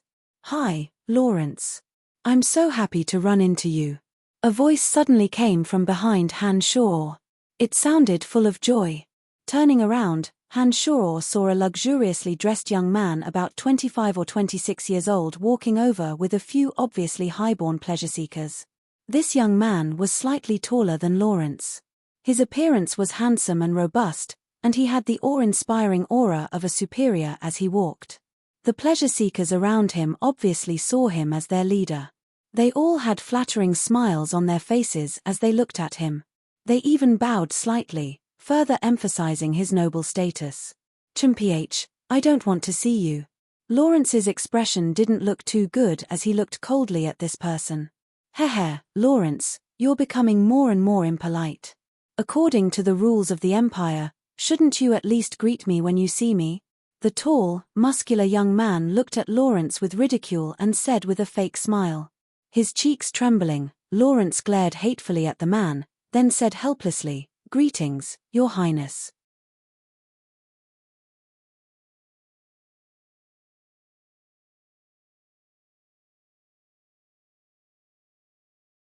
Chapter 256. It was actually eldest Prince Charles. Han Shaw glanced at him from the corner of his eyes and a thought suddenly popped up in his head. The owner of the rose garden is Lawrence. The surrounding mags and guards should all listen to the orders of that murderous Bolans. This eldest Prince Charles has come here to seek pleasure and doesn't know that he has already entered deep into the tiger's den. If Lawrence can obtain the support of his master Carl, then wouldn't he be able to silently get rid of Charles? Haha, very good, very good. Charles first laughed complacently before withdrawing his smile and coldly mocked, "You better dispel your thoughts as soon as possible. Otherwise, you might not even know how you died." After saying this, Charles even provoked him in a low voice, "Little bastard. Let's go, let's enjoy ourselves to the fullest." Turning his back, Charles laughed heartily and left with a few flatterers behind him, no longer looking at Lawrence. Lawrence's face was distorted from anger as he clenched his fists so tightly that the veins on the back of his hands were visible. Lawrence's entire body trembled uncontrollably as dense killing intent shot out of his eyes. He glared viciously at Charles' back as he left, even his breathing became much heavier. Looking at Lawrence's posture, it seemed like he could go berserk at any moment. Han Shaw was really afraid that he wouldn't be able to control himself and would risk his life against Charles without a care for anything else. As an illegitimate child, the most vicious curse he could muster was none other than the word bastard. When this vicious curse came from the person he hated the most, the power immediately increased tenfold. It was no wonder that even the scheming Lawrence almost couldn't control himself. Patting Lawrence's shoulder, Han Shaw consoled, "Forget it. We have to take revenge sooner or later. There's no rush. I want to kill him with my own hands. I must kill him with my own hands." Lawrence gnashed his teeth as he muttered with a malevolent expression, "Hey, isn't this Mr. Aubrey and Mr. Cameron?" The Rose Garden was indeed a lively place to squander money. Crown Prince Charles had just left when Cameron and Aubrey, whom Han Shaw had met at the Boot Merchant Guild, walked in with a group of merchants. "Damn it, you despicable bastard. What the hell did you do to us?" Aubrey couldn't help but curse angrily when he saw Han Shaw. It was the warm spring season, but Aubrey and Cameron were a bit strange. Aubrey was wearing a thick fur coat, and his body was tightly wrapped up. He was still standing there shivering, and his face was frozen blue and purple. On the other hand, Cameron was the exact opposite. In such a temperate weather, he seemed to be in a sauna.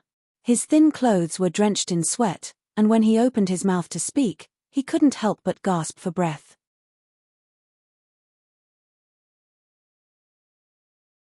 His face was flushed, and it was obvious that he couldn't endure the heat. Perhaps to neutralize it, the two strangely dressed fellows walked over hand in hand. It was even more peculiar for two grown men to appear in a place like the Rose Garden while holding hands. The two people who had been poisoned by the ice and fire poisons would have their bodies flare up alternately. Their bodies would be extremely cold one moment and extremely hot the next. This kind of repeated pain would torment the three of them until the poisonous flames Han Shaw had left behind dissipated. Han Shaw looked at the two with disdain and said with disgust, Two grown men walking hand in hand in broad daylight. How disgusting. Damn it, what poison did you put in our bodies? You evil, despicable bastard.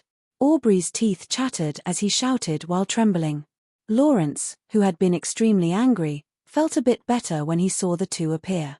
He chuckled as he shook his head and ridiculed, people with such special hobbies should be sneaky.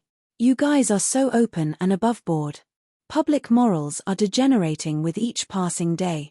Brian, I won't let you off. Aubrey glared hatefully at Hanshaw and opened his mouth to threaten him. As he spoke, the poisons of ice and fire alternated, and the temperature of his body, which was as cold as an ice cave, soared. He hastily and skillfully removed the fur coat wrapped tightly around his body and started cursing incessantly. Let's forget about it for today. Let's leave this place first. Hanshaw understood that if Aubrey were to bump into him, he would definitely be pestered endlessly by Aubrey. Hanshaw understood that Aubrey was in great pain from the frost poison in his body. Add to that Charles' malicious words from before, Lawrence would definitely lose interest. Lawrence also didn't seem to be in the mood. He nodded and said, "All right, the main reason I brought you to the Rose Garden this time was for that matter. There will be plenty of time to have fun in the future. Some annoying people are always annoying. Let's leave first before they endlessly pester us. Don't go. Detoxify the poison in my body. Otherwise, I won't let you off." Aubrey panted heavily as he stared at Hanshaw and yelled. After witnessing Hanshaw's strength, the great merchant Cameron seemed to be afraid that Hanshaw would suddenly kill him. Therefore, he didn't dare to say anything and only followed behind Aubrey. Hanshaw and Lawrence didn't stay any longer. After exiting the Rose Garden, Earth Rider Keenor called out loudly. The guards that Lawrence had left outside quickly surrounded him. Aubrey didn't even have time to approach before he was rudely pushed to the side by Keenor.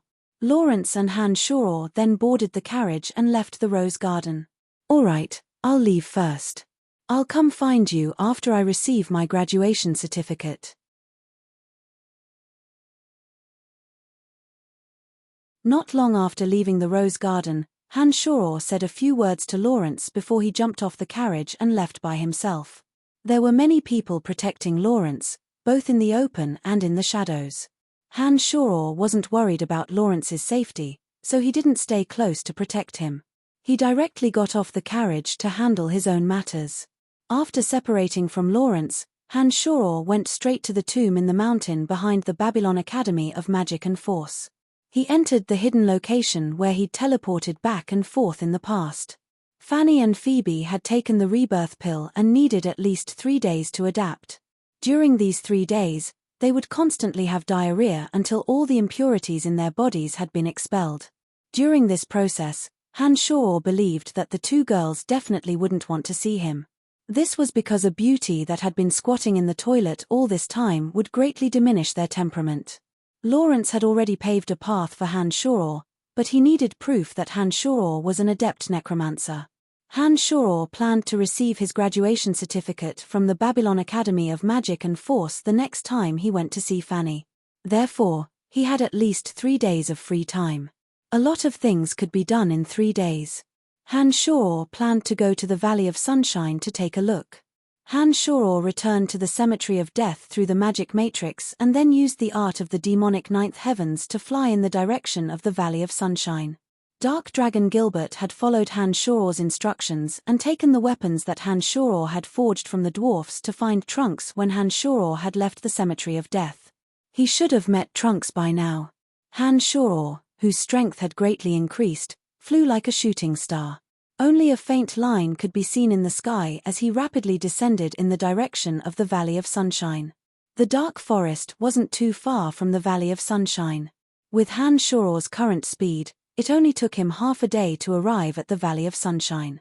Because there were many powers in the surroundings, Hanshaw didn't continue to fly high in the sky. Instead, he flew on the ground and walked according to the address that Trunks had given him. Whoosh whoosh. Suddenly, several sharp arrows pierced through the sky and nailed themselves onto a large tree in front of Hanshaw.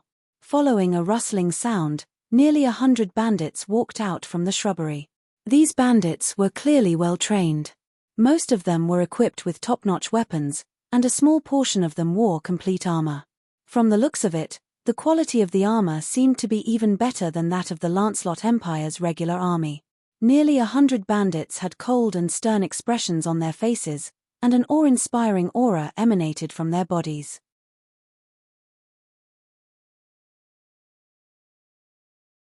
They suddenly surrounded Han Shoror and aimed their bows, crossbows, and spears at him. One of them was a spoiled girl with bright eyes and white teeth. She had a head of fiery red hair and wore leather clothing. She strode out with an arrogant expression and looked at Han Shoror arrogantly. "I've had my eyes on you for a long time. How dare you fly around in our territory? Show me if you have the guts." Han Shoror hadn't released his yin demons to spy on the surroundings when he was flying through the air. Plus, he hadn't paid too much attention to the dense forest below. As a result, he was surrounded by these bandits. "You must be Miss Janet."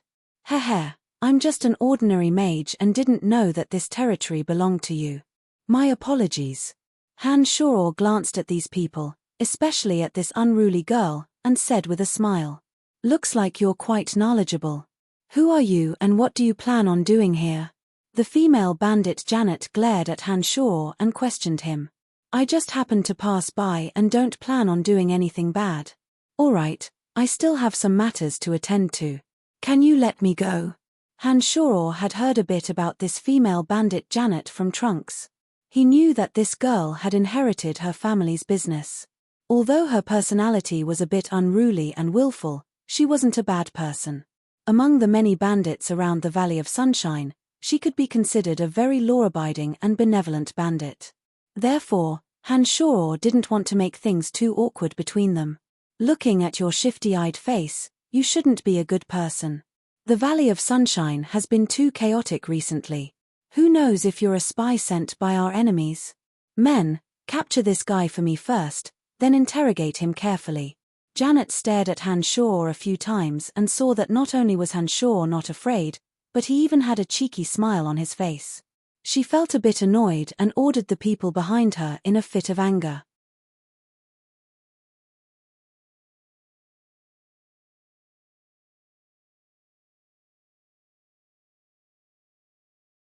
Chapter 257. Behind Janet, a few rough and burly bandits suddenly sprang out and pounced straight at Han Shoror with a grin. These fellows had all cultivated fighting energy, and each of them was about 2 meters tall. They were like a few giant bears pressing down fiercely, and their momentum was frightening enough.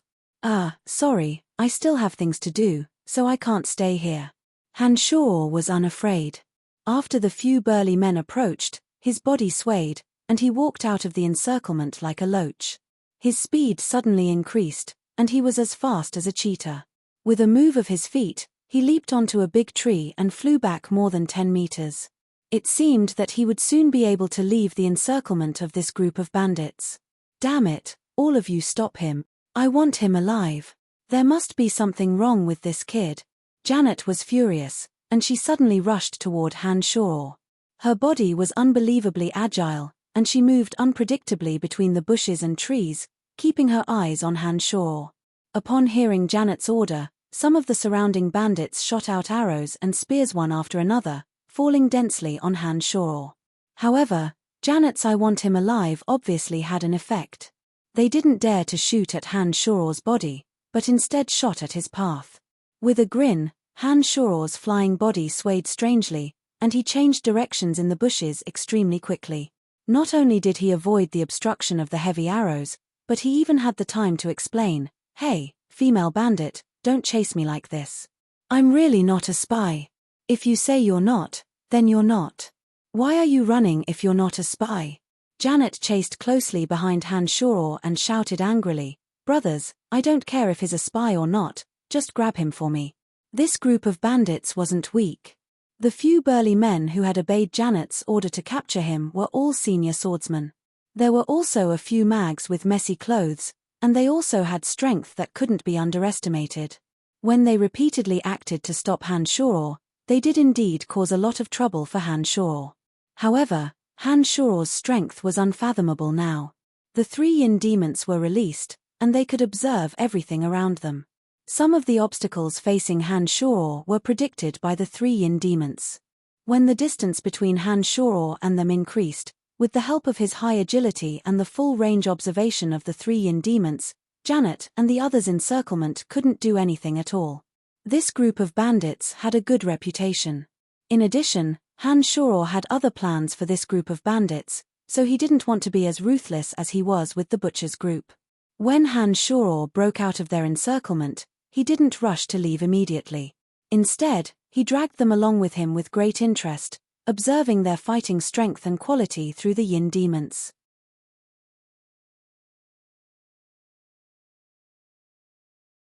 Among the 100 or so bandits, a large portion of them practiced fighting aura, and there were 10 mags among them. In the process of chasing Han Shoror, the 100 or so bandits were orderly and didn't seem particularly panicked or dispirited. Without Janet's excessive instructions, they cooperated with each other and dispersed. When one side heard Han Shoror's movements, they immediately began to warn the people around them. Then, the people next to them quickly closed in. The swordsmen, archers, and mags surrounded Han Shoror in an orderly manner. They really do have some strength. No wonder they could become one of the largest bandit forces in the Valley of Sunshine. Compared to the bandits under the Butcher's control, they are more orderly and cooperative. However, the Butcher's bandits are even more bloodthirsty and ruthless. With the help of the three yin demons, Han Shoror could clearly observe his surroundings. He was currently hiding in the lush foliage of a large tree as he muttered to himself. "Where is he? Did you guys lose him?" Janet rushed over aggressively, but suddenly realized that she had lost track of Han Shoror. She yelled angrily at the people beside her. This Janet didn't have the gentleness of a young girl in both words and actions. Perhaps it was because she had lived in a bandit's den since she was young that her behavior was completely influenced by bandits. She had a violent temper and behaved in a rough manner. Although she looked gentle and beautiful, she gave off the feeling of a heroic man. "Miss, this guy runs faster than a cheetah and is more cunning than a fox. Is he really a mage?" An old mage with a lame leg slowly swayed to Janet's side with a levitation spell and said with a wry smile. "Old Billy, if he was a swordsman or a knight, would he be able to fly all the way here? Damn it, you're old, but don't tell me your brain is also old." Janet was in a fit of anger. She glared at the crippled mage with her almond-shaped eyes and scolded him angrily. Old Billy wasn't angry after being scolded like that. He just lowered his head and smiled bitterly. "Maybe I'm really old, or maybe the times have changed. How can a mage run faster than a cheetah now? I can guarantee that he ran and not used levitation to fly.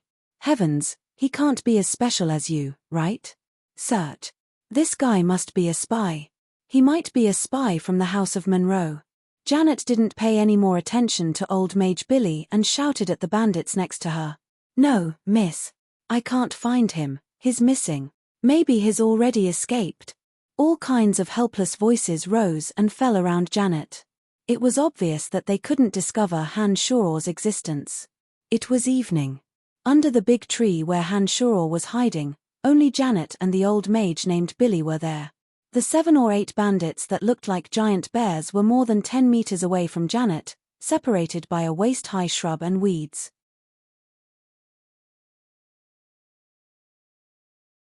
Suddenly, Han Shoror, who was hiding among the leaves, flew down with a loud laugh. He was already above Janet's head in the blink of an eye. A fist mixed with magical yuan and a surging murderous aura smashed towards Janet. "Damn it!" Janet cursed and hurriedly pushed Billy away, who was about to chant a spell. She clenched her small fists and shot out a dark green fighting aura towards Han Shoror, who was smashing towards her head and feet. When he saw that the fighting aura was dark green, Han Shoror immediately understood that she should only have the strength of an adept swordsman. He quickly retracted 80% of his magical yuan, and when his fist landed, only 30% of his magical yuan was mixed into his fist. Bam!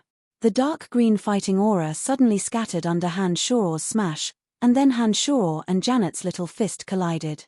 An enormous force that could topple the mountains and overturn the seas suddenly surged forth from Janet's little fist, causing Han Shoror's body, which was hanging upside down, to once again be pushed into the air along the trajectory of his fall. How is this possible? Shoror couldn't help but cry out in shock as his right hand went numb and stiff. Dark cyan fighting aura was the symbol of a senior swordsman. Based on Shoror's experience, she could only withstand 30% of his magical yuan at most. However, when his fist met Janet's, although Janet's fighting aura had scattered, her small fist still erupted with terrifying power. Had it not been for Shoror's astonishing physical toughness, this punch would have crippled his entire right arm. According to Shoror's understanding, a senior swordsman's dark cyan fighting aura would never be able to cause such great power. This female bandit is a bit strange. Haha. Janet looked at Shoror's horrified expression and revealed a proud smile. Then, the space ring in her hand lit up, and a thick black mace that was even larger than her body appeared. She easily gripped the huge mace with her left hand, giggling as she leapt high with the help of the surrounding tree trunks. She swept towards Shoror, who hadn't yet landed, and the mace in her hand viciously smashed towards Shoror's waist. Shoror snorted coldly. He had been kind and merciful just now, but he didn't expect to suffer such a loss. Seeing that Janet was now swinging the mace towards his lower body, Shoror was a little angry. His body, which had been unstable due to the great impact, suddenly froze in the air. He also blasted out another punch, smashing towards Janet's mace. There was a loud bang, accompanied by Janet's muffled groan. Her body, which had leapt up with the help of the tree trunks, was ruthlessly smashed down along with the mace. Janet even fell to the ground on her buttocks. It was now her turn to look up at Shoror, who was standing proudly in the air, in horror. "Damn it, you're pretending to be a pig to eat a tiger." Janet, who was below, couldn't help but curse. Her breathing was heavy, and she took a few deep breaths. She grabbed the mace, intending to continue. Shoror was surprised. He didn't expect Janet to stand up so quickly. Then, before Shoror could make a move, a few burly men around him rushed over together. The old magician Billy, who had a lame leg, completed his incantation. A piercingly cold wind whistled over, and bone-piercing wind blades shot out. She was actually a wind element magus. Shoror stared blankly for a moment. It could be considered that he had gauged Janet's strength, so he didn't continue to stay here.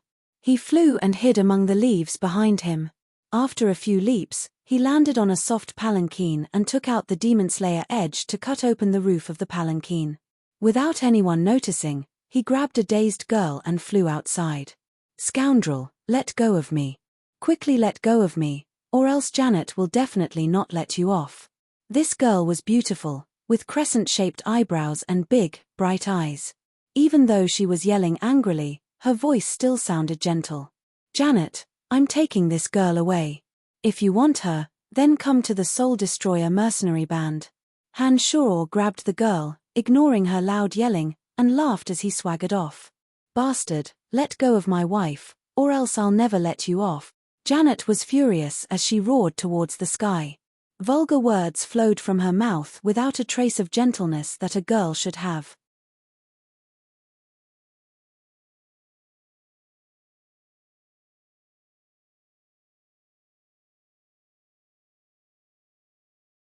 Chapter 258.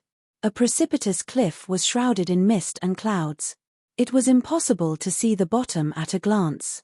The sunset glow was like a burning cloud against the sky, illuminating the precipitous cliff like a large piece of red-hot iron. The cliff was quite a distance from the Valley of Sunshine. Such precipitous cliffs were not uncommon in the Kurlan mountain range. The bare cliff was littered with jagged rocks, devoid of any vegetation. Standing at the top of the cliff, Shoror jumped down and descended through the mist. In the span of a breath, he landed on a large protruding rock. This rock was in the middle of the cliff and was surrounded by thick white mist. The rock protruded horizontally, forming a large flat area. Although it was a bit steep, it wasn't dangerous as long as one was careful. "Who's there?" A startled cry rang out as a brawny, bare-chested, bearded man stared at Shoror with ill intent, holding a sharp axe forged by the dwarfs. "I'm looking for Trunks," Shoror said with a smile. The Soul Destroyer mercenary band was situated on a broad piece of flat land protruding from the bottom of the cliff. On this piece of flat land that was filled with floating clouds and mist, the dense mist did not spread to the center for some unknown reason. However, the flat land was a vast expanse of whiteness, appearing extremely bizarre. Rows of bamboo houses were scattered across the flat area. Many half-naked mercenaries were practicing martial arts on a practice field the size of a football field. There were also some spacious caves dug out at the back that could also be used as rooms for people to stay in. This flat area was rather miraculous. It was filled with thick mist above and below, and only a simple soundproof boundary had been set up in the center. With the thick mist as a natural barrier, no one would be able to discover this flat area covered in thick mist. But in the middle of the flat area, the air was fresh and the thick mist was nowhere to be seen. It was truly a quiet and secluded place. The gentle girl in Han Shuor's hands had already been restrained by him. She couldn't see or hear. When Han Shuor landed on the flat area, he immediately sensed Dark Dragon Gilbert's presence. "Honored Master, you've finally arrived." In the middle of the training field, Gilbert's skin was as dark as coal. His muscles were black and shiny. He threw away the two mercenaries that were entangled with him and ran towards Han Shuor while shouting. The strong man who was holding a sharp axe and looking at Han Shuor with an unfriendly expression immediately grinned when he saw Gilbert calling Han Shuor master. He said in a friendly manner, "Your weapon is very useful, thank you." As Han Shuor had provoked both the Church of Light and the Calamity Church, Han Shuor didn't let Trunks reveal his identity in order to guard against the two churches.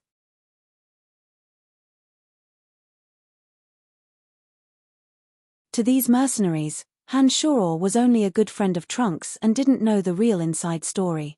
"You're welcome. Where is Trunks?" Han Shuor nodded and asked the burly man. "He's out on business and should be back tonight." "Honored Master, you've finally returned." Gilbert's upper body was bare as he yelled all the way. Many of the mercenaries on the flat area could hear his voice that sounded like a broken gong. Many came out of their bamboo houses and caves to look at Han Shuor in amazement. Gilbert must have stayed here for a while. With his tyrannical body as a dark dragon, even if he transformed into a human, these mercenaries still wouldn't be able to deal with him. It seemed that during this period of time, Gilbert must have established a strong image among these people. Such a powerful character calling Han Shuor master in such a humble manner immediately shocked the mercenaries on the flat area. They naturally couldn't help but want to see just how powerful this character that could make Gilbert submit to him was. "Thank you for your weapon, it's very handy." "Not bad, this broadsword is really great, worthy of being a weapon forged by the dwarfs." Yes, the weight of my double-edged axe is simply too suitable." "Thank you." The mercenaries chattered noisily as they looked at Han Shuor with grateful and friendly gazes. It seemed that the weapons that Dark Dragon Gilbert had brought had truly satisfied these mercenaries. "Don't mention it, Trunks and I are the best of friends." Han Shuor nodded in a friendly manner as he sized up these mercenaries with sparkling eyes. From what Han Shuor could see, there were roughly 100 or so mercenaries left on the flat ground. These mercenaries all had calm, experienced expressions, and the majority of them were swordsmen. There were also a dozen or so mags and 30 or so archers. Judging from the aura emanating from their bodies, they should all be experts with extraordinary willpower and determination. Compared to the group of bandits led by Janet, the strength of the Soul Destroyer mercenary band of 100 or so was a bit more outstanding. Han Shuor had met some of the younger mercenaries who appeared a bit cold and stern last time at the House of Menlo. He knew that these people were former members of the Rainbow Sickle mercenary band. Their calm and unruffled demeanor that had experienced many battles made Han Shuor take a few more glances at them. "Hey, you're called Brian, right? Hehe, since you're Gilbert's master, then you must have superb strength. Are you interested in coming over to play?" A seasoned mercenary about 1.9 meters tall with bulging muscles on his bare upper body held a 1.5 meter long broadsword in one hand. He squinted his eyes as he sized up Han Shuor and issued an invitation. As he spoke, as if he wanted to prove his strength, he casually waved the broadsword in his right hand.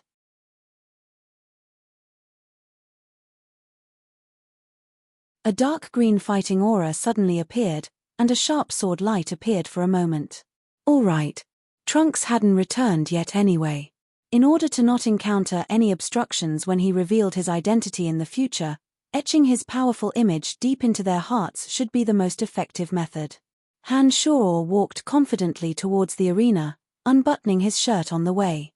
He was also bare-chested. He was 180 centimeters tall, and his muscles looked as if they had been carved by knives and axes.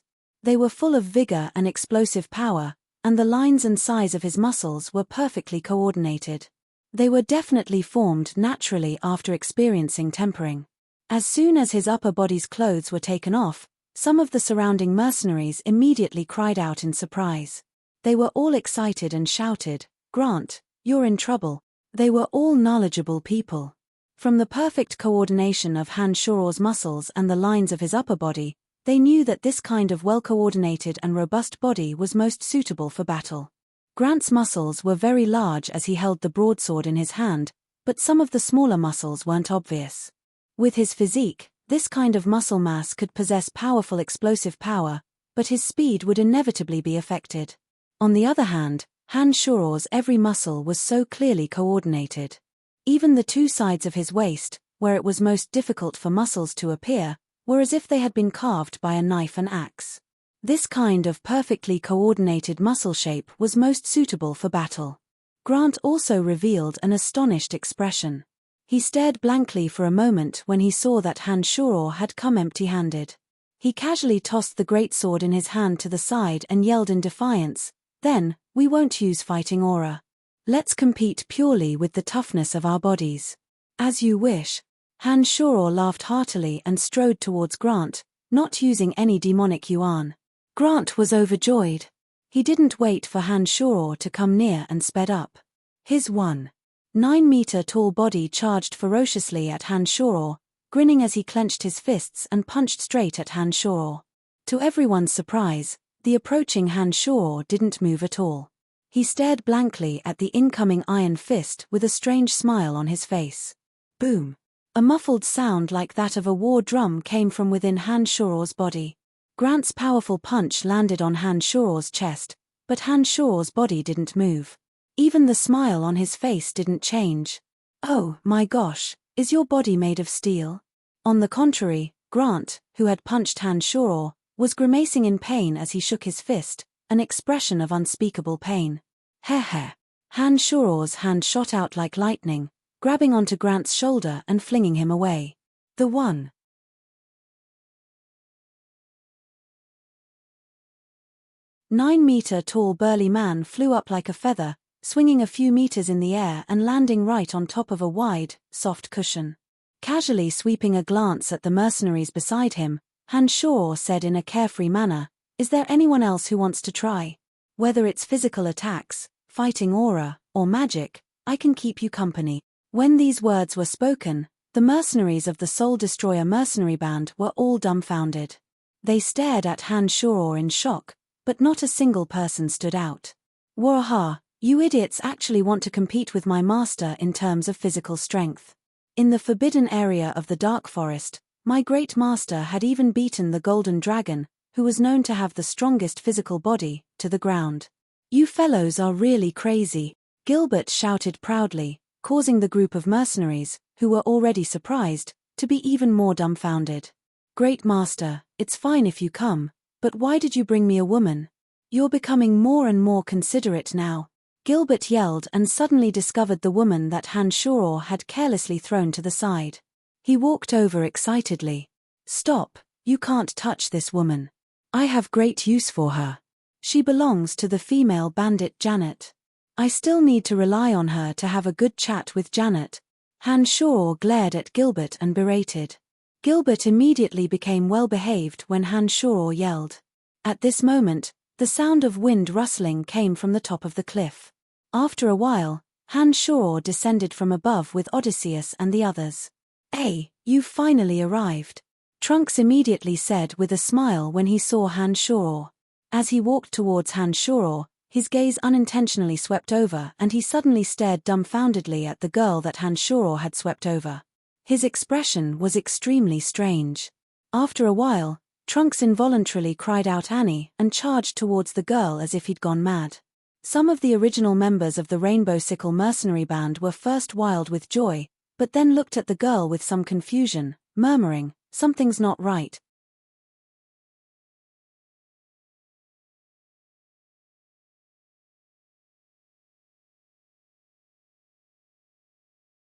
Chapter 259.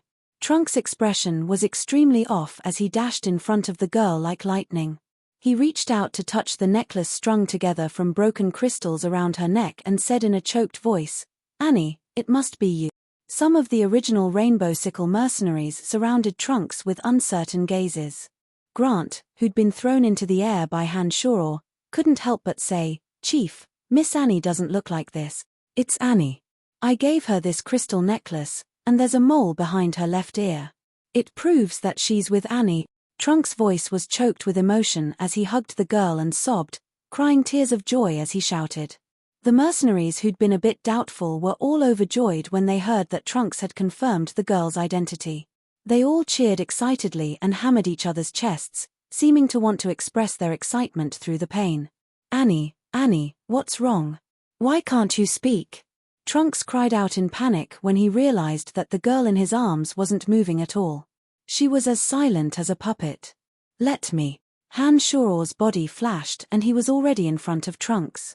He reached out with his right hand and pressed it against Annie's back. A beam of dark light shone from his palm into Annie's body, clearing away the power that was restraining the girl. The lifeless girl's face suddenly flushed red. Her long eyelashes fluttered as she seemed to feel Trunks's movements. She abruptly opened her large, bright eyes and looked at Trunks with a bit of confusion. After staring blankly for a moment, a sharp cry of surprise suddenly came from the young girl's mouth. The young girl struggled fiercely, using all her hands and feet to greet Trunks' body. She kicked Trunks with all her might while yelling and cursing, "Damn it, who are you? If Janet finds out, he'll kill you. Let go of me. Let go of me." However, the girl didn't seem to have practiced martial arts.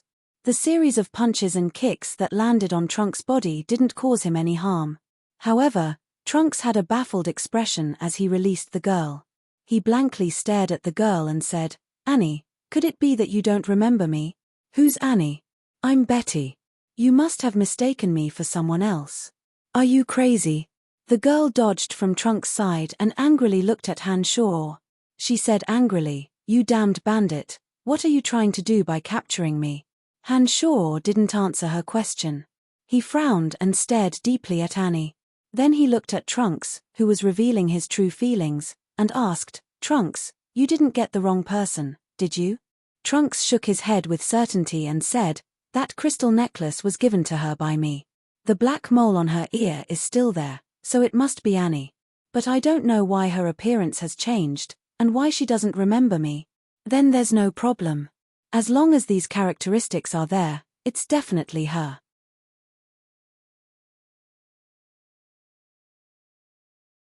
Sometimes, memories can be forgotten due to some great stimulation.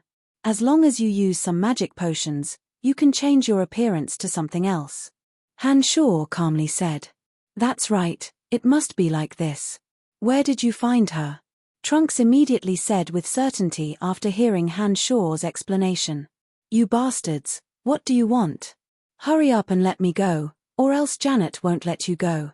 The originally gentle girl became a bit flustered and impatient because of the danger she was in, and she shouted loudly in alarm. "I caught her from Janet's hands. It looks like I can only understand what's going on after I find Janet. I just happened to want to talk to Janet. Annie, where did you get this crystal necklace?" Trunks walked in front of the girl and pointed at the necklace on her neck, asking with a trembling voice. "How would I know? She's mine anyway. You must have the wrong person. I beg you, let me go. I can make Janet let you go." The girl seemed to feel Trunks' concern for her and begged pitifully. "Do you remember what happened when you were young?" "What happened when you were young?" Trunks' eyes sparkled as he stared fixedly at the girl and asked hastily. Shaking her head like a rattle drum, the girl yelled, I don't remember anything, and I don't want to remember. Hurry up and let me go." By now, it wasn't just Trunks, even the other former members of the Rainbow Sickle Mercenary Band could see that she had indeed lost her memory. They were certain that the girl was Annie, who had been missing for 3 years. I want to find Janet and ask her. Uncle Grant, take 2 small teams and come with me. Trunk's expression was resolute as he instructed Grant and then said gently to Annie, Annie, stay here for now. They'll take good care of you just like before. I'm not Annie, let me go. Annie couldn't help but cry out when she saw that Trunks was about to leave. Let's go, we'll take care of things together tonight. Wiping his eyes, Trunks didn't look at the crying Annie and gestured at Han Shore before walking towards the area where they'd landed with large strides. 2 small teams of 20 people, plus Odysseus group, as well as Han Shore and Gilbert, walked towards the flat area where they'd landed. They followed the excavated stone steps and climbed up the cliff. Why did you leave in such a hurry last time? Odysseus asked Han Shore with a smile as he climbed up. Gordon, Aphrodite, and the others were also chattering away. I had no choice. I also had a bunch of things to do last time. Add to that the fact that Ferguson kept his eyes on me, so I had no choice but to leave in a hurry. Han Shore smiled apologetically at Odysseus and explained. Hey, Brian, are you really the master of this mercenary band? Gordon leaned against Han Shore and looked left and right. He couldn't help but ask in a low voice when he saw that no one was paying attention to him. Nodding, Han Shore said softly, yes.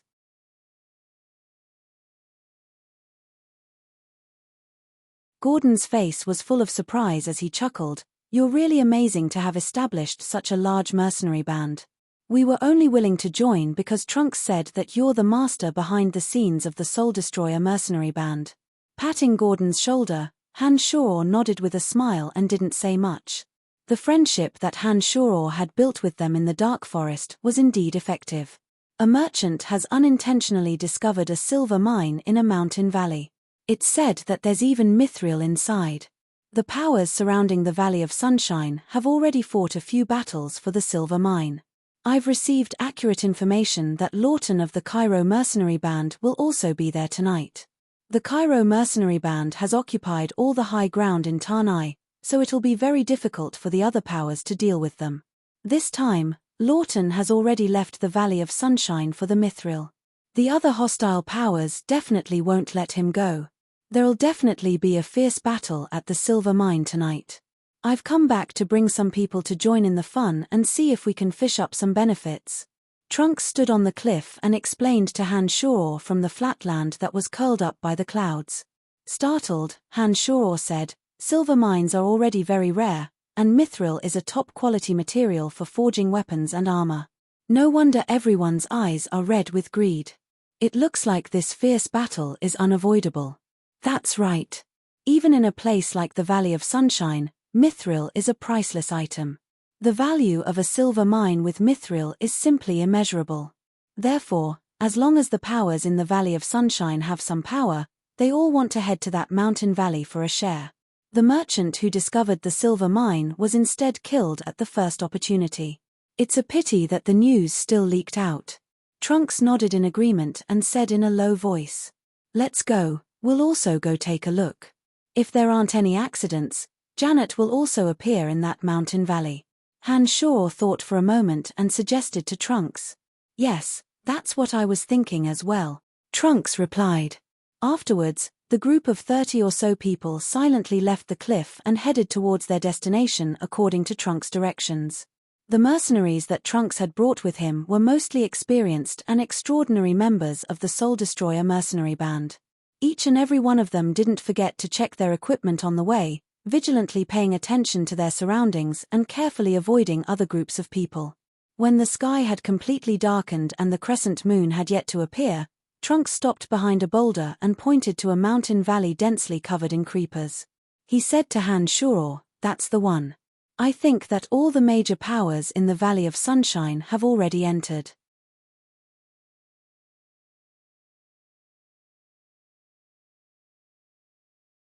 I'm afraid that there are countless small powers like us who want to make a fortune.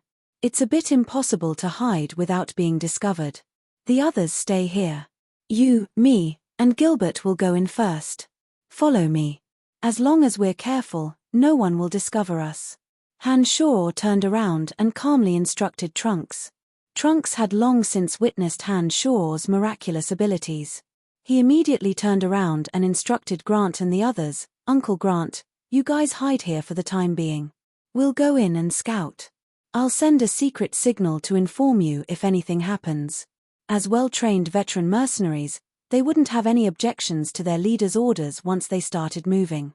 Grant nodded and said in a low voice, "Understood. Follow me." Han Shore called out softly and bent his body level with the shrubs. He took the lead and walked out. The 3 yin demons filled the surroundings, taking in all the movements.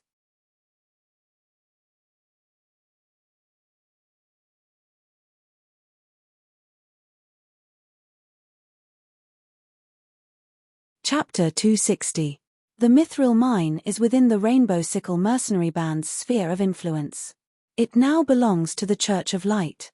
All of you, please leave. Light Grand Magus Ferguson floated in midair, his pure white magic robe sparkling.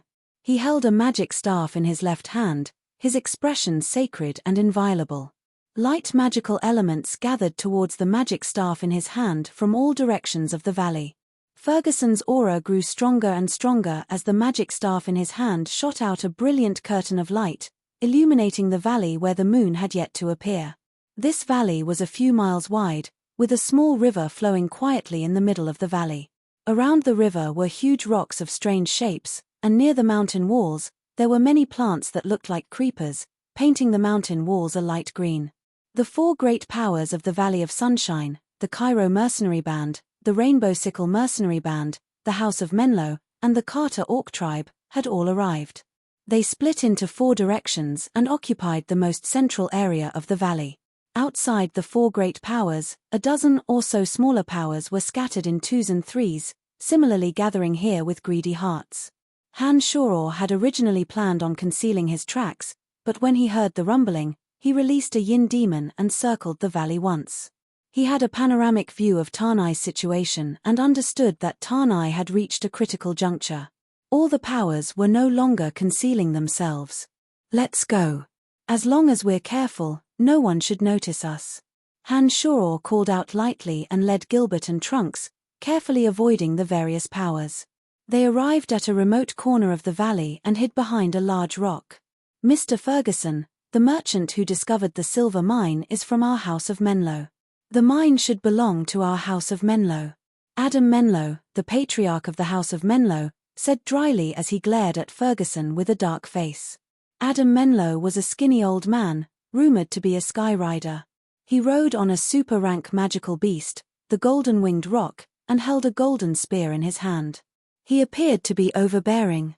Behind him were dozens of experts from the House of Menlo. Each of them was riding strange magical beasts and wielding top-notch weapons or magic staffs. They stared at Ferguson with unfriendly expressions. "Ferguson, it's not your Church of Light's turn to be arrogant in the Valley of Sunshine. Our Cairo Mercenary Band is the true master of the Valley of Sunshine. Everything in the Valley of Sunshine belongs to us." The bald, burly Lawton's voice was as loud as a bell as he held a giant battle axe in his right hand. Under the illumination of the light magic, the battle axe did not shine at all. It seemed to contain an inexplicable power. The handle of the battle axe was rusty, and it seemed to be quite old.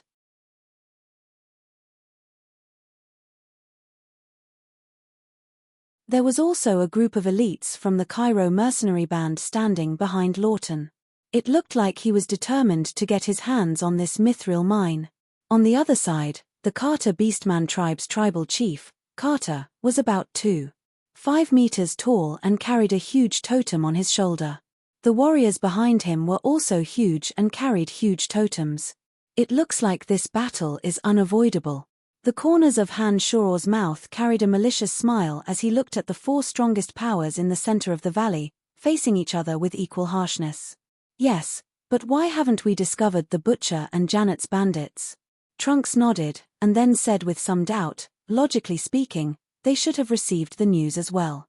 There's no way they wouldn't want to share. Actually, they're already here, but they're just hiding like us. Heh, these bandits don't dare to expose themselves and have long since hidden themselves." Han Shore pointed in the direction of the Orc chief, Carter, and said, There's a mountain path behind them. There's a large area of rubble, and the butcher's men are inside. Over there, in the shrubbery a mile behind the house of Menlo, are Janet's bandits. However, let's not go find Janet for now. Let's observe the situation first. Got it? Trunks replied. Due to the limited area of the valley, the various powers that had come to the valley had only brought a portion of their elites. There weren't many of them. The various powers had gathered in the open and in the shadows, all harboring the thought of seizing the silver mine. They filled every corner of the valley, and the situation was in a stalemate that could erupt at any moment. At this time, no one dared to make the first move, so everyone had the same goal. Even Lawton didn't dare to make the first move, lest he become the target of all the powers' attacks. After a round of quarreling and roaring, the four great powers glared at each other and cursed at each other. Their subordinates also brandished their weapons in a threatening manner, but they didn't actually make a move. It was obvious that they had some misgivings about each other. These fellows are so annoying. Why haven't they made a move yet? I'm getting tired of watching, Gilbert said impatiently when he saw that they were still quarreling. Where's the silver mine? I'll add some fuel to the fire. Hanshaw thought for a moment, then glanced at Trunks and asked. There, where the plants are the most luxuriant, is a cave that leads underground. It's rumored that there's a silver mine there, as well as an extremely rare mithril mine. Trunks replied as he pointed at the area where the four powers were standing. An idea came to Hanshaw's mind and he grinned evilly. I have an idea. This time, I'm going to make Florida suffer the consequences. Before coming here, Hanshaw's group had already seen Florida.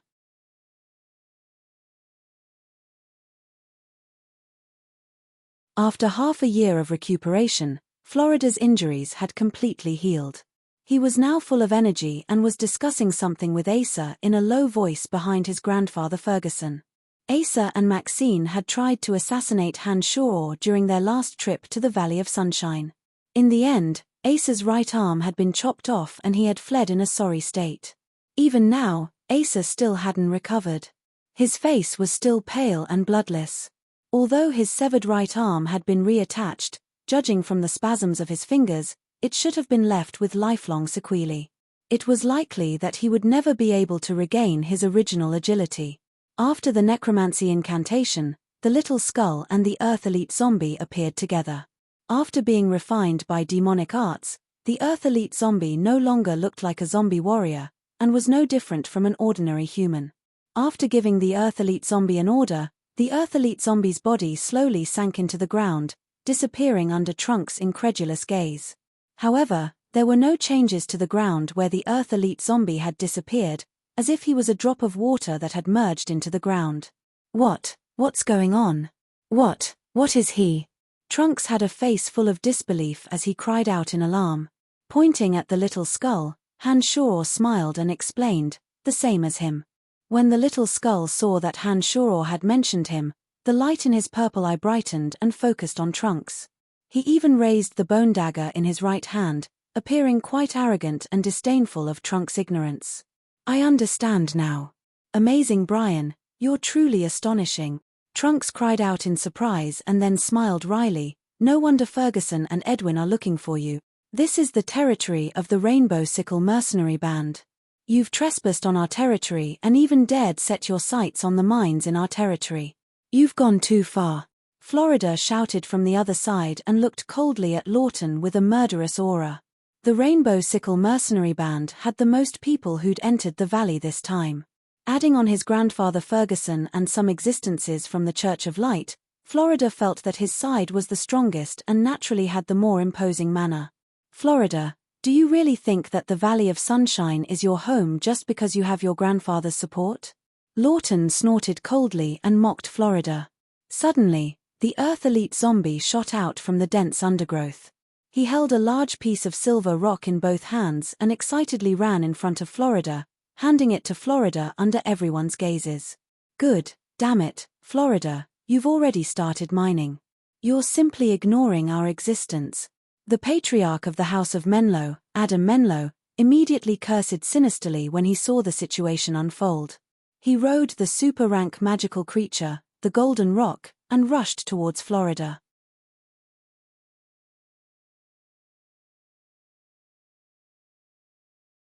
The golden rock was more than 10 meters long and its golden wings spread out, blocking out the light of the moon that had just risen. A sharp cry rang out as the edges of its enormous wings were as sharp as blades, rapidly flapping. When Tanai of the Zhongshan mountain arrived, a fierce gust of wind surged forth.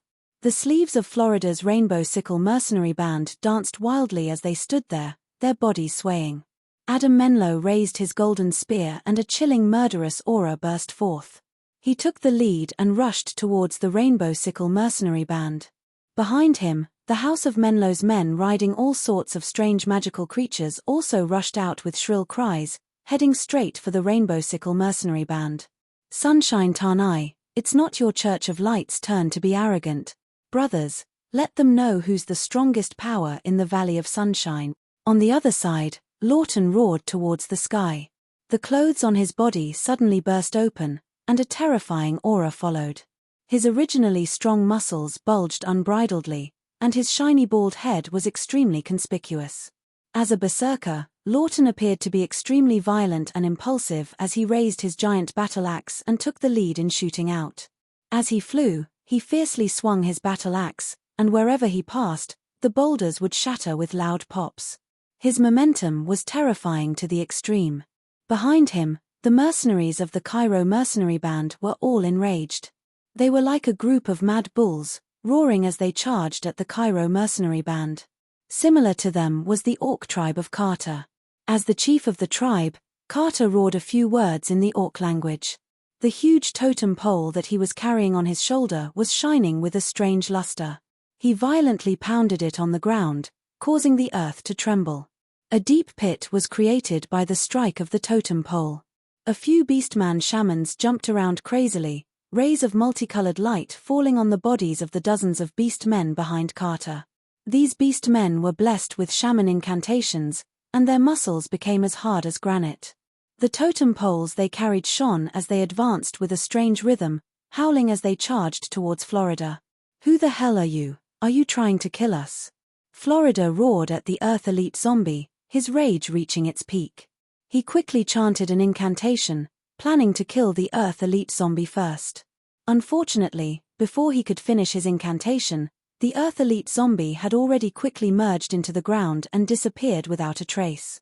In the end, he condensed a sword of light and shot it towards the madly charging Lawton. Once a berserker or orc became enraged, it was very difficult to stop them. Florida understood this and knew that this battle was unavoidable. He had wanted to kill Lawton to begin with, and since he couldn't stop him from stopping, he naturally wouldn't show any mercy. He grinned and laughed wildly as the sword of light was destroyed into specks of light by Lawton's battle axe before it could even get close to him. The bald Lawton's aura was like a rainbow as he dashed forward. When he arrived in front of Florida, all the rocks in his path were shattered as the battle axe in his hand surged with an overwhelming battle aura. Very powerful. They are indeed powerful people. This battle is going to be interesting. Han Shoror grinned and said calmly as he watched the three powers charge towards the Rainbow Sickle mercenary band. "Honored Master, what should we do?" Gilbert couldn't help but ask excitedly when he saw the chaotic scene unfold. "Trunks, send out the signal for the brothers outside to come over. They can fight their own battles, you guys go in and mine, I'll watch from the outside." Han Shoror hastily instructed Trunks as he observed the chaotic situation in the valley. But the entrance to the mine is right where the four powers are fighting. They've already blocked the entrance, and whoever dares charge in will definitely be out of luck. This isn't a good idea. Trunks smiled wryly and didn't immediately send out the signal. Heh, the secret tunnel is already ready. With the Earth Elite zombie here, we don't need to go through that path at all. As Han Shoror's light laughter faded, a tunnel suddenly split open beneath the rocks behind the three. The Earth Elite zombie stood in the middle of the tunnel and waved his hand. "You're tuning in to the Celestial War YouTube channel. Don't forget to subscribe and join us on this journey to catch the most captivating stories,